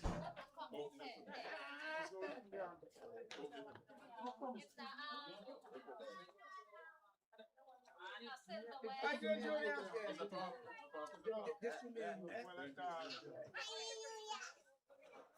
Thank you, see, so you want the maid now? You want maid? I'll just say you want maid to feed you, call me.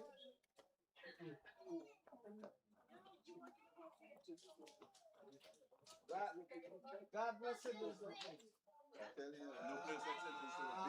If it's in Brooklyn, they'll take it for you. Lucky. They take it plate. Yeah, I said I was in Brooklyn. In Brooklyn. Yeah.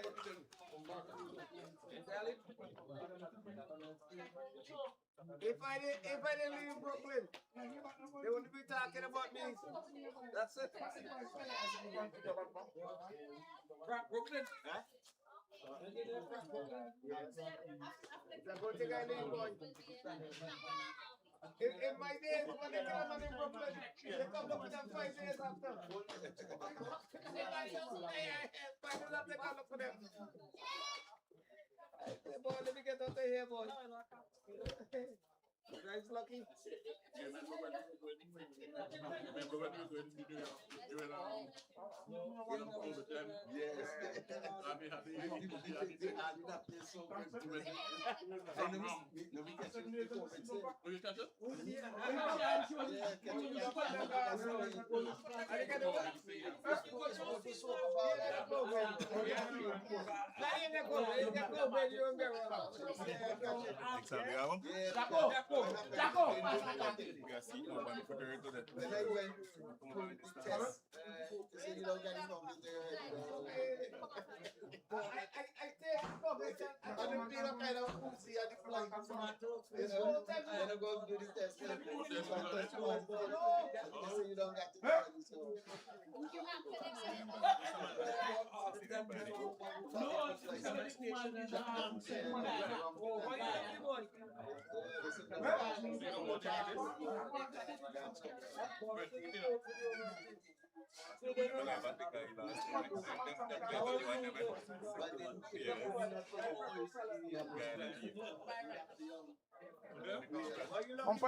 We was the last set of people come out.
Come on, girls. You gotta win, you gotta win. All right.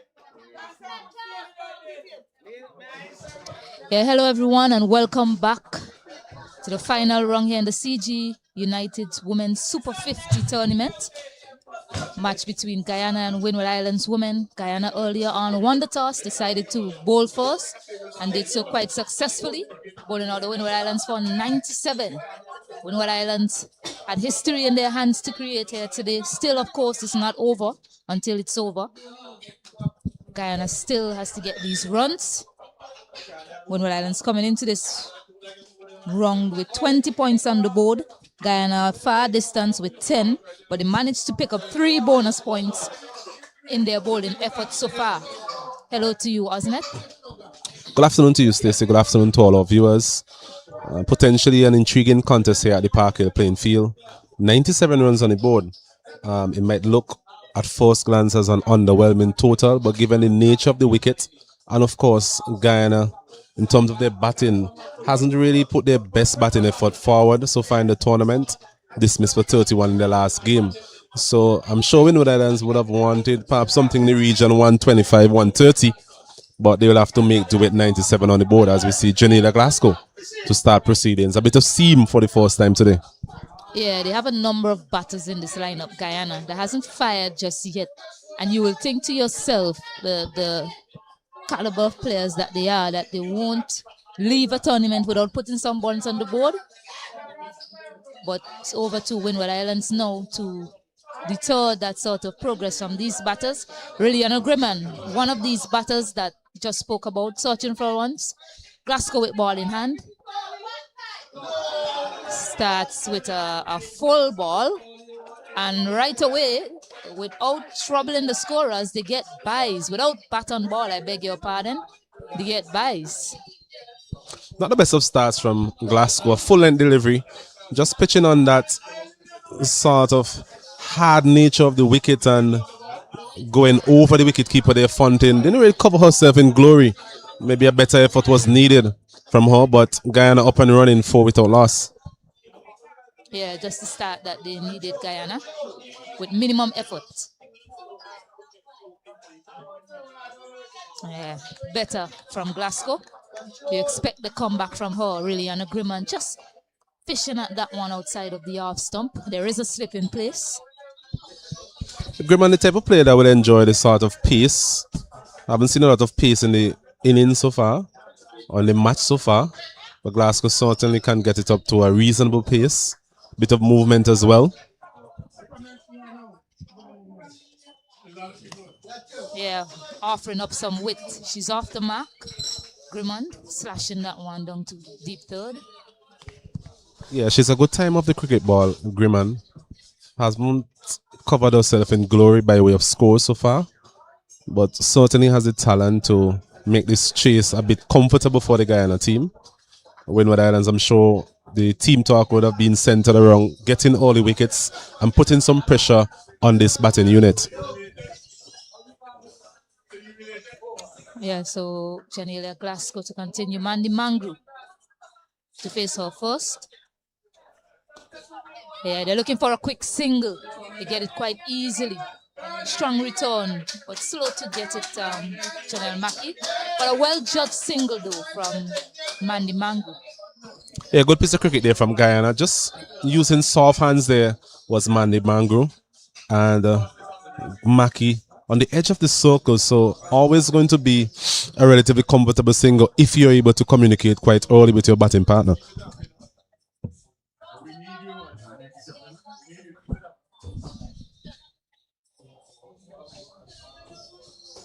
Yeah, contrast already in terms of the pace operated at for both teams. Nicely driven. You see the comfort already to Grimond and Mandy Mangru with pace on the ball. Only spinners operating. In fact, 1 over of medium pace, but still not anywhere as quick as what Glasgow is delivering. Yeah, good comeback from Glasgow as well. The first delivery going for 4 byes. Has settled into a good line and length. She will know that her spell is going to be crucial to the outcome of this game. Yeah, swing and a miss once more. Loves to plant that front foot and look for the drive. But not a bad start for Guyana. They are 6 without loss at the end of 1. Yeah, good end to the over there from Janelia Glasgow. Lost her bearings on that first delivery, but came back quite well. Went past the outside edge of Grimond on a couple of occasions. But 6 without loss. Guyana up and running. As we're going to see seam being employed at both ends. Yeah, it's interesting from Windward Islands. Thought that a low score such as this, you want to give yourself the best option of picking up a wicket. You also want to give yourself the best option of gaining a bonus point along the way that could possibly help your cause, especially if you are to go on to lose this game. Karina Noel, someone who has opened the bowling for Windward Islands throughout this tournament. That's her role. She's played it well. But I thought that they would have been tempted to go to some spin, perhaps giving the ball to Afi earlier on. But they've stuck to their guns. Can this bring them success? As they need wickets early in the power play.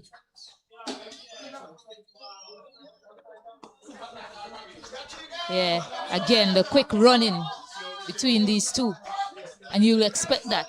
Mandy just dropping it and running. They're alert to that single. Feel that they're not attacking the ball quick enough. Well, it's a conversation we had our first Stacey, in terms of how will the Windward Islands go about defending this total. And one of the conversation one of the conversation we had was centered around Afi Fletcher. When will she be reintroduced? I'm sure the management team would have been tempted to use her from the start.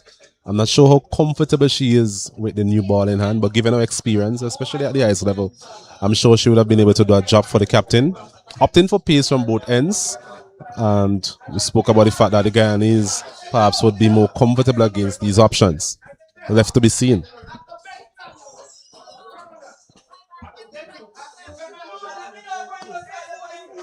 Nice looking drive again. A fumble there by Tyrell.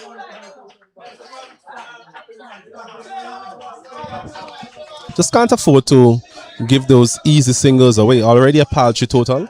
Need your fielders to back up the bowlers by way of ensuring that they don't give away these misfields. Also taking whatever opportunities present themselves.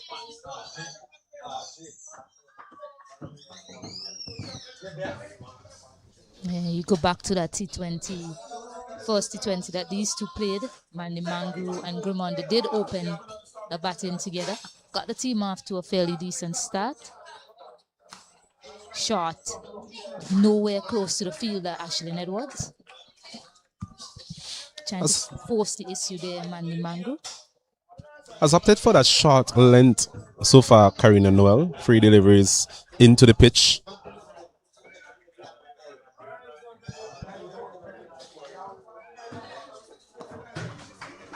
Yeah, this is nice from Mandy so far. Playing to her strengths, you'll say. Not the biggest hit of a cricket ball. And finding the gaps in the field. So good cricket smarts being displayed so far from the two batters. Also, the score isn't a big one. It's not a tall ask by any means. It's going to be quite important for the likes of Mangro and Grimman to get the team off to a good start here. Spoke about Mangro, not the biggest hitter of the ball. At times, you look at some of our dismissals and you sometimes question whether her mentality at times is in the right place. Tends to want to hit the ball a bit too hard at times. Doesn't have the power to do such. Just need to understand her game a bit more. So with the ball all, you're doing a job for the captain. And coming in at the top of the order here, I'm sure captain will be looking for her to lead from the front, get her team off to a good start. Yeah, it's been easy to hit through the line so far, particularly with pace on the ball at the end of 2. Guyana 9 without loss. Relatively comfortable start from the Guyanese batters. Hasn't been a lot happening for Windward Islands by way of any sort of movement. Saw a couple of deliveries going past the outside edge in the last over, mainly due to the lack of coordination from Grimman. How long will they persist with these seam bowling options is left to be seen. We're going to see Glasgow continuing from this northern end. Has managed to get wickets in the power play so far in the tournament as well. So I'm sure she'll be quite confident in her ability to get an early breakthrough for her team. Nice. Really lovely there from Mandy Mangru. Just hold up in the boundary. Yeah, well, really nice signs from Mandy. Gap finding has been spot on so far from her. Yeah, good looking shot there from Mandy Mangru. Just using the pace here of Janila Glasgow, guiding that one pass backward point. Not the quickest of outfield today, as we alluded to earlier, due to the rains we had earlier. But in the end, 2 runs. I think, in fact, she signaled 4. I think the fielder perhaps just went over the rope while she touched the ball. So, a good decision there by umpire Jacqueline Williams, an experienced umpire. So, starting the over well with a boundary.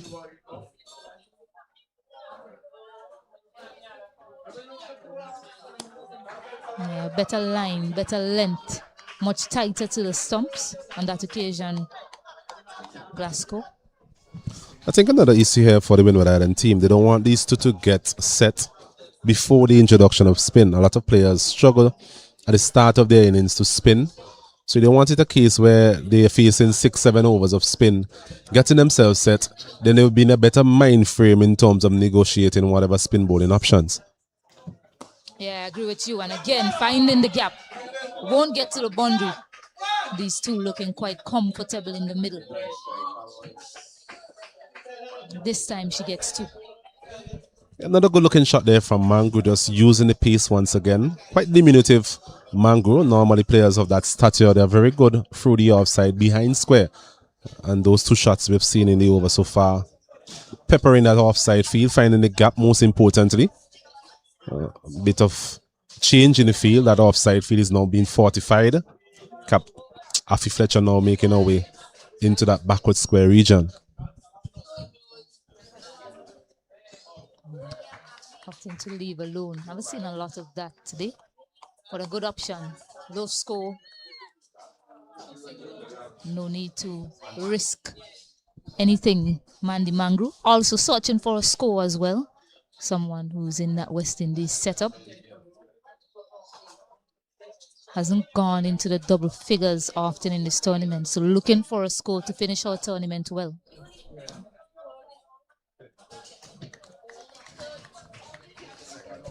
Somewhat of a moral victory for the Guyanese opener, the fact that they've been able to negotiate the pace option so well that the captain saw it fit to remove that field, that slip, now in a more defensive sort of position. So as a batter, you kind of get a bit more mental relief at the fact that you have less fielders in those catching positions.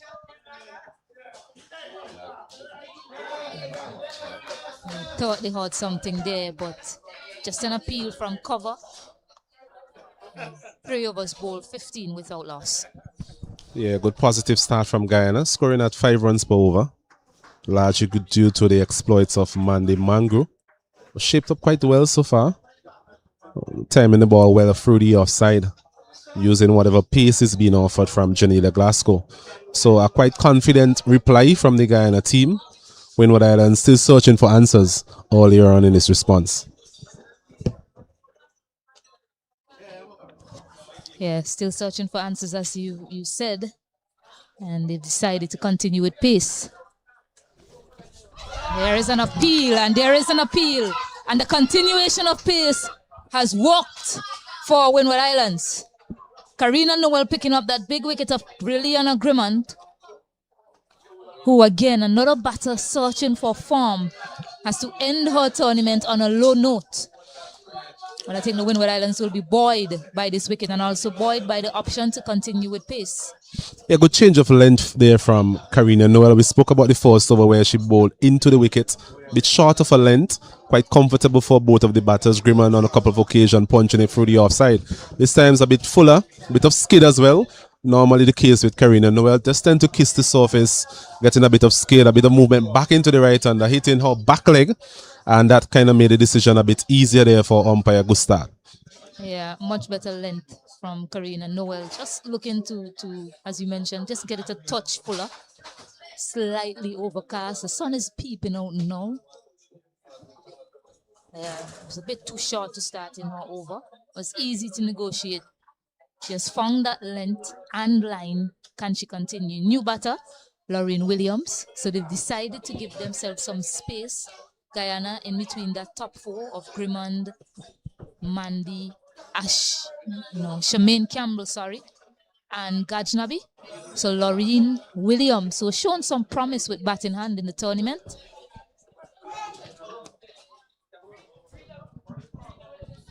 Well, in the T20 tournament, I should add. It's a player that seems to play square of the wicket well. Well, they tried this option in the last game when they lost a lot of early wickets. Promotion for Williams. Didn't work too well on that occasion. Windward Islands will be hoping that that is the case this time around again. Yeah, that's the length right there for Karina Noel. Just to be a bit more on the middle stump, middle to off stump to Williams. But she's found that length.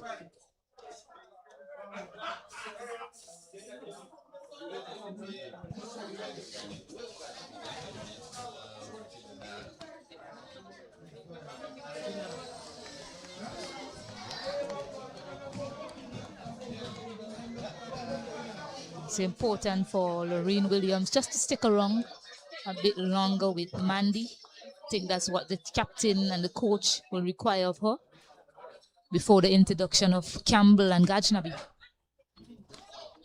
Yeah, on the line of the leg stump, walking that one, acres of space to play with. Ashabini St. John does well, keeps it 2. Just losing our bearings on that occasion, Karina Noel. Getting into the pads there for Williams. Worked it quite nicely. Quite a bit of work there to be done by St. John. She completed it quite successfully in the end, limiting the batters to 2 runs.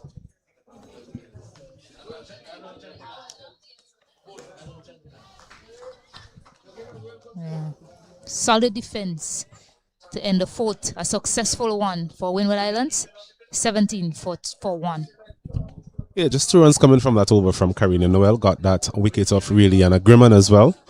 So certainly making headways in terms of trying to penetrate this Guyanese batting lineup. Williams coming in to join Mangro. Period of repair needed to some extent. Scoring at a reasonable rate currently. Just over 4 runs per over. As we're going to see spin for the first time. Looks like Gasper to be introduced into the attack. Yeah, Aldit Gasper picked up 3 wickets in the game versus the Windward Islands. It was with her introduction that things started to slow down. Bowled 2 maidens back to back and then went on to pick up that wicket. So it was her introduction in that game that really stalled the progress of Leeward Islands, who was going so well in that power play. Can she make a similar impact here for Windward Islands? They'll desperately need her to. A slip in play. Afi Fletcher in slip. 2 fielders out on the leg side. Janelia Glasgow and Jada Tyrell. Yes, starts. Bit too errant there. Aldit Gasper. Sweeping his man, the Mangru, gets off strike. I think she's bowling from a good end as well. Has the luxury of the bigger part of the ground as well as hitting against the wind. Might be able to get a bit of drift away from the right-hander, something we saw from Munisa and Grimman to some extent.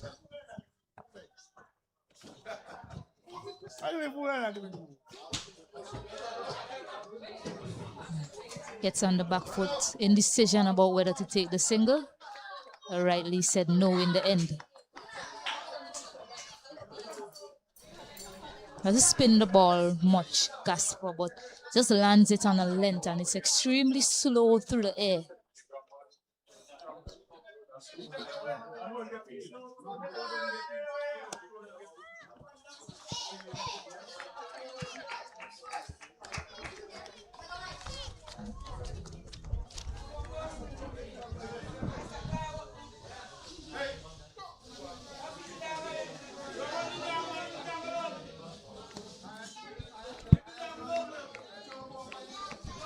Not the biggest turn of the ball is Gasper. It does have good consistency, good control of length. Does flight the ball well at times.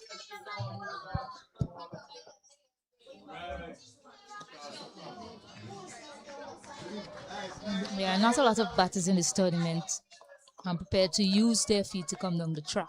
So it works well for her. Someone like Shameen Campbell who will use her feet, that will be somewhat more of a challenge to her. For now, as the likes of Lauren Williams under heavy manners bowls an over with just 1 run at the end of the 5th. Guyana women 19 for 1. 19 for 1, a very good over there from Gasper. Starting for spell. Coming into over number 5. Replacing Janila Glasgow. A bit of spin being introduced now from Windward Islands. We were wondering beforehand when will spin be introduced. Quite early. The answer is. Yeah, lots of interest in the other game, particularly that Barbados versus Trinidad and Tobago game. Just an update in that game. Barbados women in their 48 overs, a truncated match, scored 152 for 9, and in reply, Trinidad and Tobago women 7 for 1 in the 4th over. So lots of interest there You think by way of what transpired in that first innings with Leeward Islands versus Jamaica, that none of the teams will really challenge the top, that championship spot for the Super 50. But the interest lies in Trinidad and Tobago women and Barbados women, and this match as well. But Guyana, they have started well, and not interestingly, but we're seeing a change in keeping. Perhaps Fontaine had to go off. Ashlyn Edwards now, backup keeper in this match. Selena Ross, substitute fielder. Not sure what is the issue in terms of Fontaine, just that she would be able to recover well. But in the meantime, Edward deputizing. Driving well, Mandy.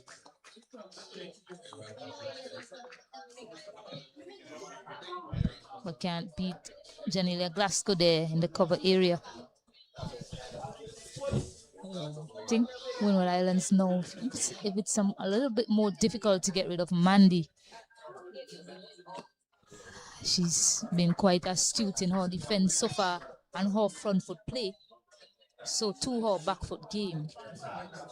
What the Guyana team did is they would try and get a single and get the other batter on strike, particularly when someone like Afi Fletcher and Janelia was batting. Slightly uppishly. I think it's a matter of the Windward Islands just trying to string a bit of dot deliveries against a player like Mandy Mango. We spoke about the fact that what we've seen from her throughout the tournament so far is her inclination to be a bit more positive when the situation perhaps require a more measured approach. It's not a large score on the board by any means, but I just think at times Mango tried to go a bit too hard too soon. So if they're able to limit her scoring opportunities to some extent, then they might be able to induce somewhat of a fast stroke.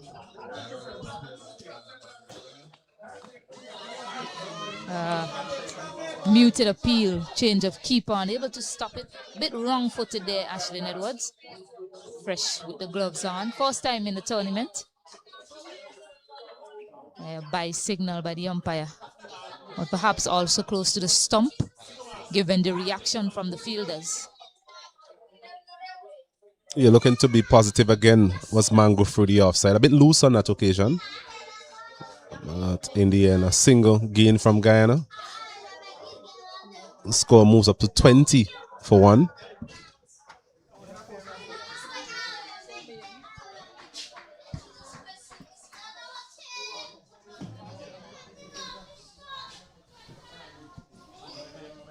A slight break in play. Mandy Mango had to just adjust her helmet, her hair and her helmet. Looks like we're ready to go now.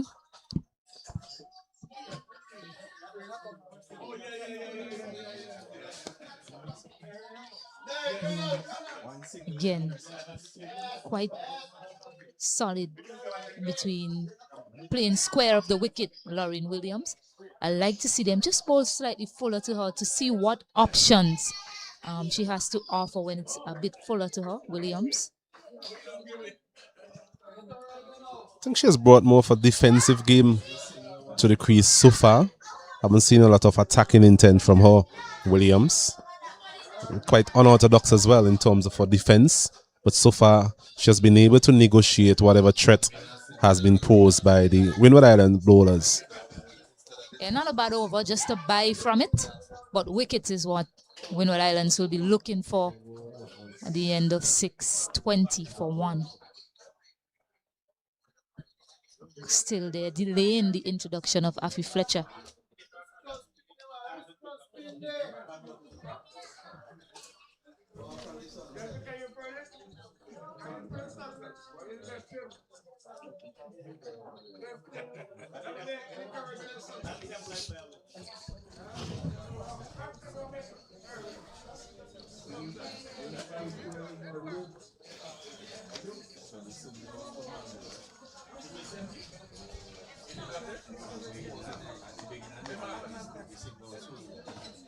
So Gasper to continue. Manny Mangru on strike. Swan is it in the air, but there's no one there. Gasper wishing she was about 3 feet taller. Perhaps would have been able to hold on to that one then. Indeed, so a bit loose there from Mangro. But we'll fly to delivery again in line with what we spoke about in terms of the threat that Gasper poses. Sweeping that one. Glasgow has placed herself a bit more square. So she has the protection there now.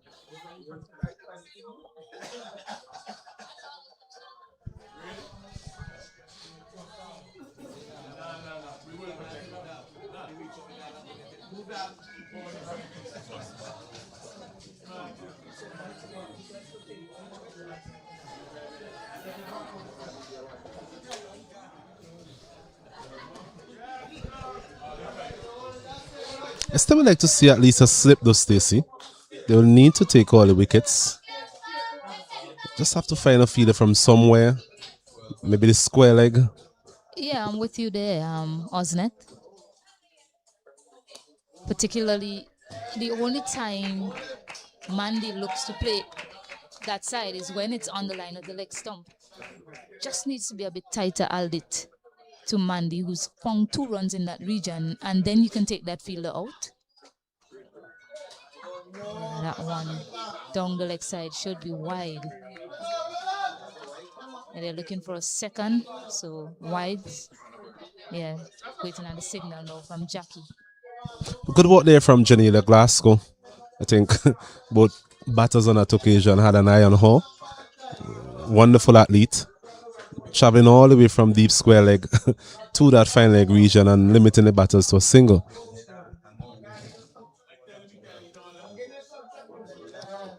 Yeah, so once she keeps that line and length, sometimes she's tighter. I don't think you'll need that fielder, but ever so often she errs on the leg side. Why there's the need for the square leg fielder. Swing and a miss again. So there you go, tight again. The only run scored in that over came by way of wides and when it was on the line of the leg stump. So anytime she's tight there, she's hard to put away. But at the end of 7th, Windward Islands 24. Sorry, Guyana 24 for 1.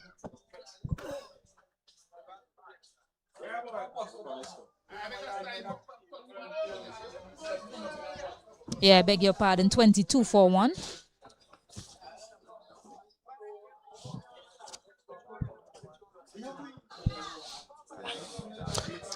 And now we see Afi Fletcher about to bowl the last over of the power play. I think the difficulty for the captain here, Stacey, is trying to find a balance in terms of getting an attacking field, but must also be mindful of the fact that it's not a large total on the board. So you have to find a sort of balance in terms of giving your bowlers just enough in case the batter make a mistake. You're in a position where the fielder can effect a dismissal, but you don't want for any moment to give away easy runs by way of singles or even beyond that boundaries. Yeah, so Fletcher now a slip in place. Glasgow in slip. Laureen Williams on strike. Right away into the action. Laureen Williams would not have seen a lot of Afi Fletcher. I'm pretty sure she would say it's probably one of the first times she's facing up to Afi Fletcher in this tournament.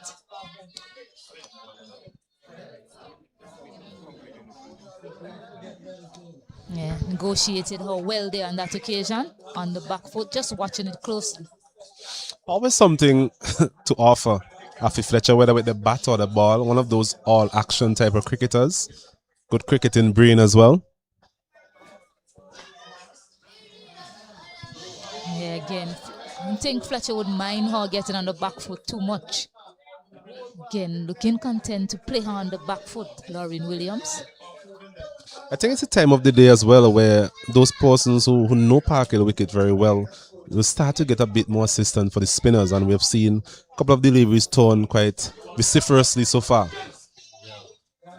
This time playing against the spin is Williams. Not the best option, closing the bat face, given the amount of turn we saw previously. Yeah, she's still there. She's still hanging on, Laureen Williams, doing a job for her team.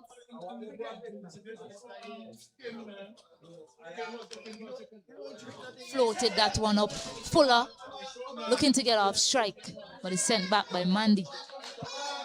Yeah, no one in a position to take that catch. Chanel Maki is set quite close to the pitch.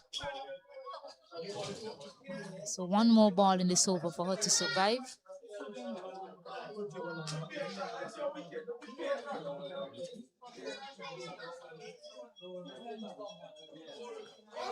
That one was Fuller. There is an appeal, perhaps heading down leg. So an eventful over comes to an end. Everything but a wicket in that one. 22-1 at the end of the power play. A good start there from Afi Fletcher, causing a bit of problems there for Williams. Mention the fact that she may not have faced Afi before or in any great detail, so it's always going to be a challenge for her. Premier spinner in this bowling outfit for the Windward Island team. Getting a bit of tone, a bit of bounce, as we've come to expect here at the Park Hill playing field. So certainly will make life difficult for the Guyanese batters. How they approach playing against her is going to be important if they are to overall this total.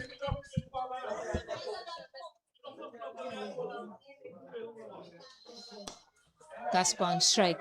It's important now. The fielders are so important. Well done there to Maki, holding on to that one. Just to apply some more pressure. 2 good overs back to back. Not a lot of runs to play with.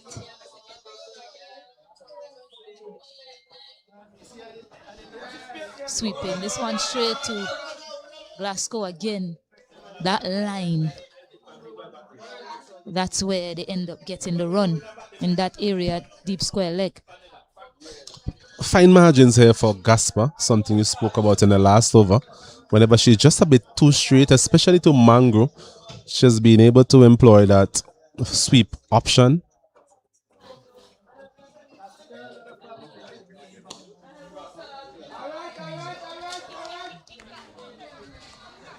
Looks like an amazing play off the back foot, Osnet.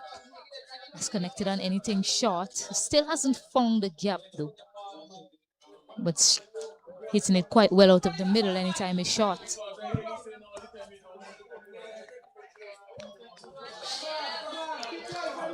Yeah, just hasn't been able to find the gap as you mentioned. Seem to be quite comfortable going on to the back foot. Gaspar needs to be a little bit fuller, flight the ball a bit more. That length, I think, is a better length. Bit of attacking intent on this occasion from Williams. Not something we've seen too often in this innings.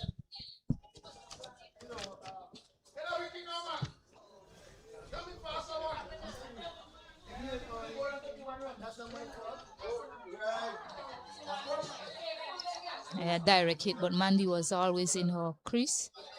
Yeah, so a single off that over. 9 gone, 23-1. A couple of good overs here for the Windward Island team where they've been able to limit scoring opportunities for Guyana. Guyana will be mindful of the fact that the required run rate is nowhere close to the realms of impossibility. It's just a matter of trying to get a partnership going between these two. The longer they stay there and frustrate the Windward Islands, the more likely it is that the spirits, the motivation of the Windward players will start dwindling. Certainly a key phase of the game with the introduction of Afi Fletcher into the attack.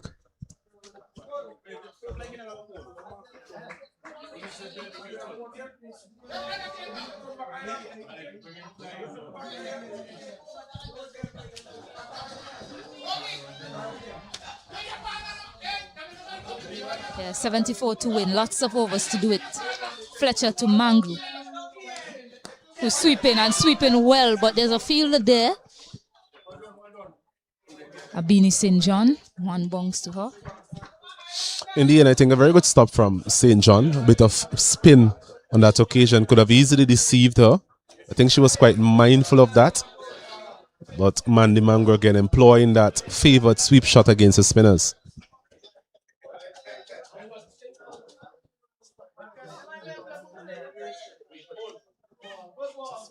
Again, a bit awkwardly. And you don't mind that option too much from Mandy Mango. You mentioned that she's gotten dismissed a few times looking to challenge the fielders, hitting the balls in the air. I think if you have the sweep shot option with the spinners, it's always a good option, especially her being a diminutive player. Yeah, good single, really good single from Williams, getting on the back foot and just staring it into that vacant area on the onside. Yeah, good batting there from Williams, just allowing that one to come to her, smothering whatever spin there was, and getting herself a single up to the other end, brings Mango back into strike.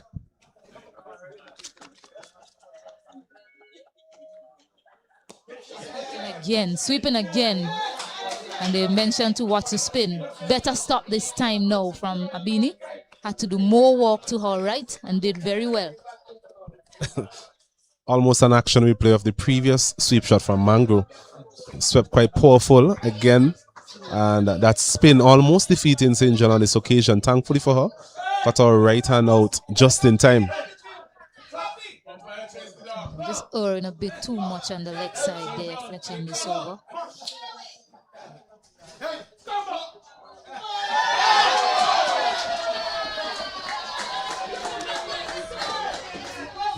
Yeah, I think what you say is that's a bad dog. That's a bad dog, wasn't it?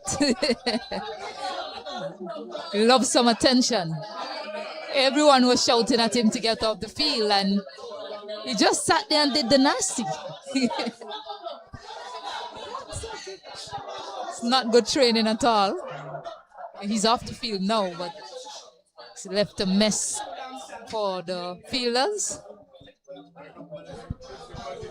Tell you what, such a wide expanse of free area available for that dog to get rid of that waste, but chose to do it on the the playing surface itself.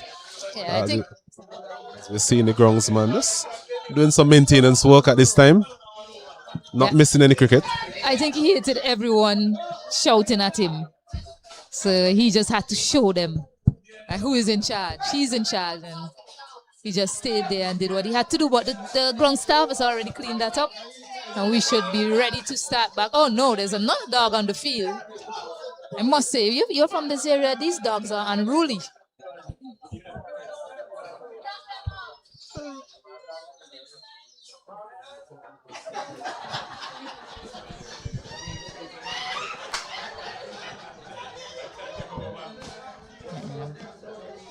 A bit of dog show in between the cricket. Back to the cricket now. Fletcher to Williams.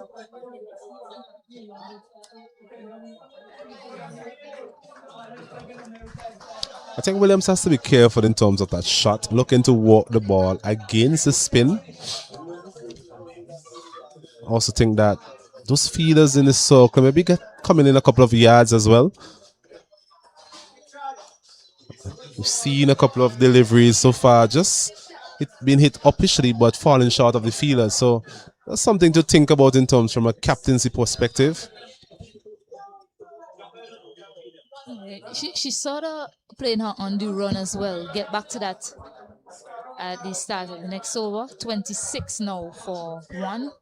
Guyana doing it quite nicely, in charge of this game so far.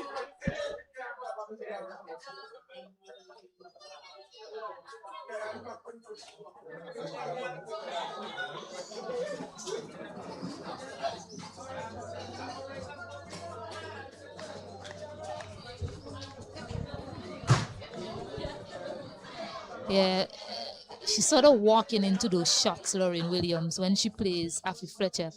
A dangerous option, given that she's bowling leg spin. But Gasper now, it's reaching out to that one there. Mandy Mango looking for a drive. It's a type of line you spoke about, Stacey. If she's able to maintain that line, then it will be quite easy for the captain to employ a slip in position. But at times she has odd on the leg stump, which affords a simple opportunity really for Mango to employ that sweep shot. A bit of protection as well on the onside. But from a wicket taking perspective, you would want for her to be more consistently on the offside and having a slip being employed. Yeah, quick single. Direct hit. Perhaps we'll have seen some interest. But a bouncer takes it over. Bounces over the stump. But I'll say, I'll gamble. It's just 96 runs to play with. If it was 150, then I would understand saving more runs. Yes, you want to save runs, and as you mentioned, it's a fine balance. But I'll still gamble and hopefully ask her to try and continue on that length. Leave that gap open. Mandy seems to favor the sweep. Perhaps she'll try to sweep the wrong one. The outfield is a bit heavy out there as well, so a fielder could always give chase. Nice use of the feet, but still, oh no, now there's a misfield straight through her legs. Really should have been no run there. Just easing the pressure slightly there. Hardy Charles. Yeah, not the best of option there from Charles, allowing that one to go through her, affording the opportunity for a single. Just can't afford to give away these runs in the field of Windward Islands, considering the total on the board. Yeah, just staring that down. So again, smart cricket, good dexterity and show so far from Mandy Mangro, showing she has those delicate touches as well. So oversticking by quickly, but the runs are also moving. Guyana woman moves up to 29 for 1. Yeah, just scoring just around 2.6 runs per over, which is in line with what is required at this stage. Not a lot of pressure by way of scoreboard pressure on these two Guyanese batters. Saw the promotion of Laureen Williams, 4 from 30 deliveries. But I'm thinking that she's actually doing the job that she's sent to do, just trying to negotiate perhaps as much of Afi Fletcher's overs as possible, so that the likes of Shomin Campbell and Gajnabi and these batters will have less of the main threat of the Windward Islands to face in the form of Afi Fletcher. We're now seeing a change in bowling. It's going to be Maki into the attack. Chanel Mackey had a good game with the ball last time out, picked up 2 wickets. Different opposition though in Guyana. We've seen Mandy Mangro already employed a sweep shot.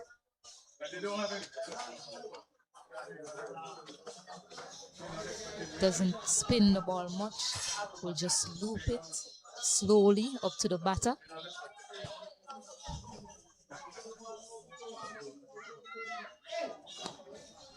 Starts a bit short.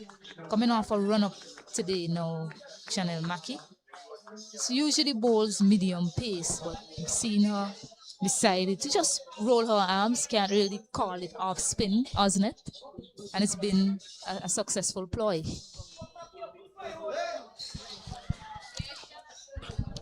Need some success here for the Windward Islands.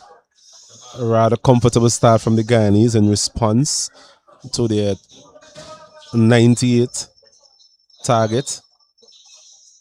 Just need a wicket from somewhere, Windward Islands. Sweeping. Yeah, probably heading down leg. Selena Ross there, but not as square as Zabini was previously. She's at mid-wicket. So that area at square leg is wide open if she connects well. Now the adjustment is coming. Glasgow is just asking her to get a touch squarer.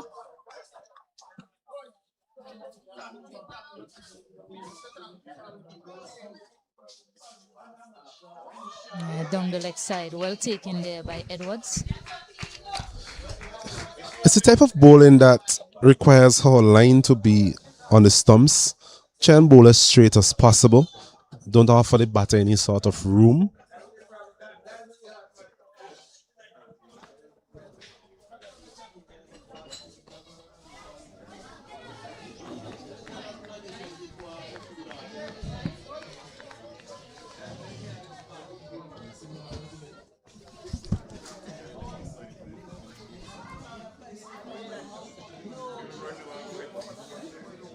for the 68 required for victory from Guyana. As Mango is hitting this one officially, should fall safely. Selena Ross, substitute fielder, comes around, limits the batters there to a single. So that big shot once again, something we spoke about from Mandy Mango. This time though, falling quite safely. Yeah, I'll call that calculated risk. The fielder was squarer, no one there. The ball is slow enough, just going over the infield on that side. Nice shot down the ground. Karina Noel gets a hand to it. But showing also now that she's also good with a fuller length. So good to see from Lauren Williams. Over completed as well. 32 now for 1. Guyana continues to go about their merry way. Not a lot happening by way of bowling threat from the Windward Islands so far. So a couple of overs from Afi Fletcher. We saw Janila Glasgow earlier on. Just not able to make the type of inroads I'm sure they were hoping for early into this Guyanese chase. We're going to see St. John being introduced, the leg spinner. Continue to search for answers, Captain Janila Glasgow, as she looks to defend this total. Yeah, leg spinner, Abini St. John. I thought when Chanel Mackey came on to replace Afi Fletcher, it was more for a change of ends by the Windward Islands. Interesting plans so far. But Abini St. John, another leg spinner. She is a wicket taker.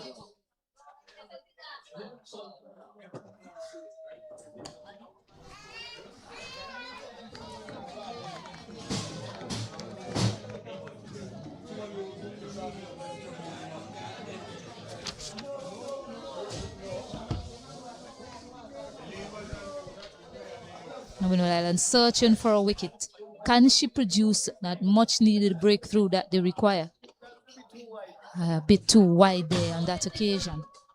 So you get that from Abini. Yes, she's able to get those deliveries spot on and trouble batters, but also in between a mix of some looser ones that sometimes full pitched or wider. On that occasion, wider. This one a bit short at that time. Glasgow is now in the circle at square leg, so she keeps that to a dot. Yeah, in terms of St. John, we've seen quite a bit of her. At times can be quite erratic in terms of her consistency. Whenever she gets it right, can be a handful. Does get the ball to turn as well. That right there. This time on the leg side. She's been playing those shots on the move. So she's been getting out of her crease. But Ashlyn Edwards just not quick enough to gather and whip off the bails. So she survives. Yeah, a bit of a half chance there for St. John and the Windward Islands. Edward, not the best of efforts behind the stumps on that occasion. Nicely walked to the left of Amir Gilbert to get a single and get off strike. Important.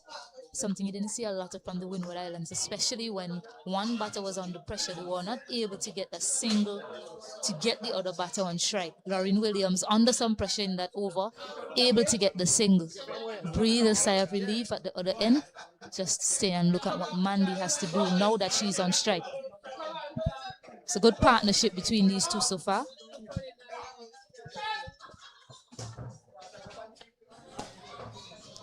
Full. Very full, but cannot find the gap. Straight to the fielder. A slight change in the field to Mango. Field that slip, Afi Fletcher makes her way out to square leg. So different plans for different players here from Windward Islands.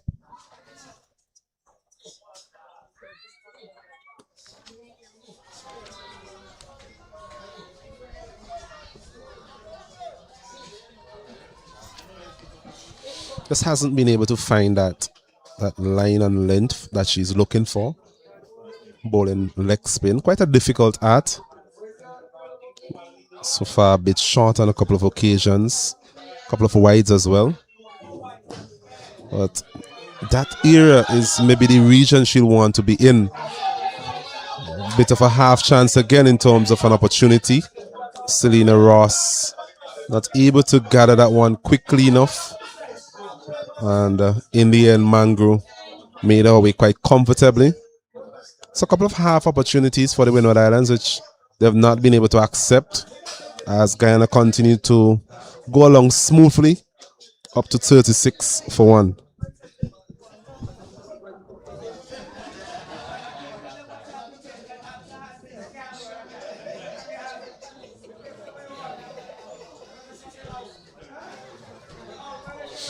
Just to update our viewers in terms of the other games going on simultaneously, games that can have a bearing on the outcome of this tournament. Trinidad and Tobago versus Barbados. Barbados 152-9. Trinidad and Tobago in response, they are 28-1. And Leeward Islands, they are playing against Jamaica, all out for 146. As we see Mackie continuing from that sullen end. But I think most eyes would be on that Barbados, Trinidad and Tobago game, Stacey. Yeah, Barbados more so in a position to get over Windward Islands. Came into this run with 13 points. A win in that game will get them to 19. And if they win, perhaps going on to bowl out the team, they will get 1 point. And so far, most of the teams have collected that bonus point of restricting the batting team to less than 4 runs per over. So they're form favorites to take over Windward Islands. But Guyana also form favorites to take this match as Mandy continues to tick along nicely. Certainly leading from the front here, Mangro. Opening the batting, always a crucial position. Been able to negotiate the threats of the Windward Islands seamers to start. The threat of Affy Fletcher. And now trying to bat through this middle phase along with Williams to ensure that they don't offer any sort of hope to the Windward Islands. So far, they've been able to do it quite well.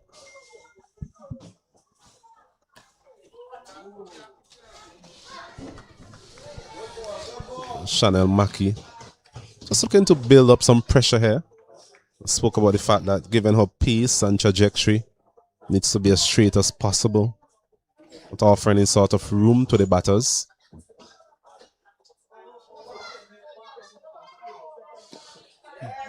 This one again, good line, good length.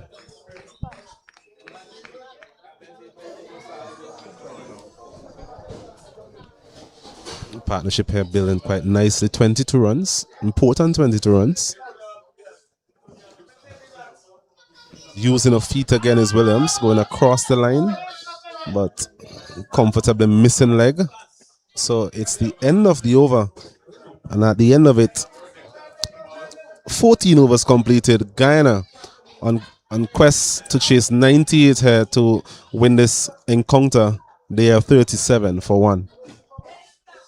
While the players take a bit of refreshments on the field, we'll do so as well here in the commentary box.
I'm driving the Windies team. I don't want anything.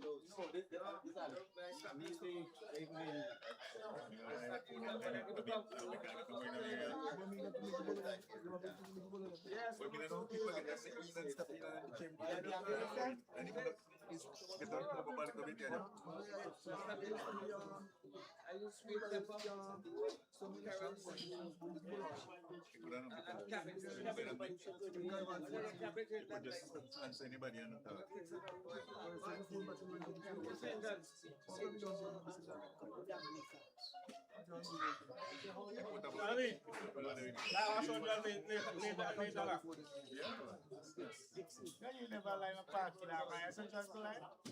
Well, remember you were afraid was not to line, so it's me and you go. Yeah, I'm not a problem. You know what? Because you know what, like, power by now, I don't pass Shana. I don't pass Shana.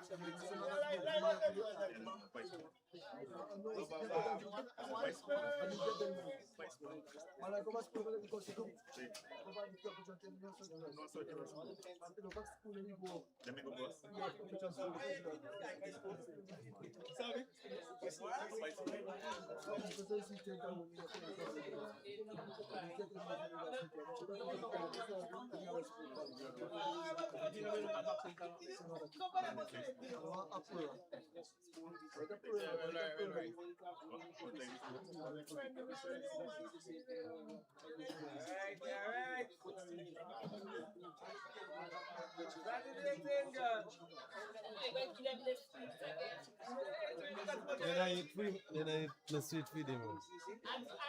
You got boy.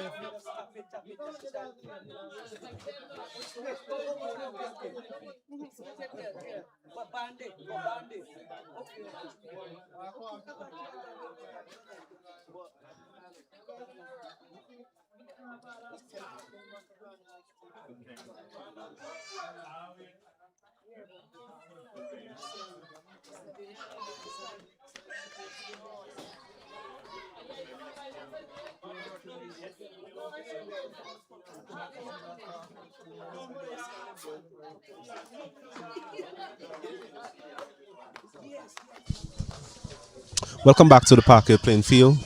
Live action in the CG United Cricket West Indies 50 over championship. Windward Islands versus Guyana. Guyana in the box seat at this stage, 37 for 1, as this one is hit officially again from Mangro, but away from the fielder this time. Maki there at extra cover had no chance as St. John continues from that northern end. And continue with me is Stacy, 38 for 1. Certainly a good response from Guyana so far. Yeah, indeed, and I think they'll be especially pleased that Gajnabi and Campbell is still to come. And also the fact that Mandy Mangru opening up has a score to her name. So pleasing signs for Guyana. Unfortunately, this is the last game of the tournament. I'm looking at the Windward Islands and trying to assess where they're going to get this breakthrough from. This one is a full delivery and straight to Glasgow there at short square leg. Seeing the employment of a slip following that first delivery. Just seem to be allowing the game to meander along to some extent, hoping for the batters to make a mistake as opposed to really trying to get the breakthrough. Yeah, you really can't do that. You saw the way Guyana started proceedings. They did not know what to make of the surface, but they were giving themselves the best chance to pick up wicket and put pressure on the fielders. They had the batters, they had short fielders employed around the wicket on the helmets.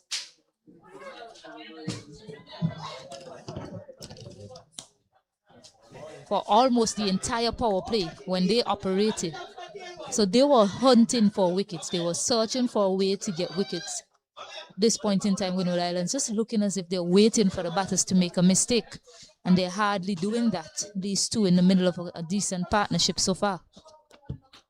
This one is hit again officially, but not close to any fielders.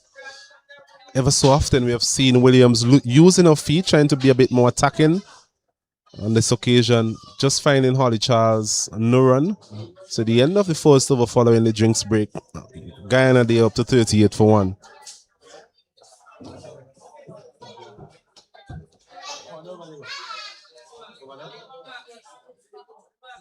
Yeah, 60 required for victory. Lots of overs to play with. Maki is going to continue. They haven't been really able to get her away. Having said that, she hasn't really threatened or looked as if she's going to take a wicket.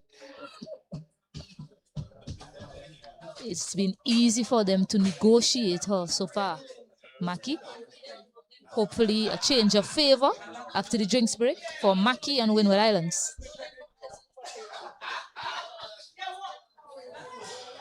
This one is walked neatly to St. John there at short fine leg. I think in the end, a very good call there from Williams. Yeah, it's interesting. She had hit that one straight to Abini, who had little work to do, and she was looking for a single. Indeed, a good call by Williams. Coming back to the Windward Islands, I don't think they want the game to drift too far. Guyana, they're able to just accumulate runs throughout this particular phase, no sort of rush. But they don't want to reach 50, 60 for 1 before you reintroduce the likes of Afi Fletcher, for example. She's your trump card. I just think that at this critical junction in the game, she should be operating, looking to get that breakthrough. Only bowled a couple of overs so far. Once again, a bit of lapse in the concentration of the field on that occasion, affording the opportunity for a single. A bit too easy for Guyana.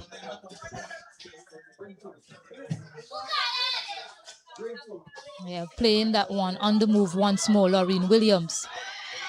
I'm surprised that seems to be, from my angle, don't have the front on view to our advantage. She's playing that ball coming down the line. It looks as if she's trying to use her feet, but it's a trip that looks in haste. So I think a bowler now, perhaps seeing that early on, can look to slip it a bit wider. Almost saw her stumped with the ball going down the leg side trying to play that shot. But just something for the bowlers to look at in terms of her technique and how she uses her feet. Agreed. Certainly have frustrated the Windward Islands so far. 6 from 42 deliveries. Laureen Williams sent in to do a job, and I'm thinking that the job clearly was to just settle the nerves of the Guyanese dressing room by forming a partnership with Mangu. Mangu has been a bit more attacking, but Laureen Williams certainly frustrating the likes of Fletcher and company in terms of the way she has been able to occupy the crease so far. They have still managed to get 2 in that over, which is just about what they require. Guyana, 40 for 1 at the end of 15.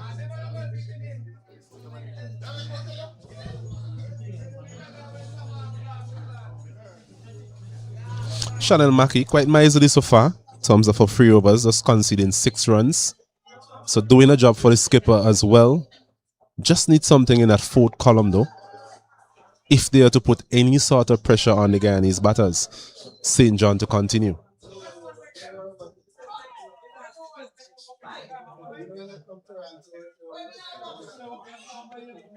This one a bit flatter and nicely worked there from Williams. A chance for second. Think they're going to get it. Are they? Yes, not the best of throws. And in the end, well played, well run, as they continue to pile on the runs here against Windward Islands. Yeah, smart option from Williams, just waiting on it, a deft touch to get it in that vacant slip area, and a good running as well coming into play, picking up 2. So all Guyana at this point in time.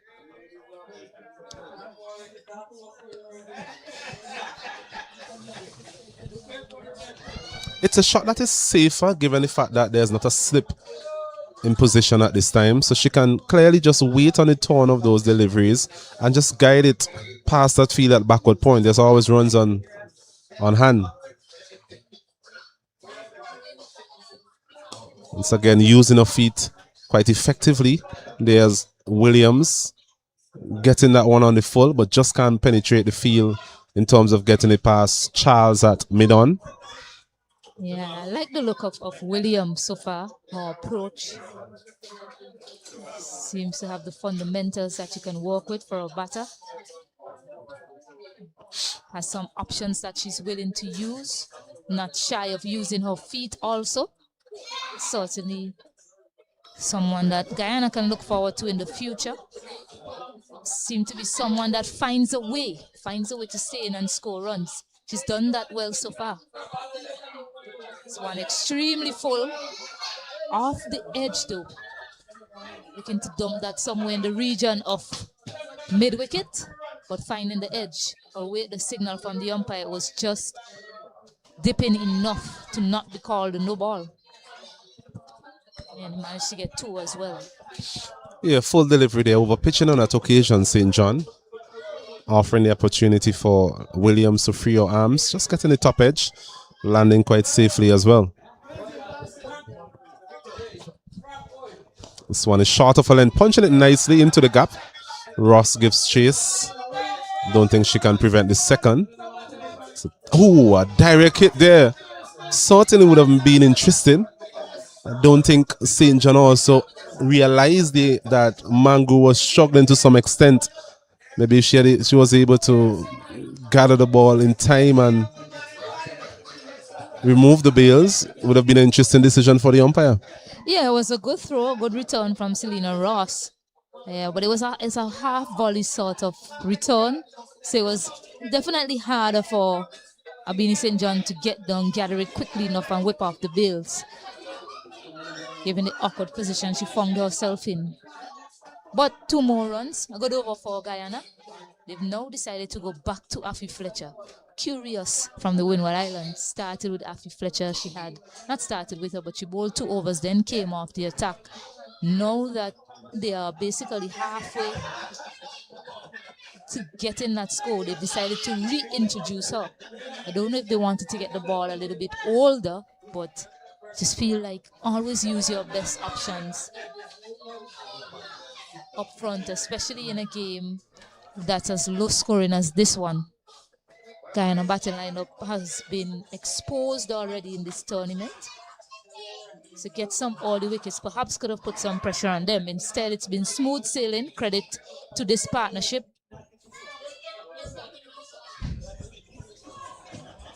This one is swept and just evading Glasgow there at square leg. Clearly a ploy in terms of trying to get fielders in that position in case it's hit uppishly. We have seen those sweep shot quite uppishly on a couple of occasions now, but just evading Glasgow there at square leg. Yeah, all of the sweep shots that she's played so far in that region of Afi Fletcher has been played in the air. They did have that fielder in Glasgow there, but Lauren Williams is now on strike, so they're protecting the cover area. The area on the offside rather. Quite interesting that there's no one at slip, given the tone we saw Fletcher extract earlier. I'm thinking a slip would be a good option, a good wicket-taking option at this stage. Need wickets to Windward Islands. Don't think they'll be able to limit the scoring of the Guyanese if they are to bat the majority of these overs. Going along quite nicely so far. Once again, a good delivery. Yeah, once again, playing on the move. Just surprised that they haven't tried to slip one a bit wider to her. But she's still there, Lauren Williams, finding a way to score. She's doing a job for her team along with Mandy Mango. A bit of frustration creeping in now for the Windward Islands.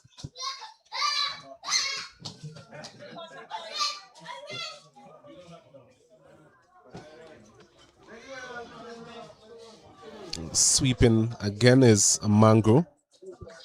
Quite premeditated, must be said. Shot that she's chosen to employ against Afi Fletcher so far in this matchup. Played it with relative success so far. This one a bit shorter, but well played, covered up.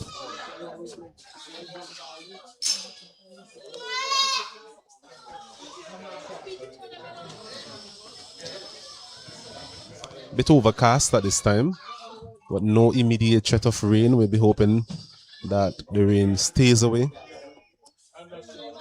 as this one is swept fine. Opportunity for a second. St. John comes around and does quite well. Limits the batters to a single. So another over completed. And Guyana, they're up to 49 for one, chasing a total of 98.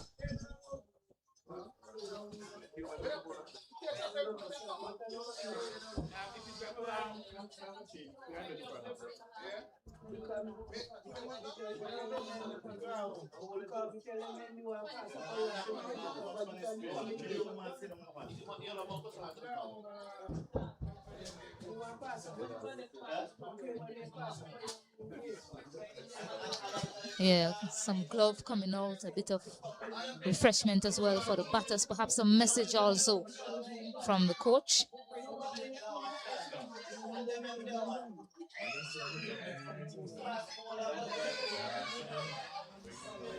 Yeah, change of bowling. Janelia Glasgow is back into the attack, but I think she's going to bowl some off spin.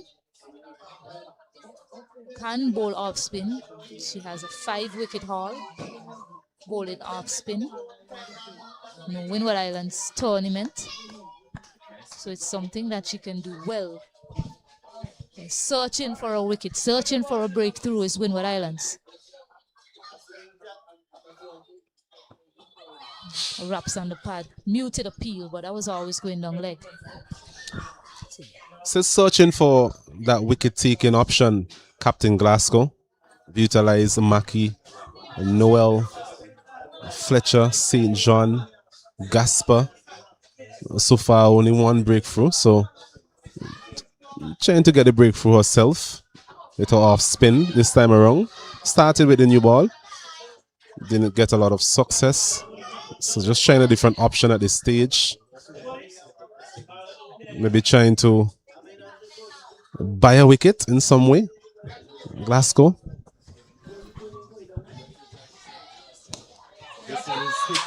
This one is hit, but straight to the fielder there, extra cover. Mackie comes around and takes a catch. So just as I was saying, she's perhaps there to buy a wicket. That she does. Getting the important breakthrough of Mangru. And Guyana now 49 for 2. Yeah, fighting now comes to an end by Mandy Bangu. Give credit to her. She set up her team well, gave them that foundation that they need. Yeah, but mentioned buying a wicket. Glasgow there, able to get the breakthrough for her team.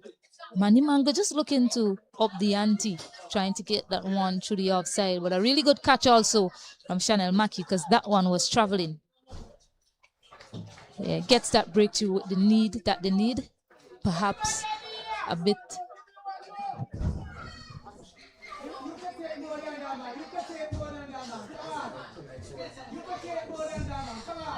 Perhaps a bit too late, but it is cricket, you never know. Still 49 more runs to get. Skipper Shemaine Campbell into the middle in a really good situation her team has found themselves in. It's a good time for her to come in the middle and get some runs and finish this game for her team.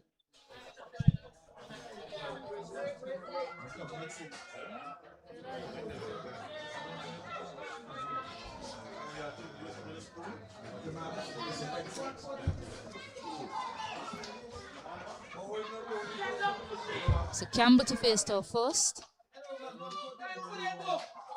So full toss. Played straight to Karina Noel.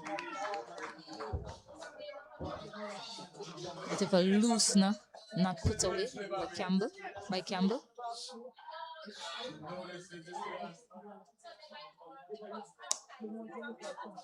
Solid drive down the ground. So hitting the middle of the bat quite well, Campbell. Scored a half century in the T20 Blaze.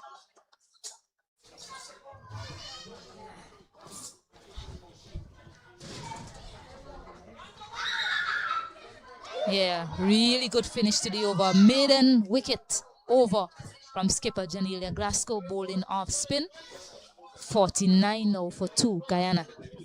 Very good over there from Glasgow. Coming back into the attack, getting the much needed breakthrough. Wicket there of Mango, who started quite well.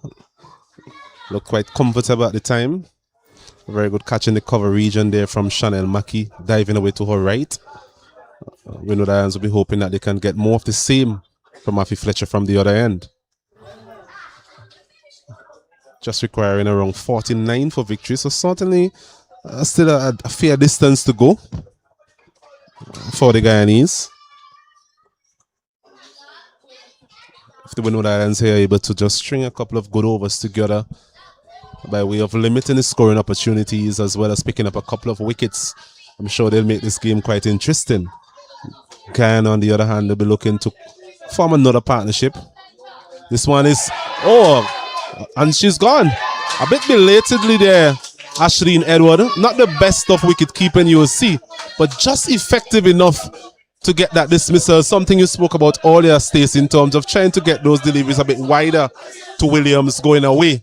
And almost messed up there by the wicket keeper, but in the end, umpire are judging that one to be stumped. Yeah, I'm just saying that I felt like that could have been done a long time ago. She has been walking at the bowler sometimes, just trying to rush on to that. And Afi Fletcher wise enough to it, bowling it with that loop and drift outside the yard stub. But there was someone in the crowd just before that ball was bowled. They were asking, they were like, "Come on, Fletcher, get me a wicket." And she answered in the affirmative. Another good breakthrough. Mentioned the fact that Williams was sent to do a job that she did quite well in partnership with Mangro, but losing both of those players in consecutive overs was provide somewhat of a setback to the Guyana's effort. Gajnabi, an experienced player at this level, comes in to join Campbell. Both of these players are going to be crucial to the outcome of this encounter. Yeah, very much so. Shabika Gajnabi. I think the Windward Islands will remember her from the T20 Blaze tournament. Scored at 38 runs up 37 balls, which really got them to that competitive total. Someone who always looks organized when she comes to the middle, Shabika. So yes, a crucial partnership here now. Still 49 more runs to get. I'm looking at the field and I just think that we need a slip from somewhere. Your premier spinner is on. Gajnabi, quite new at the crease. Players will take a while to get used to condition. Just think that someone else in that slip card and even I feel that bat pad, something along that line, just to say to the batter, I'm here to get you out.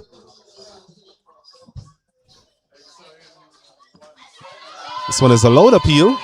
Umpire signaling not out. Loud appeal by way of on the field as well as here in the pavilion to the right of us. Yeah, you'll expect them to go up for anything now, Windward Islands. He knows that a wicket or two here, particularly these two, can find themselves fighting their way back into the contest. This one is hit in the air, but there's no one there. I think Afi is so disappointed that no one was able to get a run to it. And we've seen it on a couple of occasions now of the bowling of Afi Fletcher, even when Williams was batting. Ball hit uppishly, but just to the right of Mackie. I'm not sure if Mackie can come a bit to her right. Ring of fielders on the offside. Just need to get their bearings right. This one is walked neatly. Gilbert gives chase. Single to Gajnabi. She's off the mark. Yeah, nice way to get off the mark. Just a late dab. I like that they also had the fielders up in the circle. It's an area that I've seen Gajnabi just stroke the ball down the ground and get off the single. Get a single and get off strike and get off the mark right away. It's good that they decided to keep those two fielders in. Campbell now on strike. There is some rain around. This one in the gap. Easy single again. She gets off the mark now. Yeah, the ground staff just getting a hustle on to get a run to the covers. Yeah, the rain is coming down a fair bit. Probably a passing cloud, you'll hope. Not a great deal of urgency must be said from the ground staff. Maybe a bit of a passing cloud, but as we look in that general area where the rain will come from, we've seen a few dark clouds.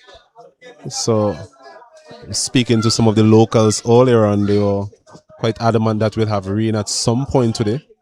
Thankfully, to stay the way up to this point, hoping that it remains that way as Glasgow continues from the Northern on. The captain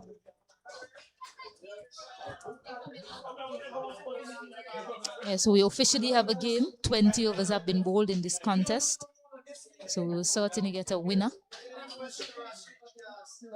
Guyana in form position to take this one. Windward Islands with a fight back, with 2 wickets breaking that partnership early, getting Mandy and then picking up Laureen Williams. still quite a few fielders in the circle, so from a captaincy perspective, I think that's good from Glasgow, trying to keep the pressure on. Mention not a lot of scoreboard pressure for the Guyanese. Just need to build a few overs together, string a few good overs together. This one is a loud appeal. Long way forward there was Campbell. Perhaps struck outside the off stump as well.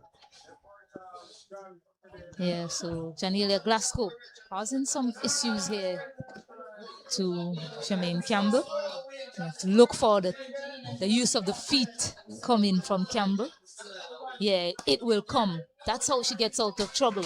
You expect that to happen. There is a chance just to collect cleanly. Cannot get it to collect, get the bills off there, Ashlyn.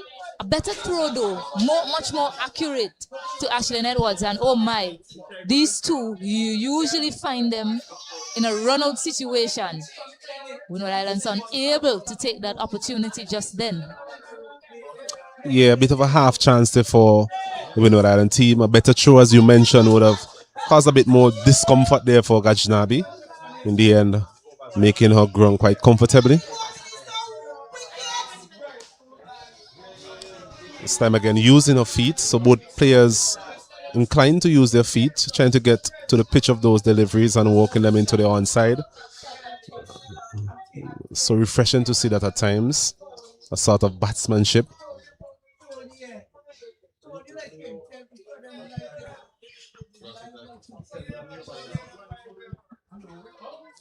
Using her feet again, this time straight to Noel, who came around to her left and just couldn't hold on to that one. So another situation where Campbell used her feet, but for a while there, I'm sure Noel would have been interested in that catch. As it turns out, a boundary to Campbell, a boundary to Guyana. If she did get a hand to it, perhaps just fingertips, but a good way to end the over for Guyana. Keeping their scoreboard ticking over. 57 now for 3, I beg your pardon. But it's something I was thinking to myself, you know Campbell is going to use her feet to the spinners.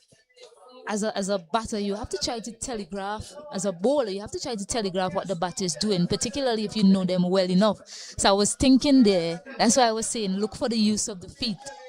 Know that she was going to come down, perhaps a word with the keeper that you're going to throw it a bit wider.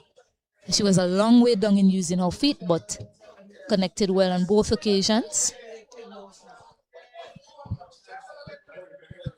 It's Fletcher to continue from that northern end. Gachnabi again using the depth of the crease, allowing that one to come to her and just guiding it down to the third man region. Shot we have seen her employ now on a couple of occasions. Yeah, it's not just a case of if these two will score the runs, if they stay together, they'll probably get it done in a hurry. Both of them show a lot of intent in their batting and intent to score. You see shots being played now by these two experienced batters. Certainly a positive start from these two. More so Campbell shown an inclination to bring out her attacking game, something we know that she's good at. Also have to be mindful that this partnership is at a critical junction in the game.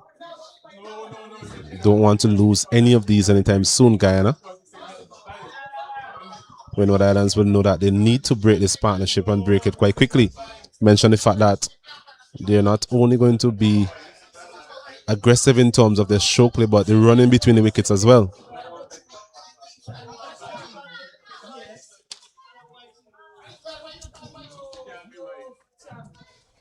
Down the leg side. Good stop there from Ashlyn. That one a bit flatter. Faster there from Affley. Just misdirected. But stopped by the wicket keeper on that occasion. Saved the team a couple of runs. Windward Islands again looking to continue taking wickets. Looking to Afi Fletcher, their most potent weapon throughout the entire tournament so far, including the T20 tournament.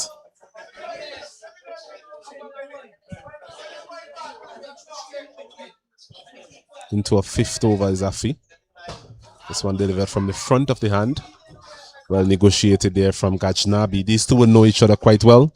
They'll play together for the West Indies. Yeah, they've plugged that gap. They've put in a short third. But as you said, I would have liked that short third to be a slip. Still look to take wickets, not just stop a single. She still manages to get it in the gap, but both batters weren't alert to a single that time. And the over with a dot, 60 for 3. 60 for 3. Sherman Campbell, the captain there. 6 from 10. Gajnabi 3 from 7 deliveries. Afi Fletcher there completing a fifth over. Figures of 1 for 10. So quite miserly in terms of her figures. But from a Windward Island perspective, needed something more substantial in that fourth column. That's the lone wicket so far of Williams. As we see those dark clouds once again making an appearance. Ground staff looking a bit more alert at this time.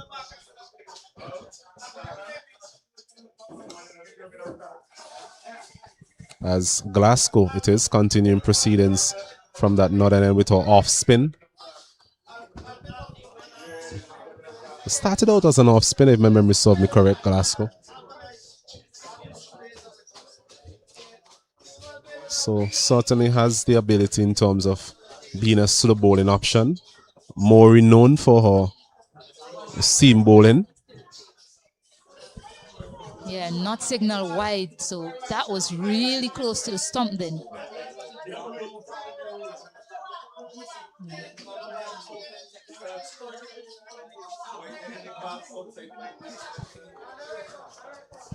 Looking at the field, those two deep fielders on the onside, deep mid wicket and deep square leg. This one is played into the cover region again, a chance for a run out. And well made it in the end was Campbell. St. John once again in the action. Done quite a bit of work in the field today, St. John.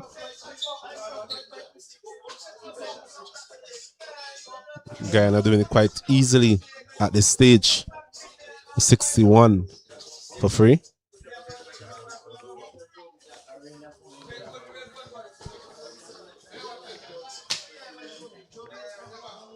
This one a bit flatter. Out to Mackie in the cover region. No run.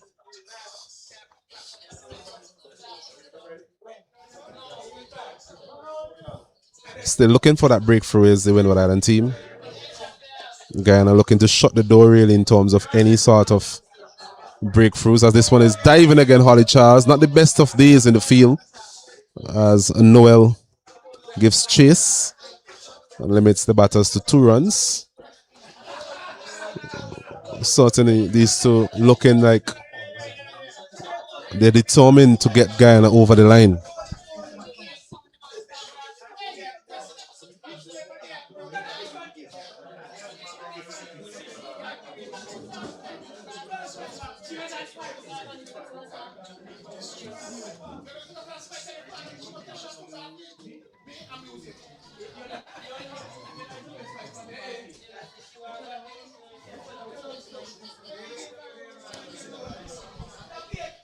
This one is a good looking punch off the back foot, but straight to Gilbert. It's the end of another over. At the end of it, Guyana chasing 98 for victory. They are 63 for free.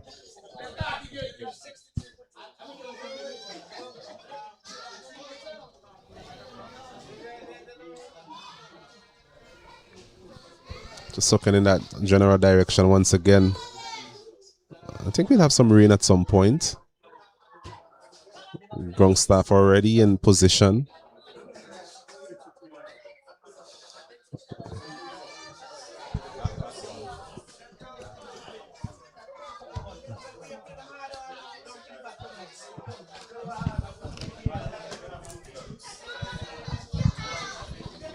As we see Fletcher continuing from that northern end, looking to get that breakthrough for her team into a sixth over.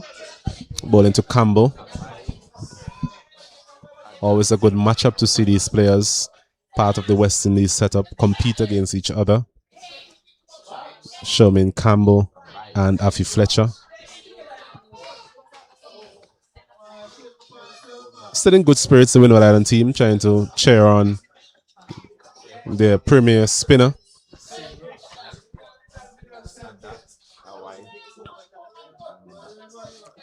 Just around 35 runs required for victory. All of 18 overs or so to do so.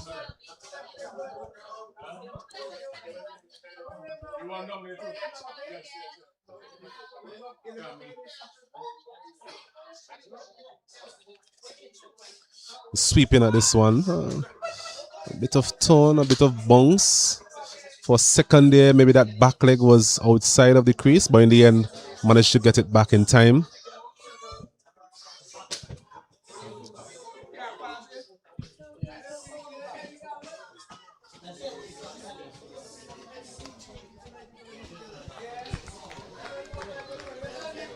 Yes, tight over to Campbell. As a bowler here now, you know that Campbell Gajnabi, they love to score runs. You know that her best option is using her feet. Let's see what she decides to do on this ball to Afi Fletcher. Yeah, good bowling, really good bowling. And Campbell being wise to what Afi is doing also. So a good contest here between these two. Spoke about the fact that these two will know each other quite well. Just for a second there, I think Afi would have anticipated Campbell coming down the wicket. But Campbell again, just thinking ahead somewhat. And in the end, safely negotiated that over. So, the end of it, 24 overs completed, 63 for free. Yeah, it was a well bowled over and it was well played also. And the locals, they mentioned that pocket. That's usually where the rain comes from. It's very dark over there. Ground staff lined up. We hope that that can stay away until this contest is over. Guyana firmly in the driver's seat, I believe, with Duckwood Lewis. They will definitely be on top.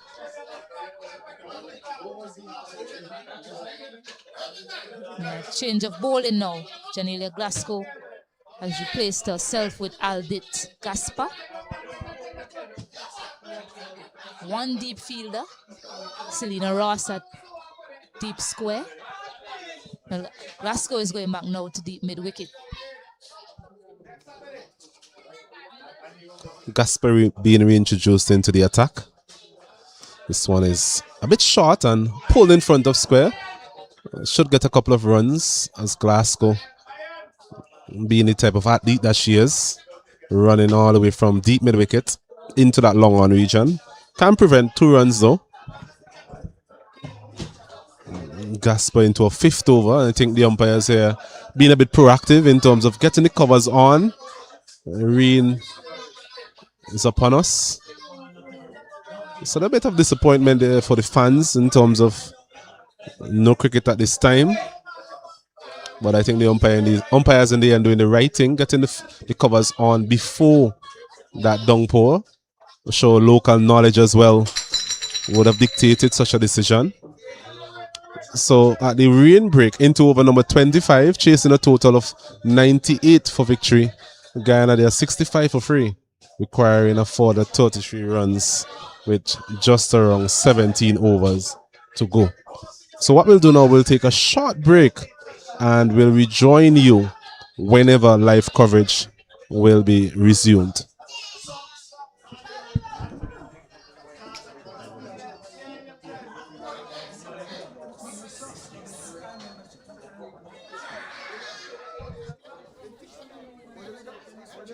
Let me get the other. Let me go more than one and a big one there.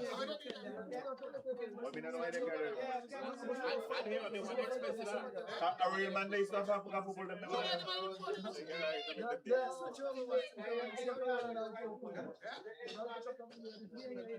I mean, I want to notice that they don't want to because they make good on there.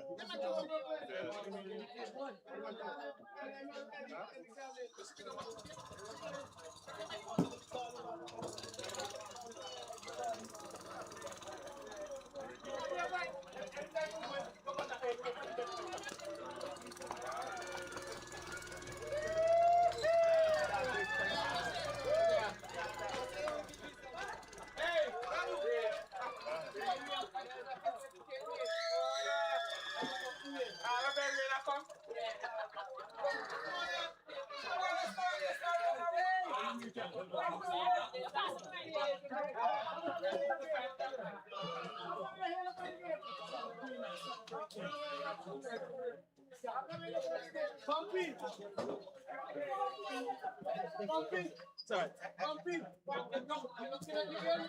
Want to sing a song, miss? Want to sing a song? Huh? Want to sing a song? Karaoke? Yeah, shoot us.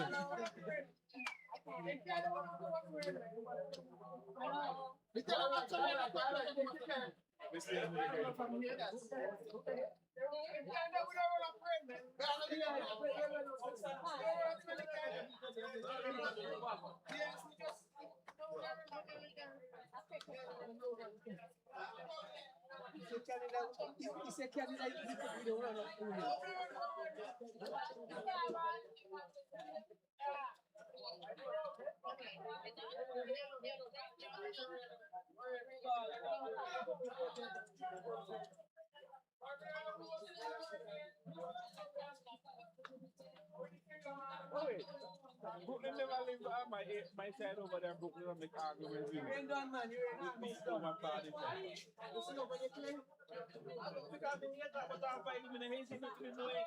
You need to say just say no. You hear me argument with me and tell me probably this for fun. You don't mean to start to play up now. No, don't make clear.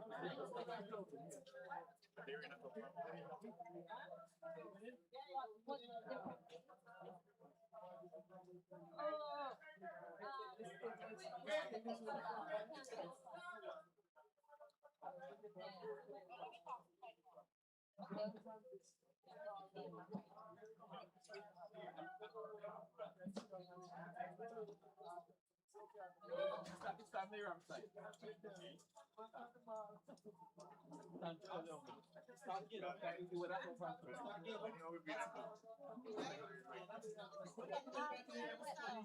I bet me go home.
Welcome back to the Park playing field. Thankfully, we have some play for you, some positive news.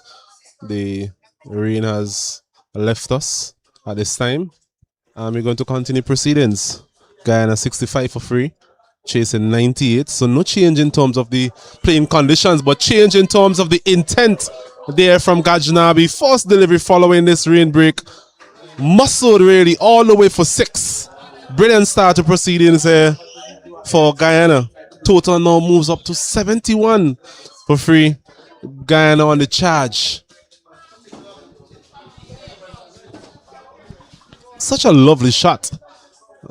Spoke about the fact that Gasper does give the ball generous flight.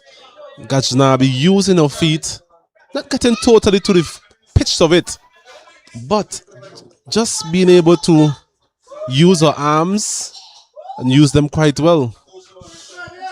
Hit that one out of the ground. First 6 we've seen for the day, and certainly a good sign for the Guyanese team following this rain break. Just to notify our viewers that there's been no change in terms of the playing conditions. Still 41 overs, still 98 runs for victory. Gajnabi looking to get there quite quickly alongside Captain Sherman Campbell before the rain break. Really saw a lot of positive intent. Both players willing to use their feet on occasion, trying to get use close to the pitch of the deliveries being offered up by the spinners. Gaspar into a second spell. Delta Mighty Bull there from Gajnabi. Using her feet again is Gajnabi. Punching this one down the ground. So they continue along the positive vein. Brings Captain Campbell into strike.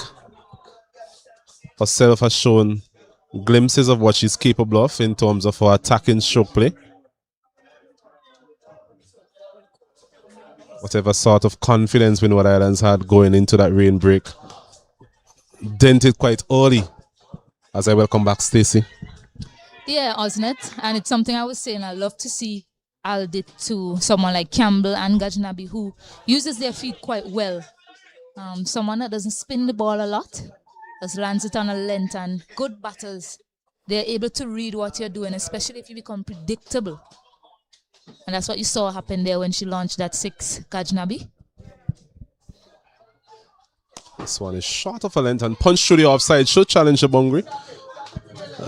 Holly Charles it is. Does well.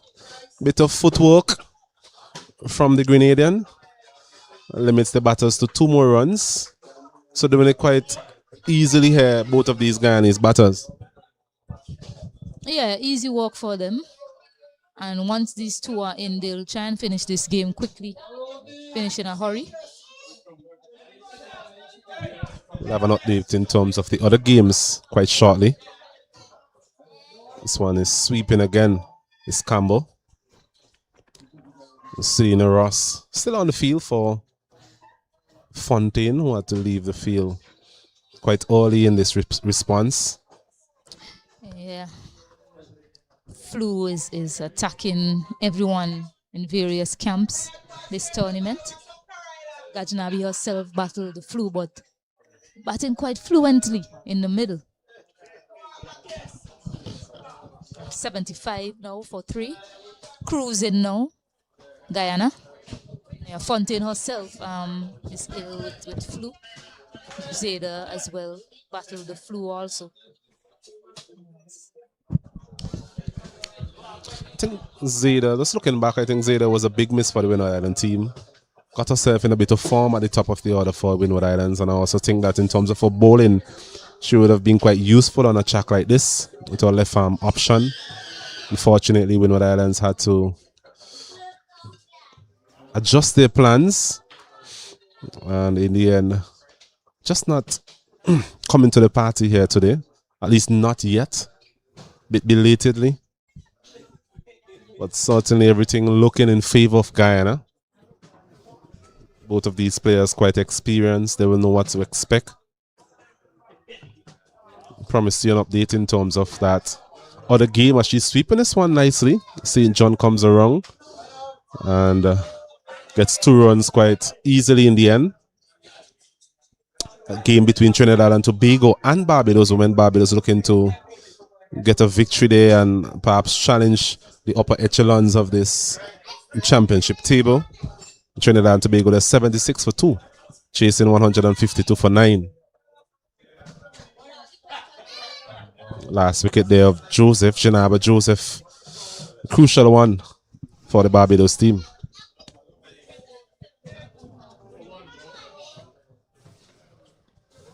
This one again is a shot that we've seen employed from the Guyanese all day.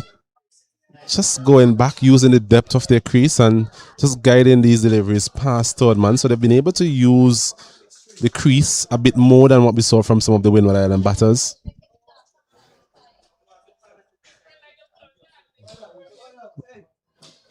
A bit of rain, I'm sure, would have added some moisture to the ball whenever it goes into the outfield. So that in itself is another challenge for the spinners, especially the left leg spinner.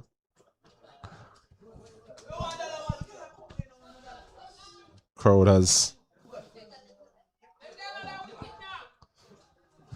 lost some of its loudness to some extent, given how well the Guyanese have played. One thing you want to do as a visiting team is quiet the home team. The Windward Islands team in this case can be considered the home team. A couple of players from St. Vincent and the Grenadines. This one is bowled. Beautiful piece of bowling there from Afi Fletcher. Still someone to be reckoned with, despite the fact that the game seemed to be so comfortably placed for Guyana. Using her feet there once again was Gajnabi, running past it, losing off stump. So very good breakthrough. Just might make things a bit interesting, the back end of this innings. Or is it a bit too late, Stacey? Yeah, 20 runs yet and Campbell hitting it well. Certainly looks a bit too late, but Afi Fletcher, you can't keep her out of the game. Picking up her second wicket.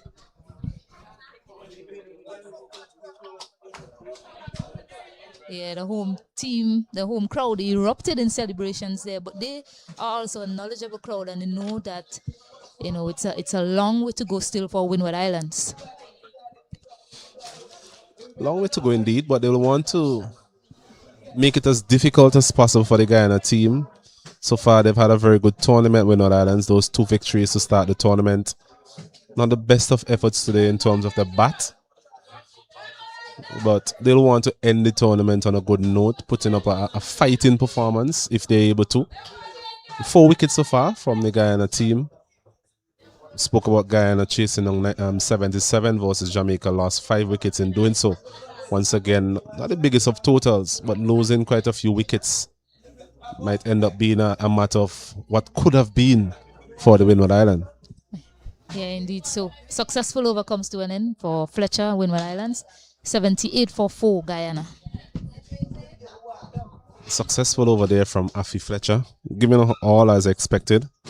One of those all-action type of cricketers, whether with the ball, with the bat, or even in the field, tends to give her best efforts. I think it's going to be Glasgow to take over proceedings from the northern end. If they're able to get the wicket of Cambo here, though, I think that might send a bit of panic into the Guyanese camp. Cambo's are quite comfortable so far.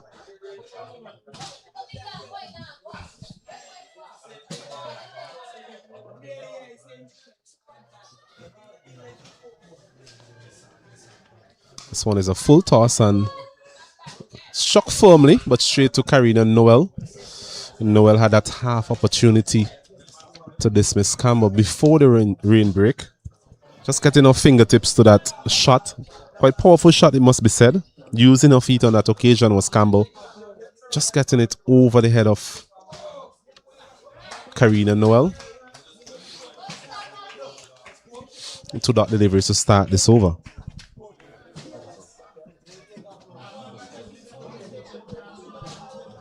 Into over number 27. So 14 overs still remaining after this. This one is sweeping, a shot that we have seen quite a few of the Guyanese batters employ, namely Campbell and Mangro. 2 of the more diminutive players as well. 2 more runs added to the total. Yeah, hard to contain Campbell once she gets a score on the board and gets going, particularly when she's sweeping well and using her feet well. And we've seen all of that employed so far in this innings. Using her feet again, and this time evading Karina Noel again. Should rush into the fence. So you spoke about her competence in terms of using her feet, getting as close as possible to these deliveries on that occasion. Full evidence of that. Yeah, and Glasgow from here needs to think like a batter. You know that Campbell, if she feels too bogged down, she's going to use her feet. I still think they're in with a chance. Yes, if they put that fielder back, she tends to hit it aerially in that area. So perhaps just use Karina Noel because she's going to use her feet and try and get it over her. You saw on that occasion, that's what she did. But still, just 14 runs for victory now, Guyana.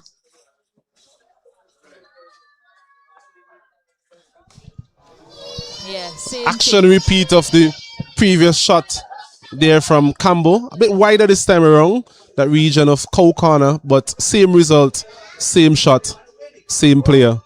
And Guyana up to 88 now for the loss of 4. Only a matter of time. Yeah, dancing there way to victory now, Guyana. Campbell showing. Not the best of efforts there from Holly Charles again. Looking to go over the top was Campbell. And just falling short of her, but never got anything behind it there.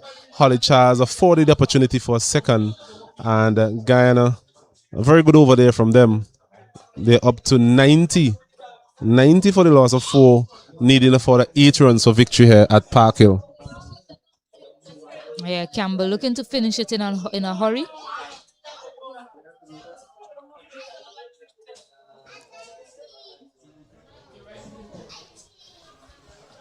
You get bonus points for a number of different reasons in this tournament. You saw Trinidad and Tobago was able to get 8 bonus points from their game versus Guyana, plus a victory, 4 points. So Guyana perhaps thinking if they can get 12 out of the game and go past Windward Islands, and they'll see themselves perhaps lifting the trophy depending on the outcome of the game. It's left to see how many bonus points they've accumulated in this batting segment.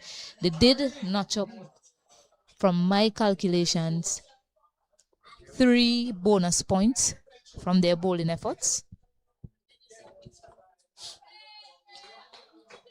You get that 3 bonus points. Munisa with 4 wickets, restricting the team to less than 4 runs per over in the entirety of the innings, and then bowling them out. So I count 3 bonus points there. Victory will get them to 17 points.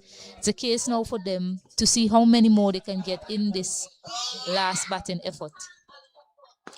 This one is hit uppishly, stylishly as well. Couple of bounces and just plugging out inside of the fence. For a while there, Gribban thought she hit it well enough, but Holly Charles giving chase and just limiting the batters there to 2 runs. So they inch closer to this total, 92 now for 4. Yeah, strong shot there from Gribban. Right option as well, going with the turn.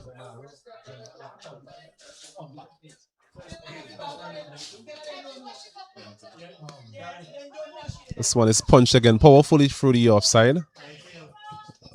Just enough to get a single.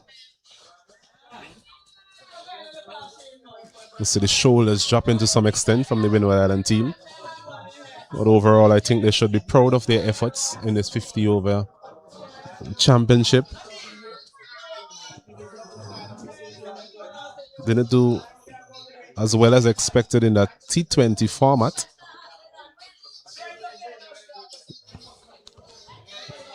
Loud appeal there from Afi Fletcher. Chance for a run out, but just not getting her bearings right on that occasion, Edward. Yeah, needed a direct hit. Campbell is quick across the ground.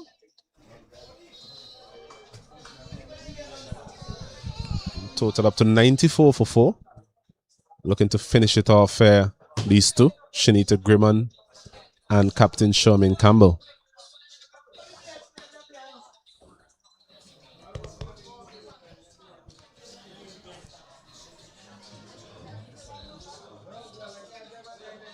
So 4 runs required for victory from Guyana. Good recovery from them. As this one is hit high and hard, fittingly ending the game with a massive 6. Second we've seen all day.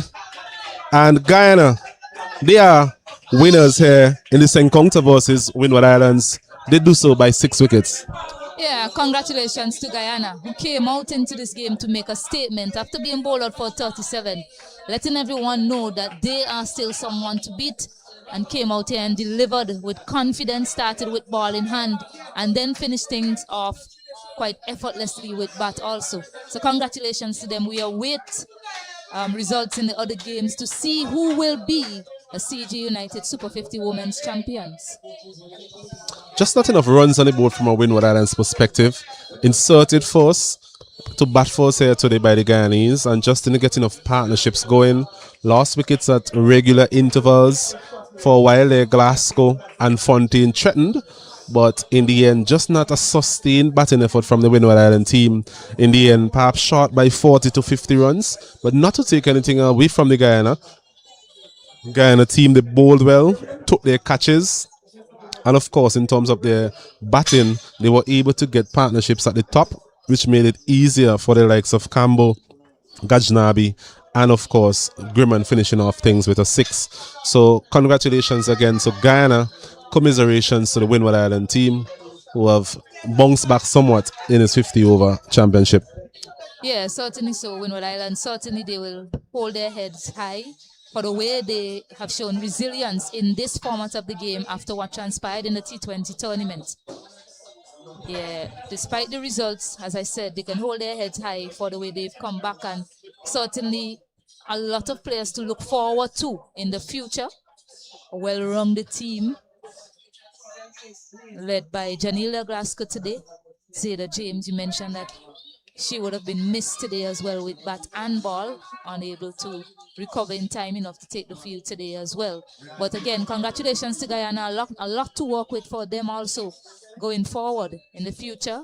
Young players like Latoya Williams, who's good in the outfield, Lauren Williams, who's shown that she has some promise with bat in hand, and of course the likes of Gajnabi, who's still very young, Ashmini Munisa, who really spun them to victory today, and Skipper Campbell, who is a veteran of the game but still as fit and flexing her muscles just as if she started.